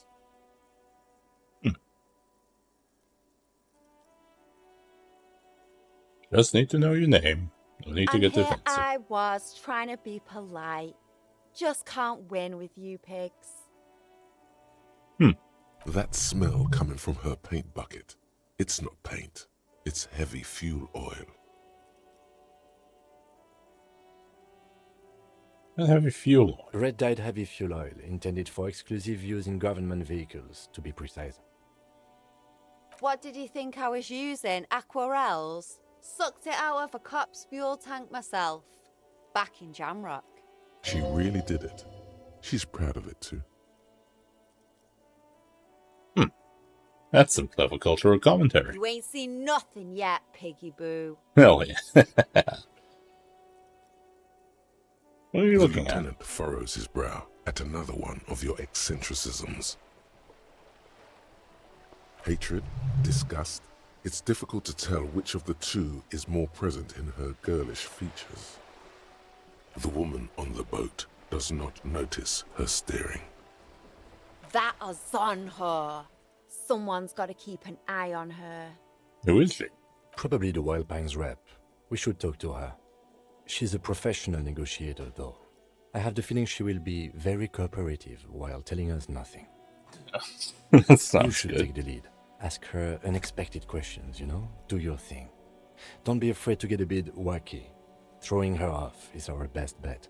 Oh yeah, wacky I could do. Good idea, piggies. Run along now. Fuck her shit up good. Impound that boat while you're at it. I'd like to watch her swim back to her zon. What are you doing to the wall? Tell? I'm painting a beautiful mural, an aereo graffitio visible from low orbit. Nice. I haven't really started it yet. I'm waiting for the right words. So you don't know what to write. Have you ever tried your hand at graffitio? When faced with a blank wall, most people write unimaginative stuff, like pigs go home and Mona was here. We rarely see pigs round here, though. Just union cats. And my name's not Mona, so... She wants it to be something true and total. So why This is so place committed? is severely lacking in havoc. Not even the occasional trash can fire to break up the tedium. I thought I'd mix it up, you know, summon the forces of crime and social chaos with a wall-sized invitation. Yeah? I love public art. Don't mind us. Keep doing what you do. Thanks. I'm sure the inspiration will come to me now that I have an official RCM stamp of approval. Hell yeah. You've lessened her desire to deface the building. Do you know anything about the recent I ain't murder? no snitch, pigstein. Go forth and forage in someone else's shit. No shortage of squealers in these parts. Okay. Actually, there is a shortage of people who talk to us in a normal, calm, informative manner. That's true. We weren't put on this earth to make your life pleasant, fucko. I'll talk about the murder, but maybe you can tell us something about the murder victim's missing arm. What do I care about some fucking tin eggshells? Isn't armor art for the body? Ugh, alright, sad piggy. I'll give you this one. I saw a little girl in the fishing village running around with military-grade handwear. Look cute as hell. Okay. If you haven't been there, the village is a shithole down the coast from the main plaza. Have a good time. Westward, okay. God. Piggy, I have no idea why I just told you that. You look like a shaggy dog left in the rain for too long. I have a weakness for animals. Watch your back, ungulate. You've got eyes on you. Oh yeah. Okay. So how do we get where I want to be? It's locked. The fuck am I?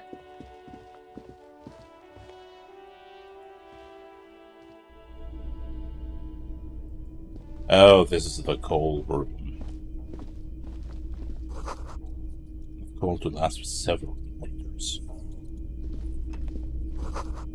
Someone's been sleeping here. Okay. Found the old lady's room.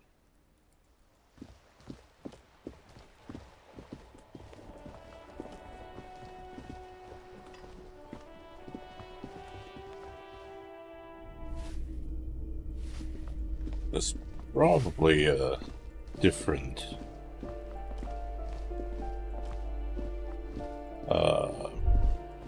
area. That Maybe isn't upstairs. just a five-pointed star. It's an inverted white pentagram cradled in a wreath of antlers. The iconography of communism, in other words. The star and antlers was developed in the 6th decade of the last century and quickly adopted by Mezov and the communards during the revolution. Interesting. Even today, half a century after, the star and antlers retains the ability to evoke hope, disappointment, and fear in equal measure. To Why symbolize upside the down? toppling of the old order. Okay. Also, some social democrats were already using it. The The wreath antlers? of antlers represents a natural crown. It was about building a society that could exist in accord with the natural world, and at the same time above it. Why white? Because white is the color of peace. And what does that invoke? Nothing at all yet.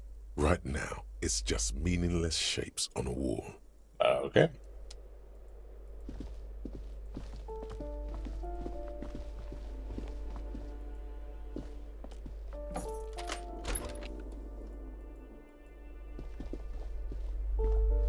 Oh, that's a washroom.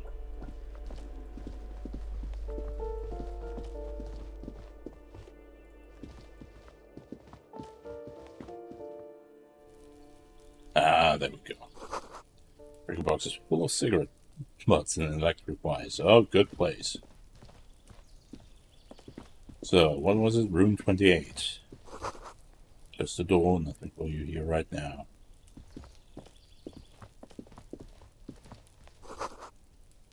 Rosemary, thyme, and a cactus. This is door to 129.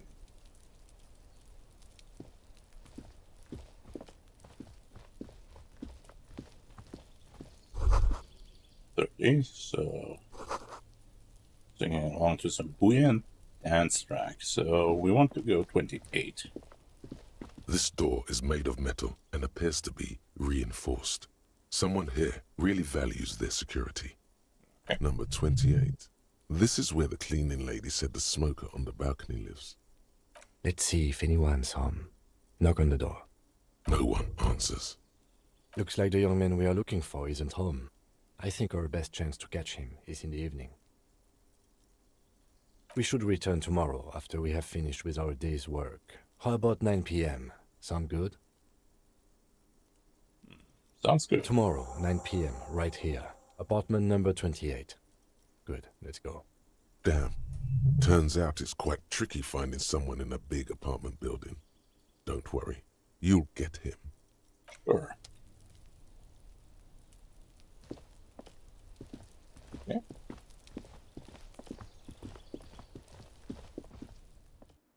Geez, that corpse might be hanging a bit longer. Now, about a muscular type.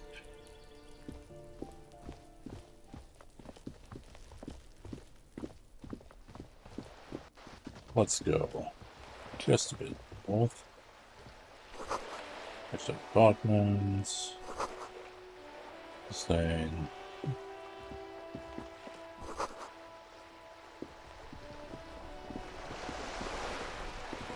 Oh yeah, let's talk to the rich lady.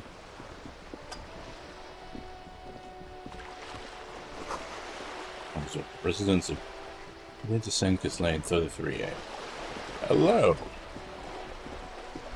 A striking woman leans against the cabin top of her sailing boat, smiling as you approach. Her green raincoat glistens with droplets. A silk scarf is tied around her throat. Good afternoon, officers. I'm Joyce. Joyce L. Messier. I represent the board of Wild Pines, the owners of the harbour. You gentlemen must be from the RCM. Joyce L. Phaeton, my maiden name. When your hand dangles from the sleeve of her oversized raincoat. What gave us Nothing, away? honestly. I've said it to every drunk in town, and you're the first one who's responded. Fucking hell. What is implied here? That you're a drunk?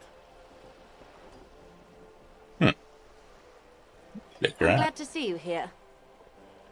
I was dispatched to handle a strike, not a lynching. Anything I can do to assist the RCM in this matter, I will, gladly. Right. That is good to hear, madame. My colleague will take the lead on this interview. I should let you know that he is recovering from an unusual medical episode. Very unusual. But I can assure you of his ultimate competency. Oh no. How interesting. I wish you a swift recovery. In the meanwhile, you have my full cooperation, and the full cooperation of the Wild Pines group. Right. It's hard to get a read on her precise disposition, but she appears helpful. You're on a boat. Why, yes I am.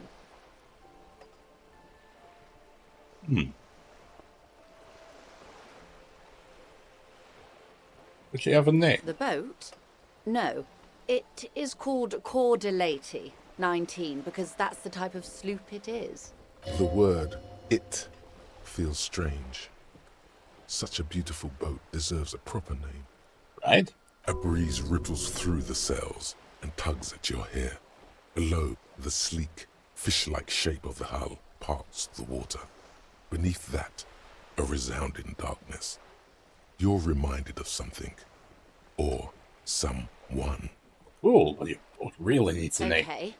How about Cor de Lady 19? Why? Because it was manufactured in Revachol East by a company called Cordeleche, and its hull is 19 paces long. How about Dolores? Why Dolores? It's pretty. Well, it means nothing to me. I think I'll stick with the factory name. But thank you for the suggestion. Okay, what kind It's a of pleasure book? craft. A 19 pacer.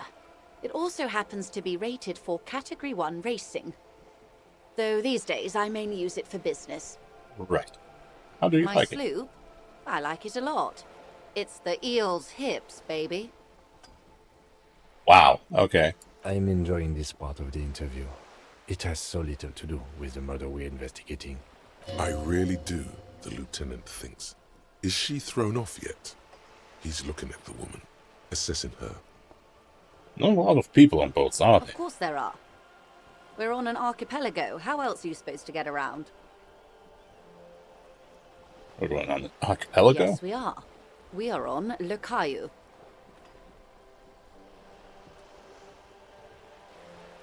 Still, I haven't seen anyone else sail a I boat. haven't seen anyone else drive a souped-up Capri Kenema motor carriage either. Actually, that motor carriage has been specially issued to serve as a patrol and pursuit vehicle. It's for crossing long distances in the greater Revachol industrial harbor. It's not a toy. Yep. Neither is this. A toy, I mean. It's a machine for crossing long distances in the Bay of Revachol, between the city and the islands. Right. She's having a good time arguing against the law. Too good, perhaps. Do you have a license for this boat? Officer, I assure you I'm a highly qualified pleasure craft operator. The crowns of her teeth are porcelain, white as the boat's hull as she smiles. Charming. Qualified pleasure craft operator. So charming. I Where's see the damn license. license? I just renewed its safety inspection last month, officers. It is completely seaworthy. In fact, it's taken part in not one, but two Insulindic regattas. Even finished once. What happened the The other other time? time, I would have finished the race were it not for an urgent work matter, much like the one I'm on now. Still need to see a Actually, license. you man. don't. What do you mean? The Wayfarer Act specifically denies the RCM the authority to demand anyone's operator license. It's a little-known fact among us law officials. How little known is this fact? I was just being polite. Even school children know the Wayfarer Act. Oh.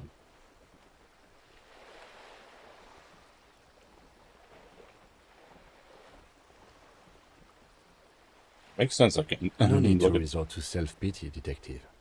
We can still ask for her passport. Oh, yeah. You need to save face if you want her respect. Demand that passport. Oh, yeah. Of course. The woman is silent, smiling while the waves lap against the hull. In your hand, under the plastic, a light blue passport saying, Republic of Vespa. The coat of arms has a lion and an ostrich. Seagent. The woman, born in the year 3 in the commune of Revachol, smiles at you. Face adorned with frown lines and crow's feet. The photo is recent. The name reads, Rejoice Leighton Messier. Rejoice? Yes. But please don't call me that. Yeah, it does sound kind of weird. Joyce is much more efficient. She doesn't like it. Probably a bad memory. Mean girls at school or some ancient lover. Vesper? My husband is. I have dual citizenship. A Vespertine is handier when traveling. Right. Okay. She nods and returns the plastic bag to her coat. Good. Tell me about Wild Pines. What we do.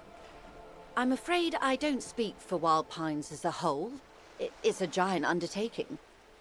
So, what do they do? Pines' core competency is logistics. Container shipping, freight, that sort of thing. See those airships there, blinking? Those are the shipping side of things. Airships, wow. And that is the terminal.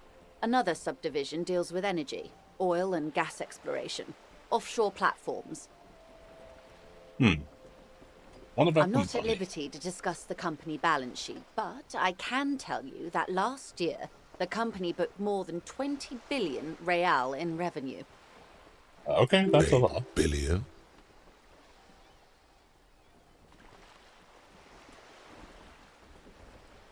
The money I owe is so much less than that.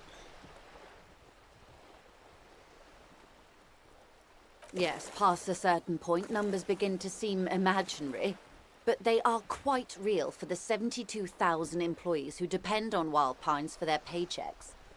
Right. A conglomerate the size of Wild Pines is like a shark. If it stops moving and growing, it will die. Then what becomes of those 72,000 families? It is a tremendous responsibility. Wait, but does it get all these They buildings? started as an exploration and cargo fleet conducting trade between the Samaran and Insulindian Isolas 250 years ago, when pine ships explored the South Seminese and charted Lomantang on behalf of the suzerain. Centuries of care, deliberation, and madness have gone into this endeavor. Vessels pass through the great unrest to re-emerge with apricots in tow. The logic of the system is totalizing. It's taken everything from its employees to build it. What does such a huge system want with a place like this? You mean aside from being the terminal's legal owners? Who are responsible for moving 8% of the world's cargo? You're gonna keep it moving, the workers do. We built this district. All the best parts of it. Rue de Saint-Ghislain, with its bastions. The plazas Meteor and Mosaic. Even some of the old street lamps have been put back thanks to the investments from the WP. You said P. Before Martinez was swallowed by the industrial harbour, even before it was part of Revachol, long before Terminal B was erected here, the Pines built it as a resort for its Revacholian employees. A company getaway, for a weekend or a summer holiday. Then came the revolution. But that's another matter. I'm here to make sure the Pines can fulfill their responsibilities to the place they built. With your help, hopefully, says her warm tone. What can you tell me about Everything. the strike? Right up to, but not including, trade secrets. Wait, what if I want to hear about racism? First, you'd have to repeal the Emergencies Act of Trade in Aliments. That gives me the right to silence. It's quite the octopus. An octopus? How do I repeal it then? Good luck is only kept in place by the vested interests of half the civilized world, including your own. What the ma'am means is that the Emergencies Act and the RCM both get their authority from the coalition government. But I am derailing us. You wanted to know about the strike. What is your... I believe the official title is Senior Labor Negotiator. In practice, I'm a grocery clerk. Right. I relay the union's demands to Wild Pines and return with Wild Pines' counteroffer. And how are the talks going? They're not. That's the problem. The union stopped all negotiations a week ago, after that awful lynching took place. Right. Now they won't even let me into the harbour. There's a 2-meter-20 racist behemoth blocking the gates. Tell me more about this behemoth. What can I say? The union employs a giant covered in tattoos. A racist giant. I guess that's part of their big tent organisation now. How were the talks going before the lynching? Let's say I was not making the kind of progress I'd hoped for when I first arrived. And when did you first arrive? I arrived 3 weeks ago. Yes, in the middle of February. The bay was still partially frozen then. I prefer to do these things on site, like the RCM. But the strike began in December. I wasn't the original negotiator here. I took over after Mr. Gaumont hit a wall with Mr. Clare, the union boss. Mr. Clare refused to speak with Gaumont despite concessions he'd granted the union in prior negotiations. Interesting. This isn't the first time the union has gone on strike. Heavens no. There have been 2 prior strikes. Both times the union won significant concessions, including overtime pay and a medical plan. This time their demands are more, I guess you could say, aggressive. Yeah. What happened to this Gumo? Mr. Clare told him to... how did he put it? Fuck off, midget. Gaumont is short of stature, you see. Not cool. Keep in mind, this is a negotiator Mr. Clare has worked with before, and who was more than fair with him and the Union. Sounds like usual aggressive posturing. One of There are the leaflets everywhere, and banners. What did they say again? Oh yes. Every worker, a member of the board. Ooh.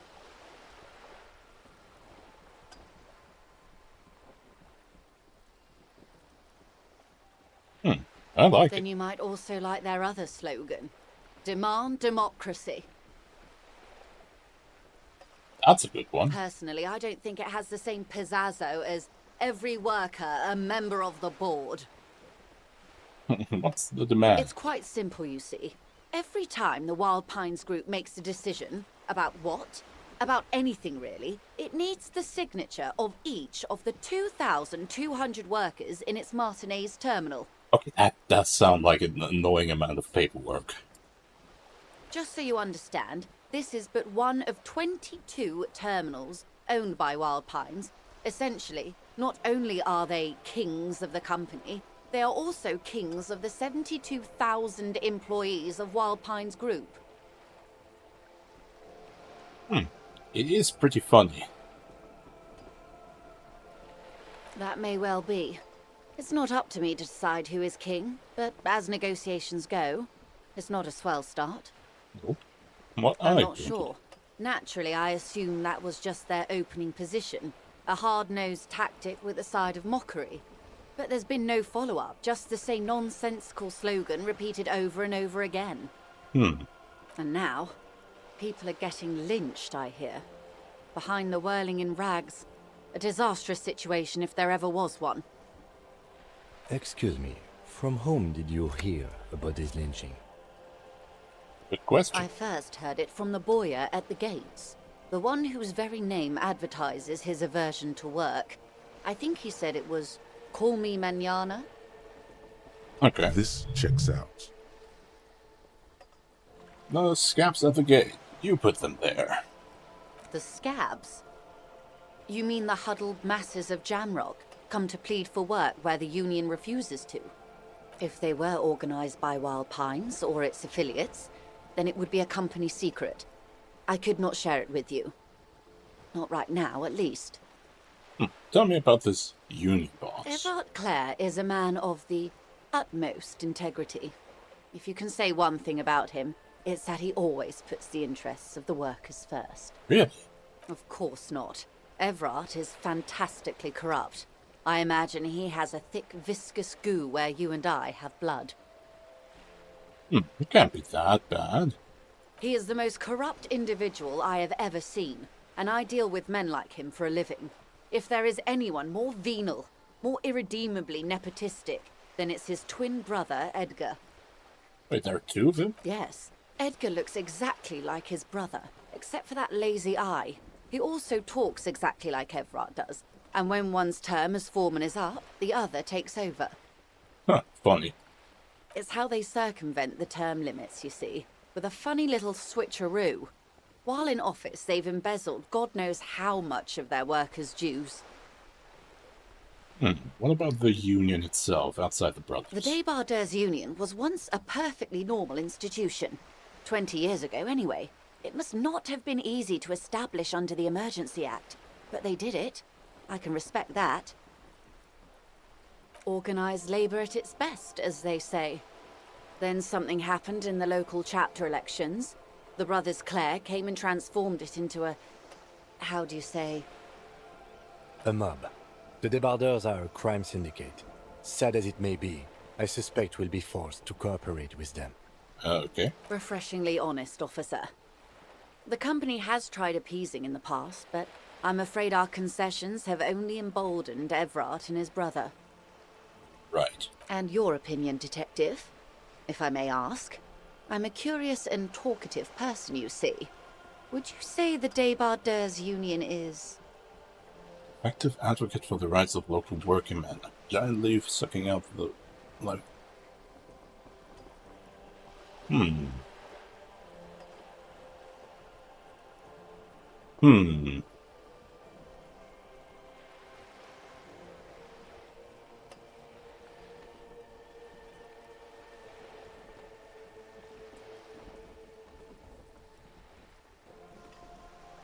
Oh, let's go with the controversial one. Why do you think so?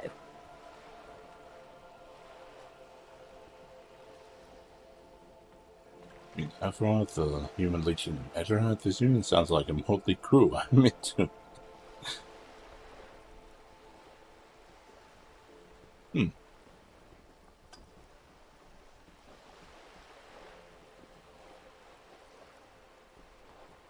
Sure, a motley crew. Well, I suppose that's one way to look at it. Mm. They're an interesting composition, albeit vile. But enough about Evrart. What else can I do for you? You said something happened in the elections. I'm glad you asked. There was a woman, the previous forewoman of the Union. She disappeared. Disappeared? Yes. On the last day of the local chapter elections, her daughter phoned in and said she wasn't running anymore. Or coming to work. Ever. End of story. Dawson? Indeed. The company suspects foul play, but there's nothing they could do. It was a union matter. The point of the presentation is, these kinds of things happen around the Clares. Watch out when you're dealing with him. Thank you for your concern, ma'am. We'll be just fine. Of course. How else can I help? What can you tell me about this lynching? Quite a few things, I'm afraid. The information I'm to share with you includes sensitive trade secrets. For the sake of my employer, I have to ask for your names and badge numbers. Of course, ma'am. We should have introduced ourselves. I am Lieutenant Kitsuragi, from Precinct 57. And this is my colleague from Precinct 41. I'm afraid he doesn't have his badge at the moment. I hope mine will suffice. How curious. Why is that, Detective? Awkwardness washes over the conversation. The woman doesn't like this turn of events. Right. Unusual medical episode. I see. So, are you saying you lost your badge during the course of this episode?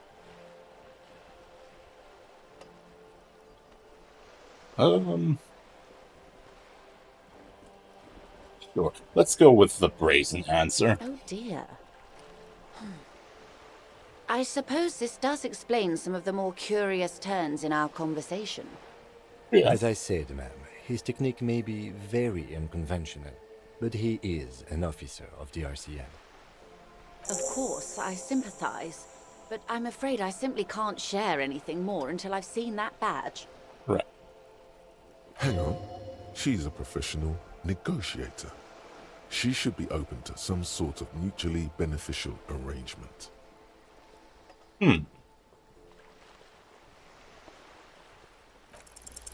She's a negotiator. Just float a favor at her. Insinuate. Surely there's some other way to demonstrate law enforcement I credentials. will be frank with you. If I'm going to break protocol, I need to be able to justify it to my superiors. They're going to want to see something very tangible. You're in, but expect her to drive a hard bargain. Like? Reports from inside Terminal B suggest it's a hub for the local drug trade. This is an open secret in Martinez. The Union controls the terminal, so it goes to reason. They're profiting from this trade.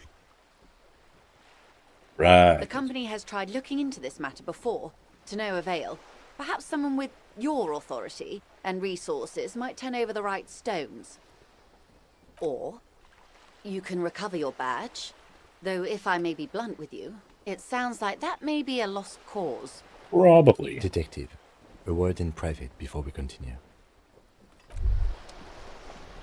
Hey. Psst. Frederick.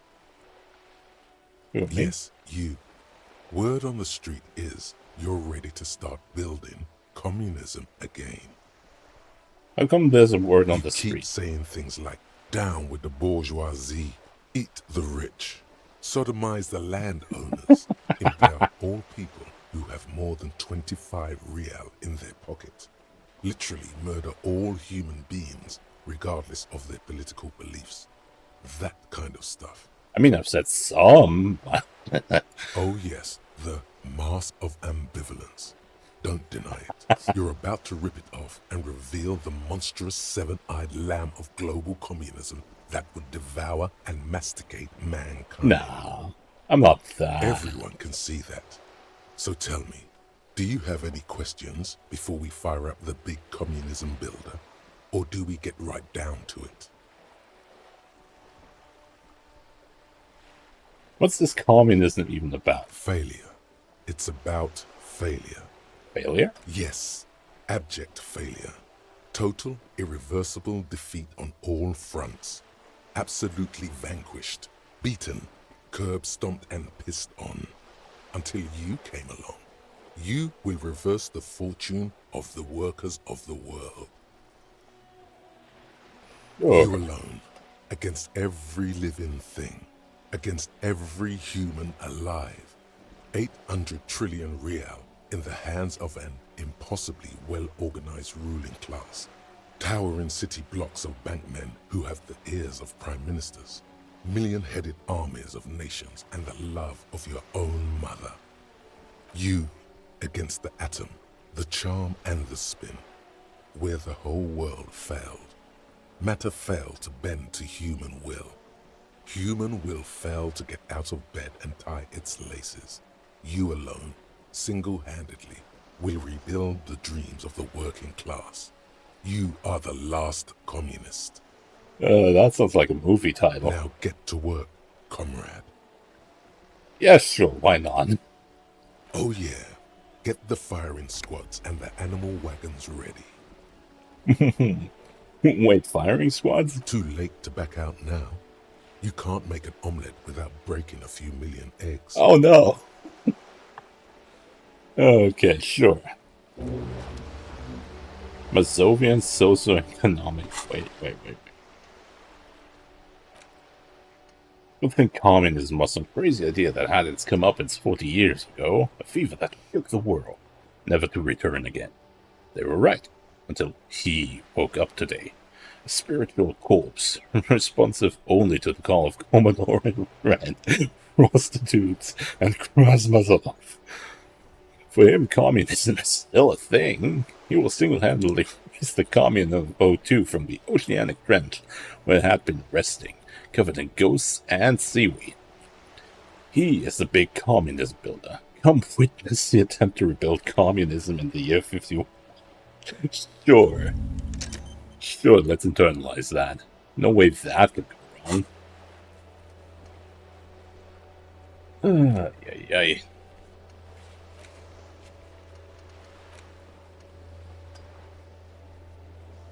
Bad.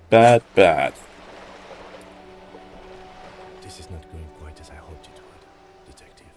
How did you hope it would go? Honestly, I was expecting you to use your unorthodox technique to keep her off balance, and not volunteer us to be her henchman.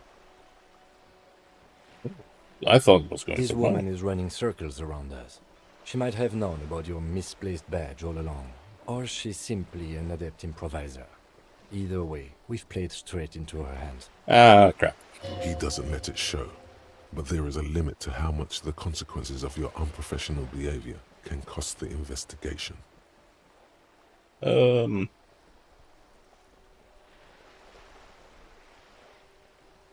just, find my badge. Oh, that would be fantastic, but do we have the time? The world is large and your badge is 8 by 6 centimeters.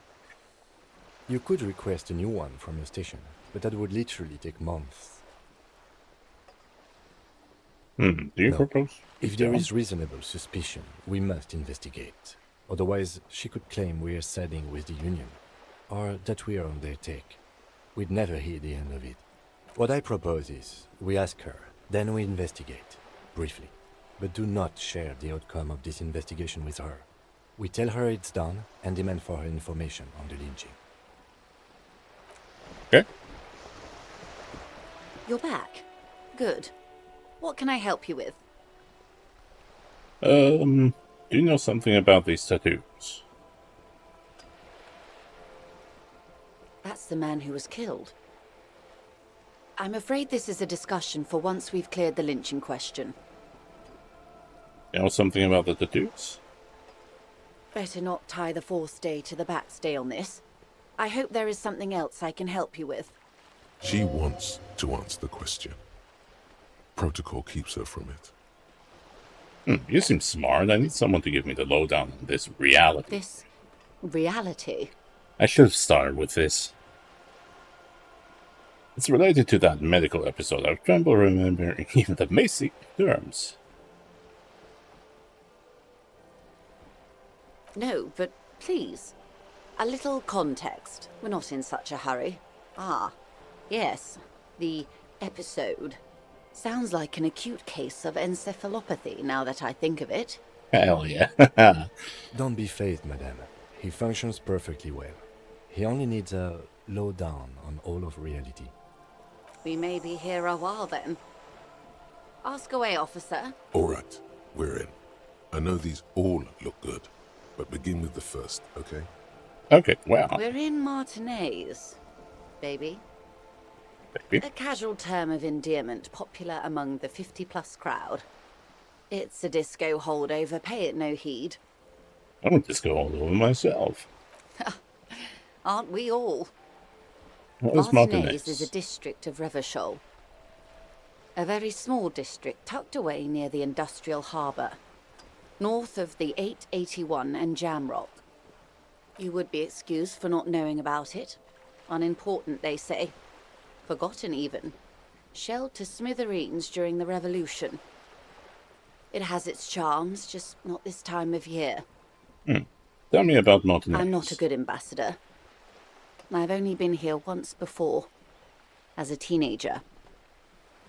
Not a lot has changed.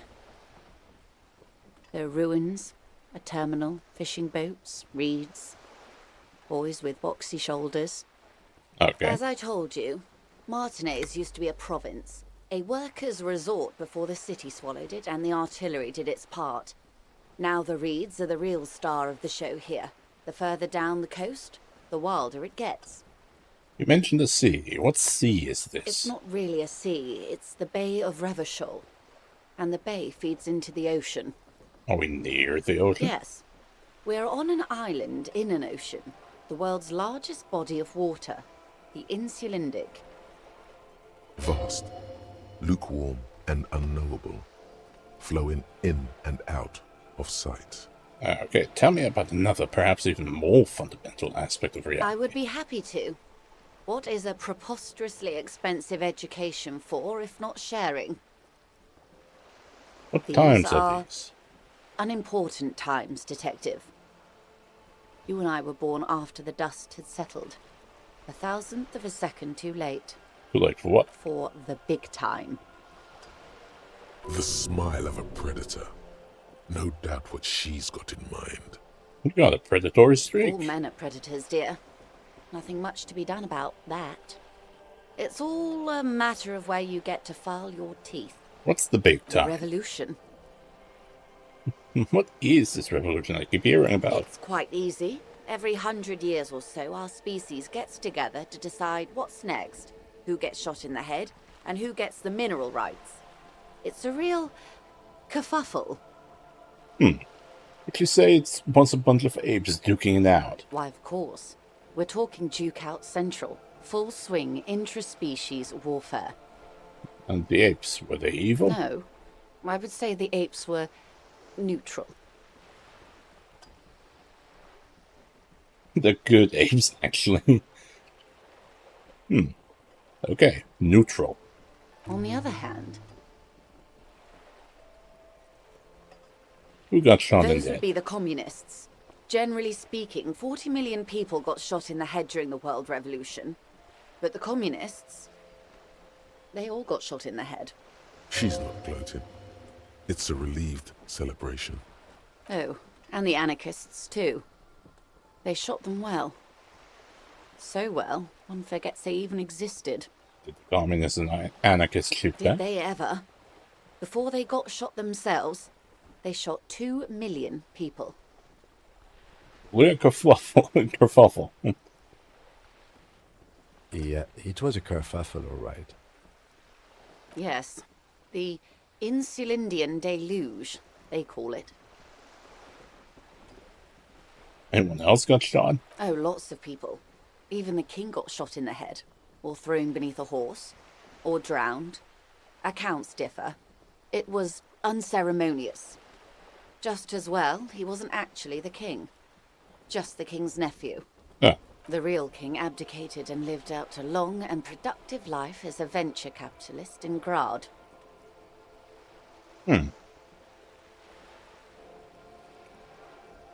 Smart. Cowardly. Maybe both. Yes. King Guillaume had a nose for bad PR. He ran before it. What is the expression? Went down? Anyway, Gil got out alive and his nephew Frisell got shot in his place. Him and tens of thousands of his wonderfully fascist kingsmen. It was a wild time. Who got the mineral rights? The liberals got the mineral rights. And by mineral rights, I mean everything. By liberals, you mean... Liberals are usually middle-class people, Detective. Or the remaining gentry. The beneficiaries of the pre-revolutionary arrangement. So not the workers. Some were rich enough to stay with the Constitution, with monarchy. Big mistake. Others bet on the revolution. They were called the ultras, or ultra-liberals. They fared well. Okay. They didn't win so much as survive. We were the last ones standing when the war ended. Everyone else got shot in the head, remember? Everyone got shot. Who was there to The surrender foreign to? intervention. The coalition. Those people really took the mineral rights. There we go. The liberals took everything that wasn't nailed to the ground. The coalition took the ground. The ocean, the laws, and the people. The coalition of nations. Grad, Mesk, Vesper, Messina, Oranje, and Sur-le-Clay. The armed center of the world. They landed here and ended the revolution. It was the moralist thing to do. Ugh, moralists. There is bitterness in her voice, tempered with understanding. She is critical, but ultimately understands the cause.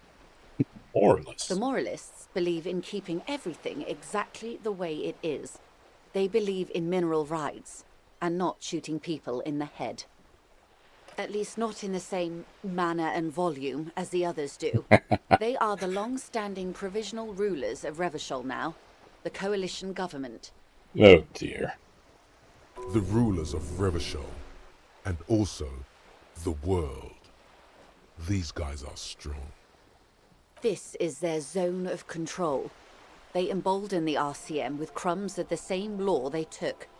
Technically speaking, you are a moralist.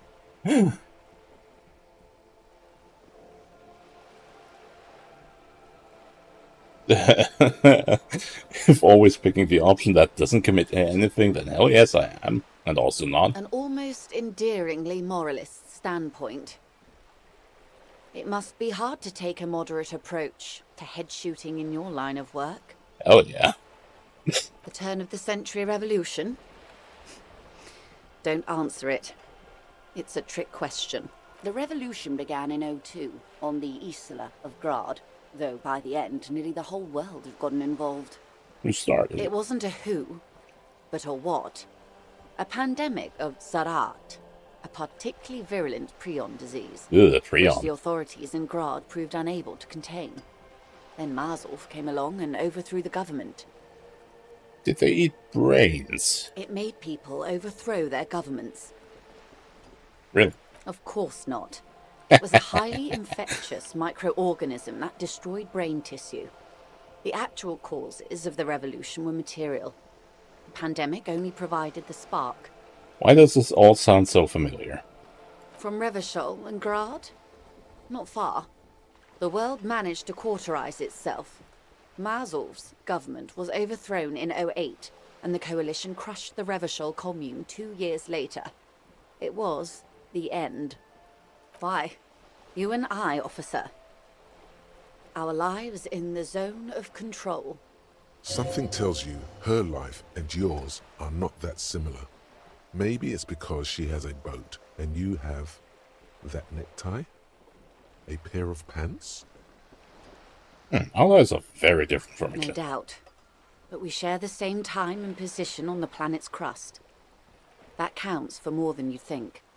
Okay, what is the zone A of control? city-state divided into free market zones under the everlasting interregnum of the Coalition of Nations. And you, of course, the Citizens' Militia. The clatter of typewriter keys fills the main hall of the reappropriated silk mill. Precinct 41. Chad Tilbrook presses enter. Outside, Officer Elfboy Williams slams the door of an armored motor carriage. Elfboy. The zone of control is the third incarnation of Revachol, after the failure of the Suzerain and the Commune. Welcome to the rest of them. Modernity. They developed the marvels of the inter-eastlery communication, telematic milieus, radiation, colored plastics. Meanwhile, in Revachol West, the aftermath continues for the 5th decade. 43 years. Hard to fathom, I know. Huh, what have we been The doing all 20s this saw a time? decade of urban war, west of the river leveled, offshore platforms in flames. Still, it's regarded as an improvement on what came before. 08 to 19 was simply hell. The 30s? Things settled down in the 30s. Revachol East transformed itself into the world's largest tax haven, with the international community's blessing. For the first time in a long time, it seemed like things were going somewhere. Were they? No. It was a market mirage fueled by cocaine and quantitative easing. The 40s dispelled it like a cold splash, an Isla-wide hangover, you might say. And here we are. Welcome to reality, baby. Oh, I kind of like her, but she would probably ruin our lives in a heartbeat. But she's charming, in a way.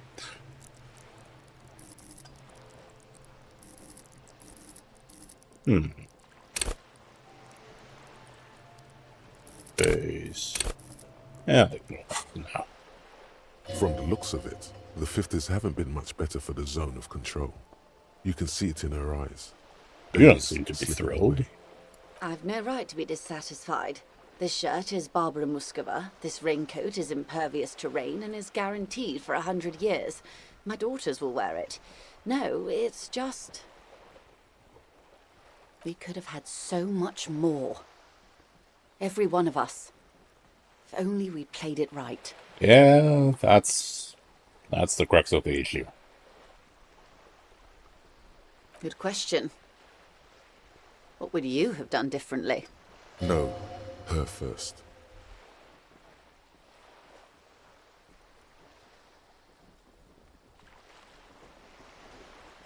I would have killed more. 400 million if that's what it took. Who are you in all this? And I asked you, past-less detective of the Citizens' Militia, what insight has acute encephalopathy given to you? Here's some wisdom, lady. Say the death thing. Death thing? Oh, the death thing. Sure. Cold runs down your spine as you say the words, like a small electric charge that seeks grounding. We just said something monstrous, hell yeah. I see. 1/10 of humanity. The key of history is in the lock. Keep turning at any cost.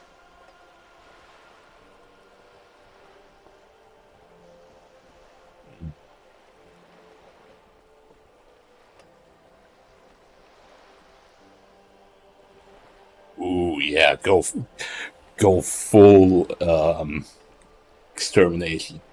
The wind stops, and for a moment, there's silence. The cold dissipates into your parietal lobe.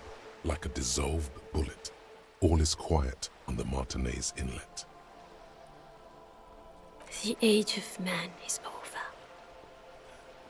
Over? That's entropilism, the very height of late modernity. Evacuate this world. You may prove a truly modern man yet. Oh yeah. Opinions expressed here do not reflect the official position of the RCM. Oh yeah. And what is your official position, Lieutenant? My position, ma'am? My parents got ripped to shreds in the revolution. I would have gone the same way. I was saved by being 2 years old. That's my position. The abattoir. Understandable. That's enough about They the are times. what they are. Who knows? An afterbloom may yet come. Anyway, enough sentimentality. Is there anything else you want to know?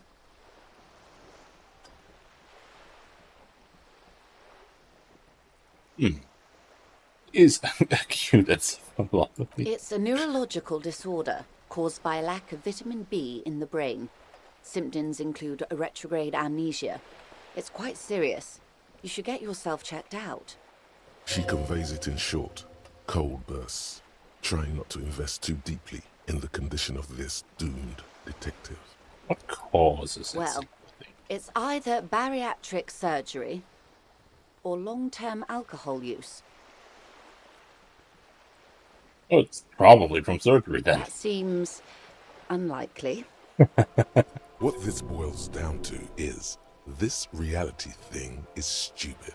Blow this joint, grab a bottle, and drain that shit right down your throat. Yes, and perform autoerotic asphyxiation on yourself with your funny necktie, out in the open somewhere. Hell yeah. Wait. This reality thing is the only game in town. It's probably in your interest not to blow it. Get back to reality. She stares at you, head tilted to the side, with a slightly concerned look on her face. What is... 6 kilometers southwest, in the Valley of Dogs, Junior Officer Chad Tilbrook takes aim at a rabid black dog licking its wounds in the grass. To his left, his partner, Emil Mullins, whispers, "You heard what happened to Tequila Sunset in Martinez?" "Yes, he lost his mind," Tilbrook answers, fingers on the trigger. "Don't worry, Emil." He pulls it out slowly. Slowly now. He'll find it again. Right. We always do. Disaster. Is this your first playthrough? Indeed. Oh, well, second attempt at the first playthrough. What am I? You? You're an officer of the RCM. The Revachol Citizens Militia? Preciso Mundo. What is the Revachol Citizens Nothing Militia? more nor less than the de facto law enforcement body of post-revolutionary Revachol, Detective. Yes, we are the Revachol Citizens Militia. You said de facto. Yes, that means not de jure. The RCM acts in what is poetically called the twilight of international law, both at the behest of the coalition government and to its chagrin.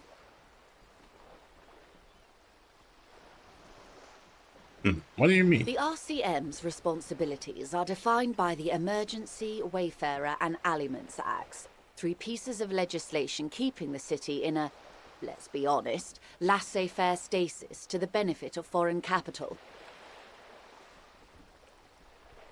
Okay. All 3 are good to know when we are out policing.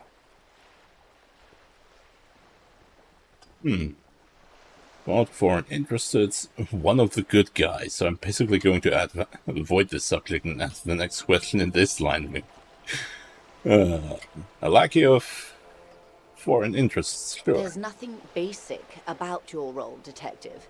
It's true that the RCM keeps everything the way our seemingly permanent provisional rulers like it. It's in. Yet, on the other hand, I know these people. I deal with them daily. Let me tell you, dear, they are not Fans of you. What, me? No. Why? The post-revolutionary decade was a disaster for the coalition government. Revachol in the 20s was hell, especially on the west side of the river. Gang warfare, a botched privatization scheme, a nuclear pile meltdown. Sounds good. They called it the International Zone because no nation wanted to claim responsibility. Huh. The RCM restored peace where the coalition failed. A true blue citizens' initiative. They will never forgive you. That's somewhat of an exaggeration. In reality, ours is a mutually beneficial arrangement. Revacholians get to keep the peace in Revachol, and the coalition doesn't have to worry about it. Anyway, sorry to intrude. Please continue. Yes, Lieutenant. Permit me to conclude with this. Who you are, to me, is the police. The only legitimate law enforcement authority in Revachol. Back to the basic terms of reality, then. And if those authorities drink so hard they need help recalling the basic terms of reality, well, I'm here to help. I don't know what you are. She won't maneuver her way out of this one. What are you? I am the vilest of the vile. A traitor. A devourer of nations and infants. She's good. I am an ultra. Ah. She mentioned those.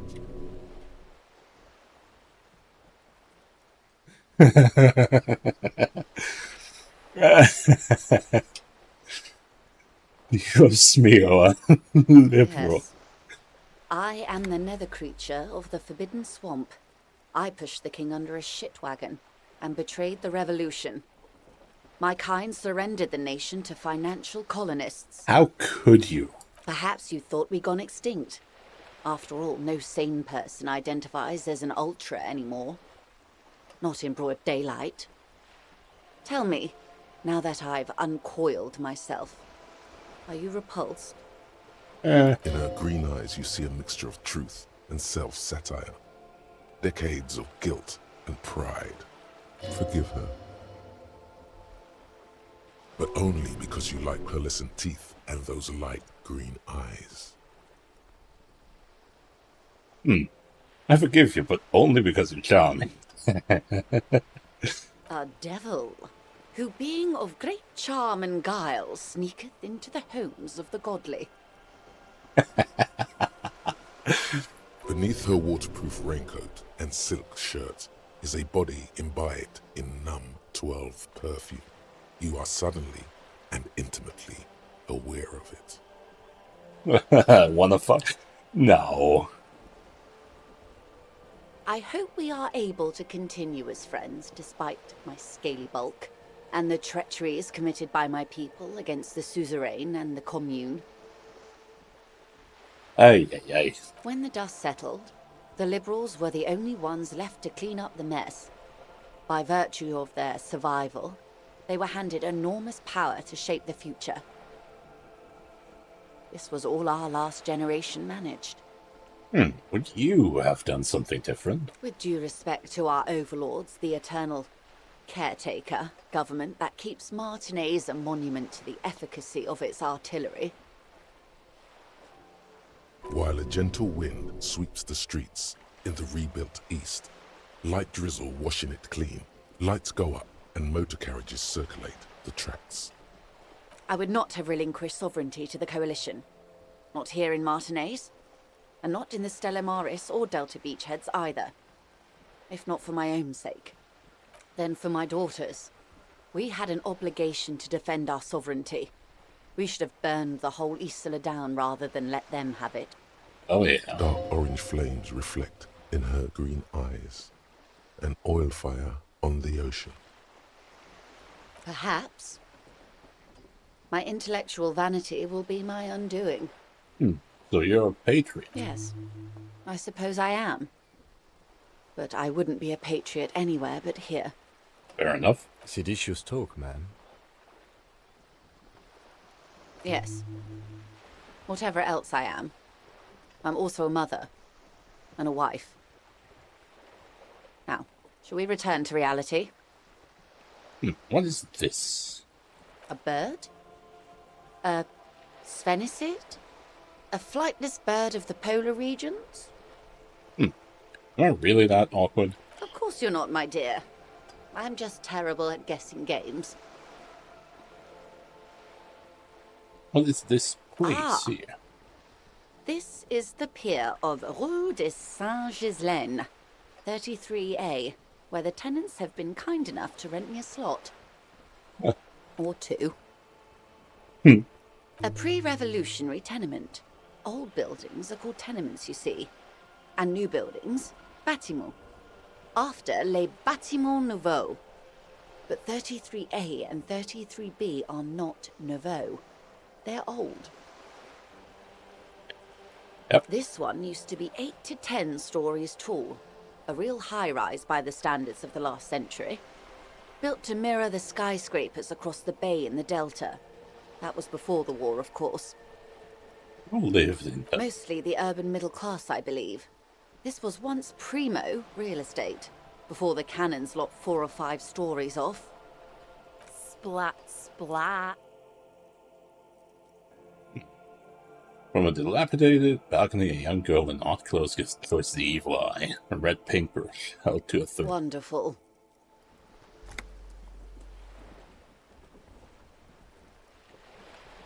What is that? The girl in the old lady rags? Yes. Looks like a sullen and rebellious member of a teen infraculture. Infraculture? Yes. You and I belong to the supraculture. We're common, the herd. The music on the radio, the food in the chain restaurant, those are all too popular for the girl in the old lady rags. She prefers a fantasy world, an infraculture with its own dress code and vernacular. It is an illusion, I'm afraid. There is no refuge from the supraculture. Okay, now explain the same thing to a child. Young people who dye their hair funny colours and wear old people's clothes are stupid, and their little rebellion is self-defeating. Oh my fucking god, I love this game. All right. What next? Conceptualization. I mean, I have point left over. Stand creativity. See art in the book. Sure.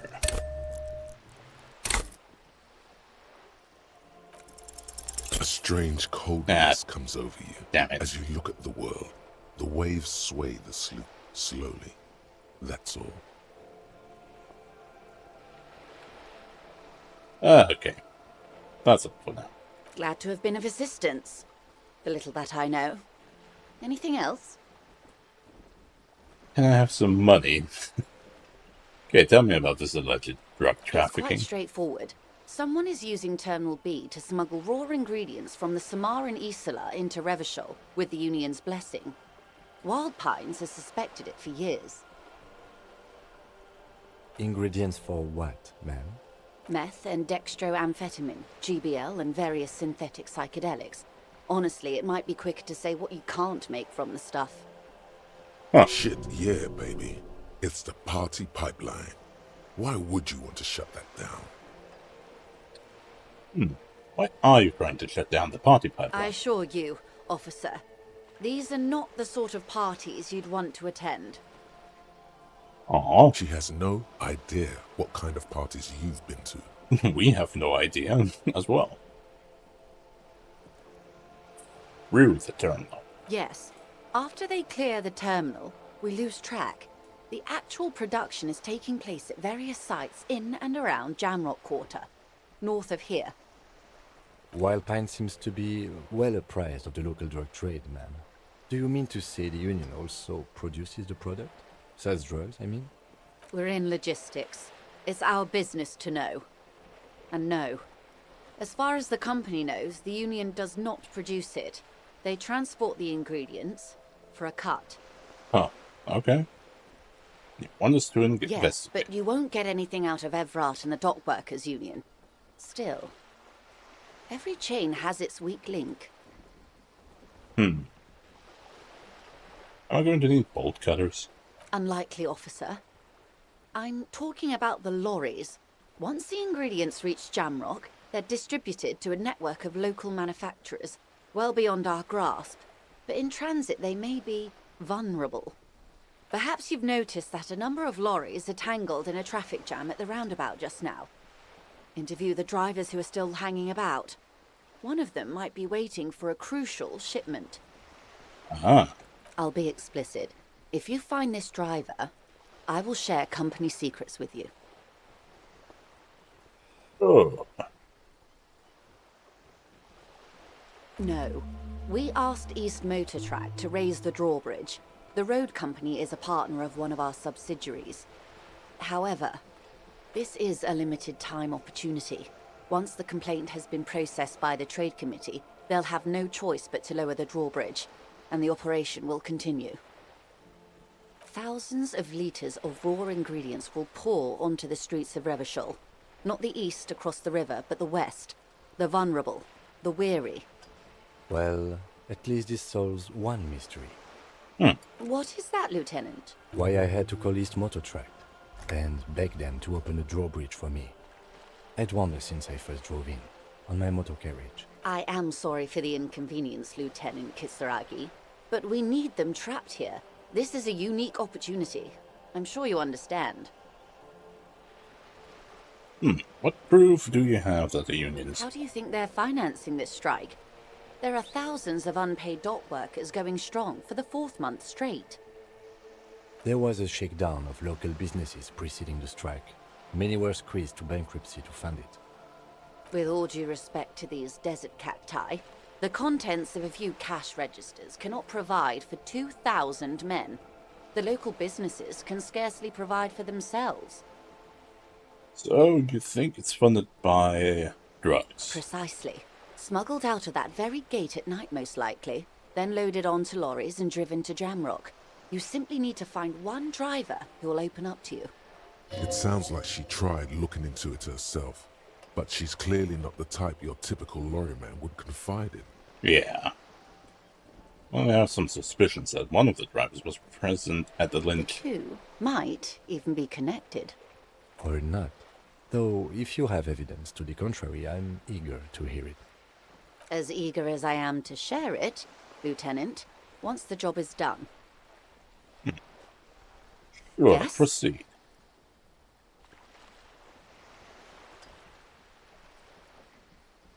Excellent. According to my reports, there are at least 3 lorry drivers lingering near the roundabout. Hopefully one of them will know something. Okay. It may come to nothing, or it may just blow the case wide open. I can keep the drawbridge up for a few more days at least. You should have the time you need. In the meantime, let me know if there's any other way I may be of assistance. Okay. Of course, Detective. Take care. And I think on this, it's probably a good time to end. I've been going for 5 hours. Holy shit. Honestly, I already love this game, but it takes so long. It's really long-winded, as a top-down RPG like that would be. Yeah. Honestly, if you think about playing this game, do it. Honestly. It's a good time. Ooh, okay. Hell yeah, magnesium. Anyway, I'm going to stop now. I need a drink. See you around.